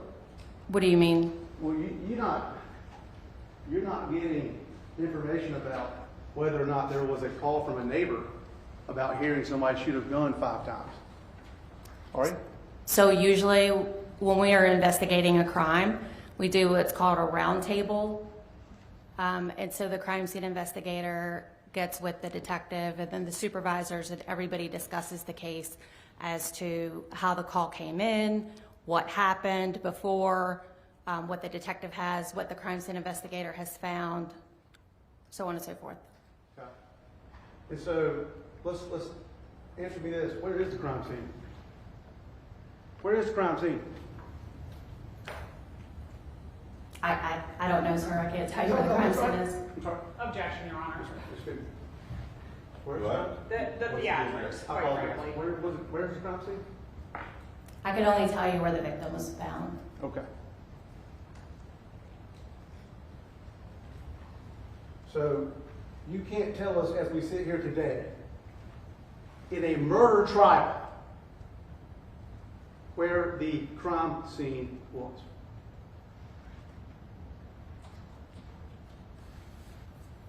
Are you asking me the question again? I am. Okay. No, I cannot tell you exactly where the crime scene was. That is correct. Can you tell me, did you investigate any other potential crime scenes in this case? In regard to this victim, That's correct? so we did search his residence That's right. and No, his, I'm sorry, I didn't mean to cut you off. oh no, I was just saying, you, go ahead. And that was on October 16th, right? Yes, that is before he was found. Okay. And that was 2 weeks, right? About 2 weeks after the date of death? So October the 16th is when I first learned that he was reported as a missing person. And they asked us to come and search his house. When I say they, the detectives asked crime scene to come and assist. Okay. And you did that, right? We did. Okay. And to do that, did you park your car in the parking lot anywhere around the apartment?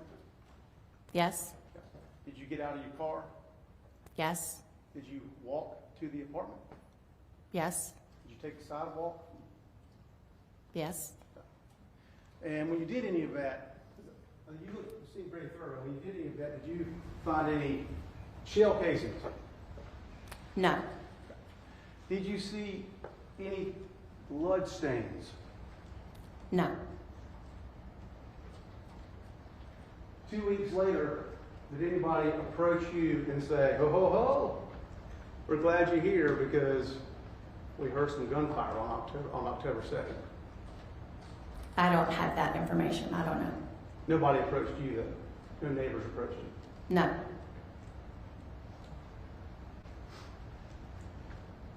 All of these items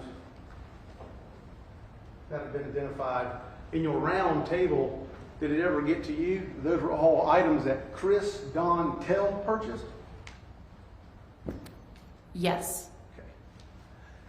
He went to Lowe's by himself and got the center block, right? Yes. He got the zip tie. I don't remember everything that he purchased, but I do know that that was mentioned during our round table. That's right, the round table they told you he got the center block, he got the tarp, and he got the zip tie and a Pepsi. Is that right? Like I said, I don't know exactly what he purchased, but I do remember there being video of him at the store purchasing several items. Okay. And when you were investigating Myrtle Beach Funeral Home, did you lift any fingerprints that were relevant to this case? I don't recall lifting any fingerprints. No fingerprints. Okay. How about any relevant footprints? No. Did you lift any? Did you do any analysis for Meagan Jackson? You involved in that? Did you see any? Did you try to lift any fingerprints for Meagan Jackson? No, I did not. Did you do that at Gregory Rice's apartment? For fingerprints? Yes, ma'am. No, I did not. Did you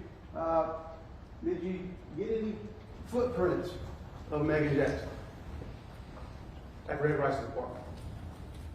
We didn't look for footprints. We did spray the apartment. Oh, that's right. Did y'all get a sample, like a little sample for Greg Rice's DNA? Like his hair brush and his toothbrush, yes. Okay. And why would you collect that evidence? Objection, Your Honor. Captain Wilson is actually not the investigator who collected those items. But if she knows why it was collected, I'll allow it. So, like I was saying, he was reported missing at the beginning of October, and then October 16th when we were doing the search of his residence. Because he had been missing for that long, we wanted to have something with his DNA to have as a standard so that we could send a sled in the event he were found. Okay. And that was in fact done, correct? Yes. Okay. And when you, at one of your round tables, did you get to hear that blood was found on the shoe of Chris Dantel? Isn't that right? Yes. But not Meagan Jackson. Like not her shoes? Not anything related to Meagan Jackson. No article of clothing of hers had any of Greg Rice's blood on it. Is that correct? As far as I know. As far as you know. Well, we got it on the top of Chris Dantel's shoe and the bottom. Isn't that right? I don't remember where it was on his shoe, but yes, there was blood on his shoe. Your Honor, court's indulgence, please.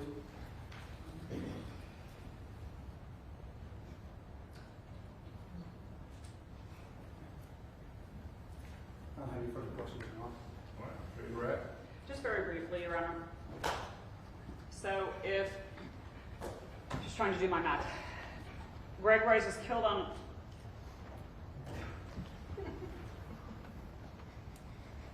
Greg Rice is killed on October 2nd. The body is recovered, his body is recovered November 7th to 8th, so a little more than a month passes, correct? Am I doing my math right? October Yeah, 2nd? I don't know the exact date that he was killed. I just know he was reported missing, I think, around October 4th or 5th, and then we were at his place on the 16th, and then his body was found on November 8th. Would the passage of time from October 2nd to even October 16th, would that potentially make a crime scene more difficult to find? Yes, it could very well. Plus, depending on the weapon that is used or how someone dies will depend on how much blood would be present to begin with. If Gregory Rice was shot down the street from his apartment on the road leading out towards Clay Pond Road, would you expect to find shell casings or blood as you parked your patrol car in the parking lot, got out of your car, walked on the sidewalk, and conducted your search at his apartment if he was killed down the road? No. And we would have no reason to go down the road searching for that unless the detectives were able to canvass the area and get video surveillance to say that, hey, we saw the victim walking this direction, and then we would go search that area. If the location where Greg Rice was killed was not learned by investigators until more than 4 years after he was killed, would that affect your ability to collect any physical evidence from a crime scene? Yes, if it's on the roadway or on the side of the road, just due from traffic going up and down the roadway, and then you have lawnmowers cutting the grass and so on and so forth. Nothing further, Your Honor. All right, you may step down.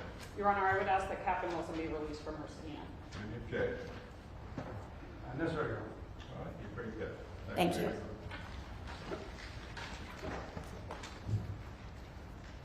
Jake, can call your next witness. Your Honor, the state calls Drew Edwards.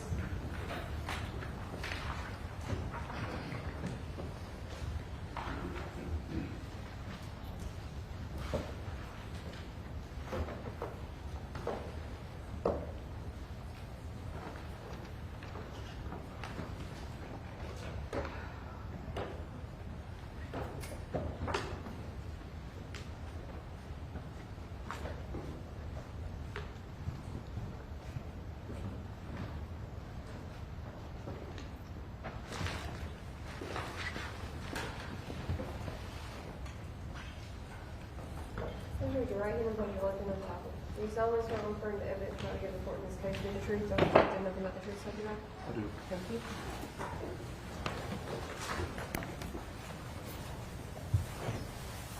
Get you to state your name and then spell your last name for the court. Yep. My name is Christopher Drew Edwards, EDWARDS.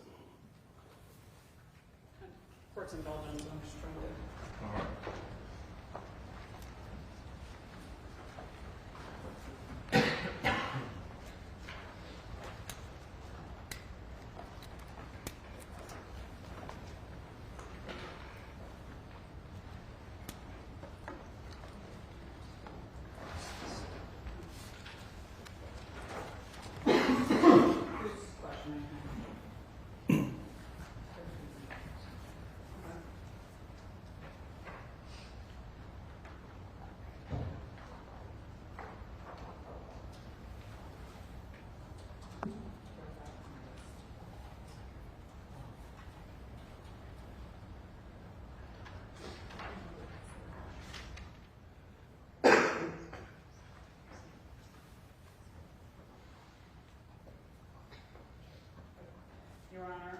understanding that there will be, and there will be more exhibits that I will offer through this witness, but States Exhibit 59, 60, and 61,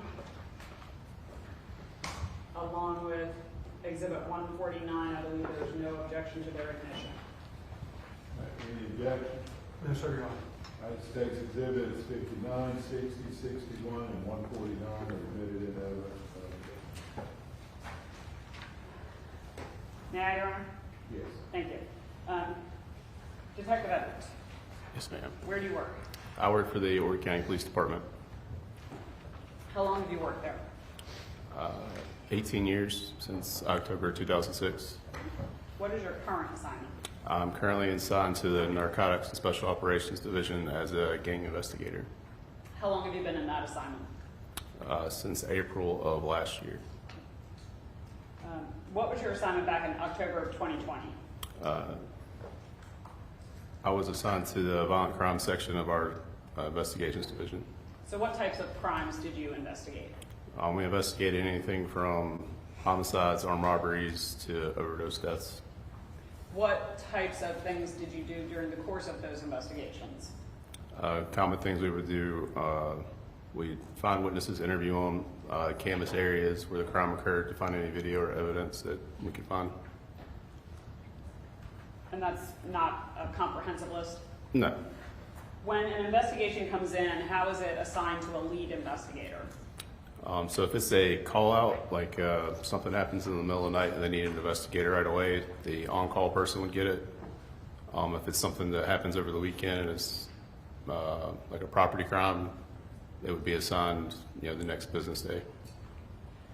And is it common for other investigators to assist the lead investigator with some of these tasks that you have to do? Yeah.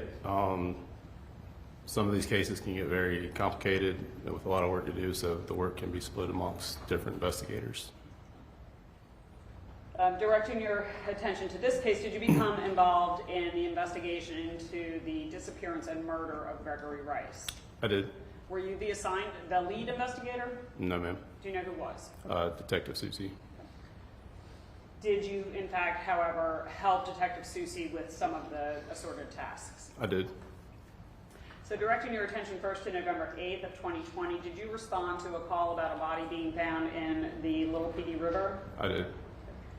And Your Honor, may I put Exhibit 51 up again? It's been admitted and published. Were you familiar with that area prior to responding there? I was. Can you describe that area? Yep. So Pitt's Landing is on Highway 378. It's as you're exiting Conway. It's like one of the last things in the county before you get into Marion County.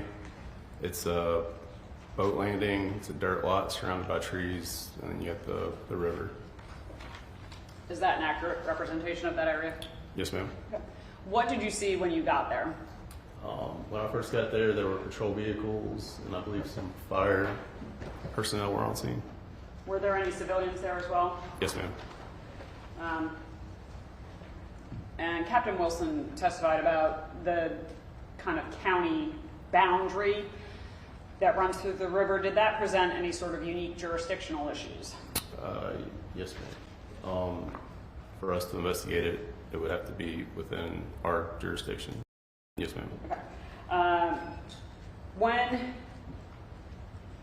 had Mr. Rice's remains been removed from the river when you got there? No, ma'am. Were you there when they were eventually removed? I was. Okay. What's going through your mind at this point?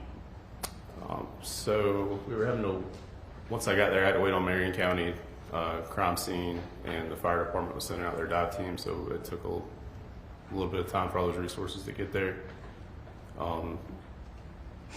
The prior month, Gregory Rice had been reported missing, and I know through some of the investigation we had obtained some cell phone records for people close to him. So while I was waiting on them, I looked at a program called Cellhawk to see if any records showed anybody out that way near the boat landing during that prior month. There was one record that showed Chris Dantel out there a day or two after Gregory Rice had been reported missing. Okay. So did that lead you to believe anything in particular? Or? That it's not very often you find a body dumped in a river. So led me to believe it could possibly be Gregory Rice. And I may have asked you this before, but did you remain on scene as the body was removed from the river? I did. Okay. Can you describe what you saw when the fire rescue boat got back with his remains? So when the fire rescue brought the body back in, there was a tarp that was secured on each end with zip ties. There was a ratchet strap attached to it with one cinder block attached to the ratchet strap. The body was in a very advanced state of decomposition and could not identify him just by looking at him. Trying to find another.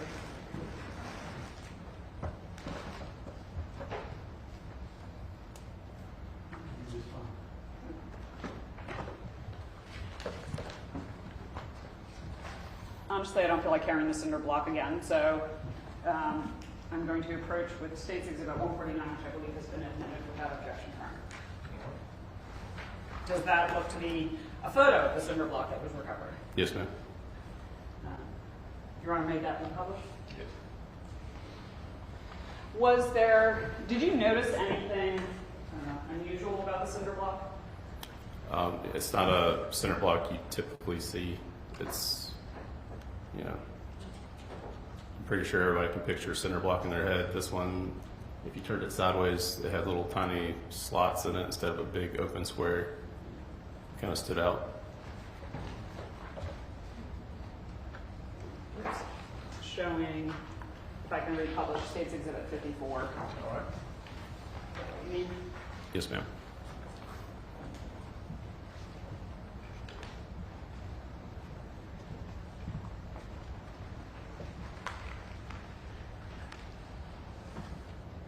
And Captain Wilson identified the tarp and the zip ties.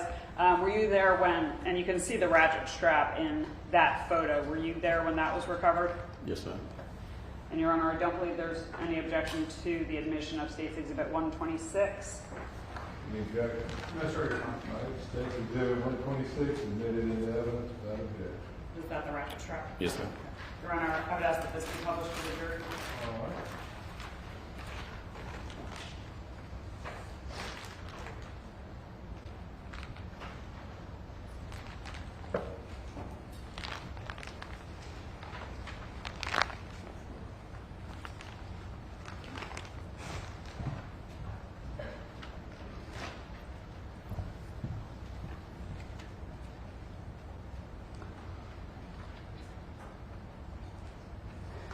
Were there, when Mr. Rice's remains were removed from the tarp, did anything catch your attention as being significant to him?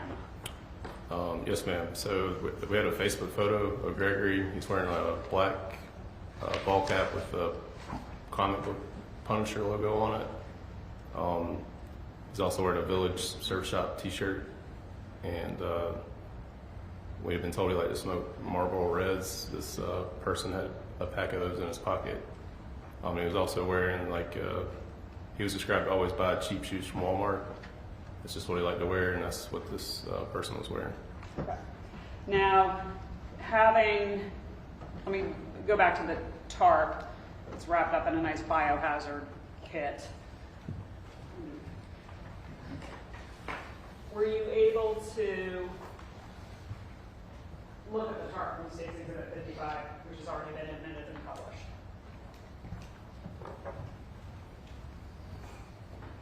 Yep. Was there anything in particular about the tarp that you were able to use as an investigative lead to find out where it had been purchased? Yes, ma'am. The brand on it led us to look at Lowe's home improvement stores. Were you looking just for the tarp, or were you looking for other items like the ratchet strap, the zip tie, the cinder block? No, we were looking for somebody that might have purchased all those items together.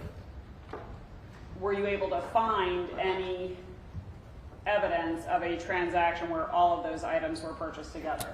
We were. And where had that purchase been made? The Lowe's home improvement store on Seaboard Street. Who did you speak to when you went to the Lowe's Home Improvement store? Loss prevention employee named Robert McKnight. And I'm approaching with, Your Honor, these have been admitted without objection. So that's states 59. Oops. Bless you. Bless you. 60 and 61. Yes, ma'am. Are those items that you received from Mr. McKnight? Yes, ma'am. Your Honor, I would ask that 59, 60, and 61 be published to the jury. All right. Start with 59.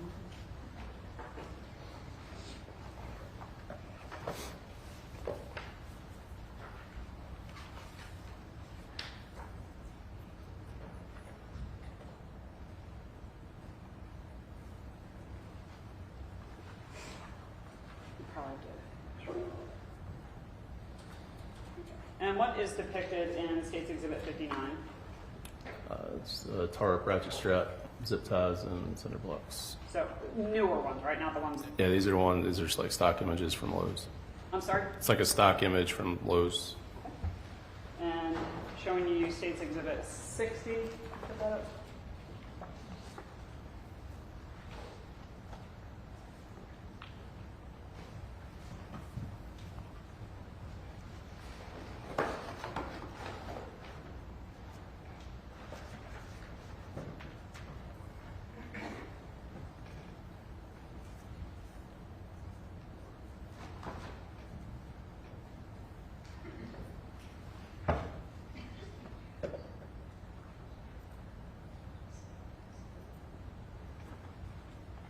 What is depicted in Exhibit 60?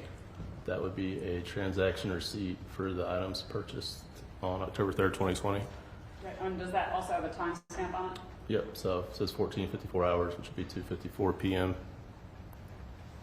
And then if we could bring up Exhibit 61.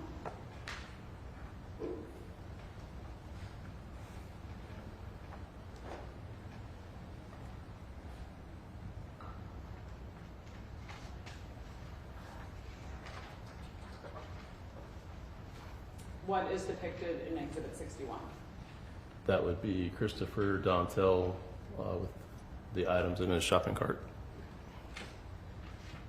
Your Honor, I'm approaching with Exhibits 62 and 63. I believe there will not be an objection, but Detective Edwards, you recognize State's Exhibits 62 and 63. Yes, ma'am. What do you recognize them to be? Surveillance video, and I think it's both surveillance video. Is one from the point of sale and one from the parking lot? Yeah. Are those both from the Lowe's Improvement? Yes, ma'am, on Seaport Street. And how do you recognize them? I signed them. And did you review them as well? Yes, ma'am.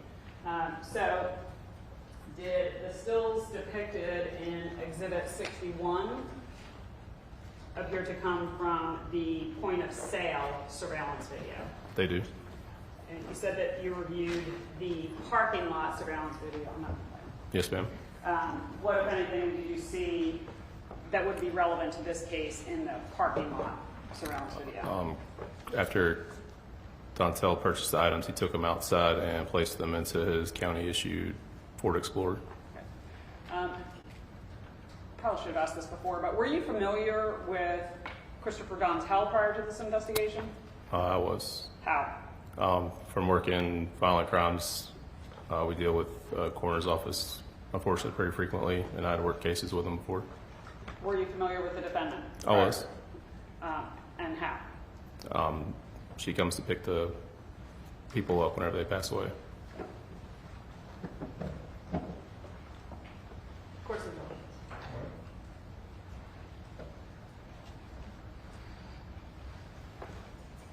Nothing further at this time. If you'd answer any questions from Mr. Preston Britton.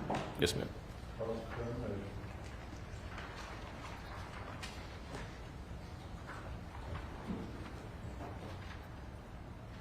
Thank you for being here. No.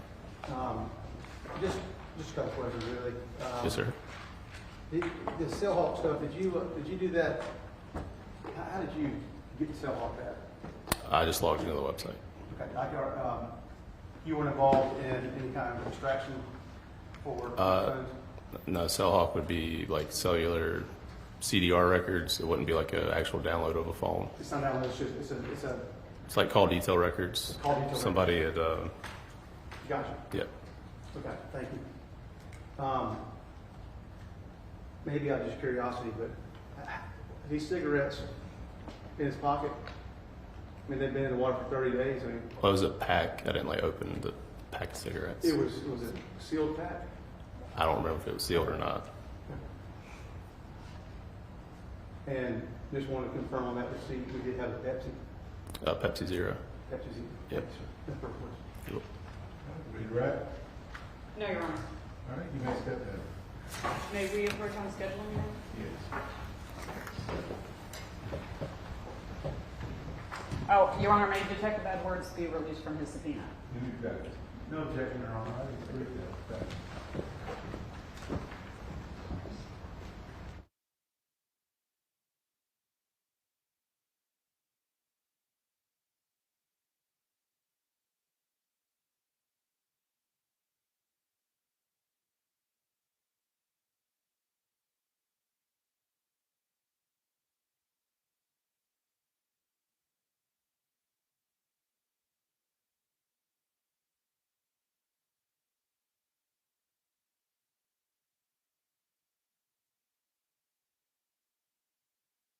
Gentlemen, the attorneys have advised me this is a good break. Let's go ahead and break for the day.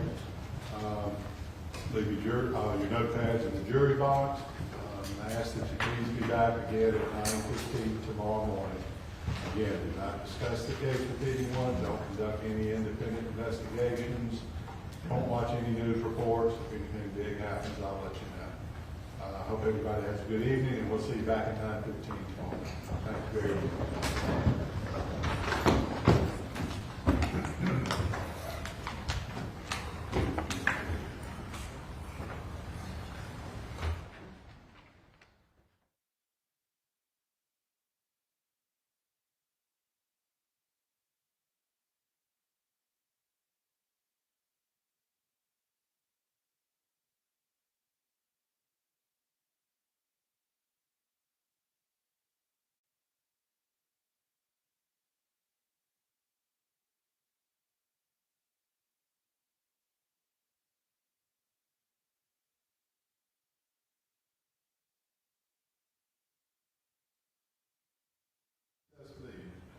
Anything from the defense? No, sir, Your Honor.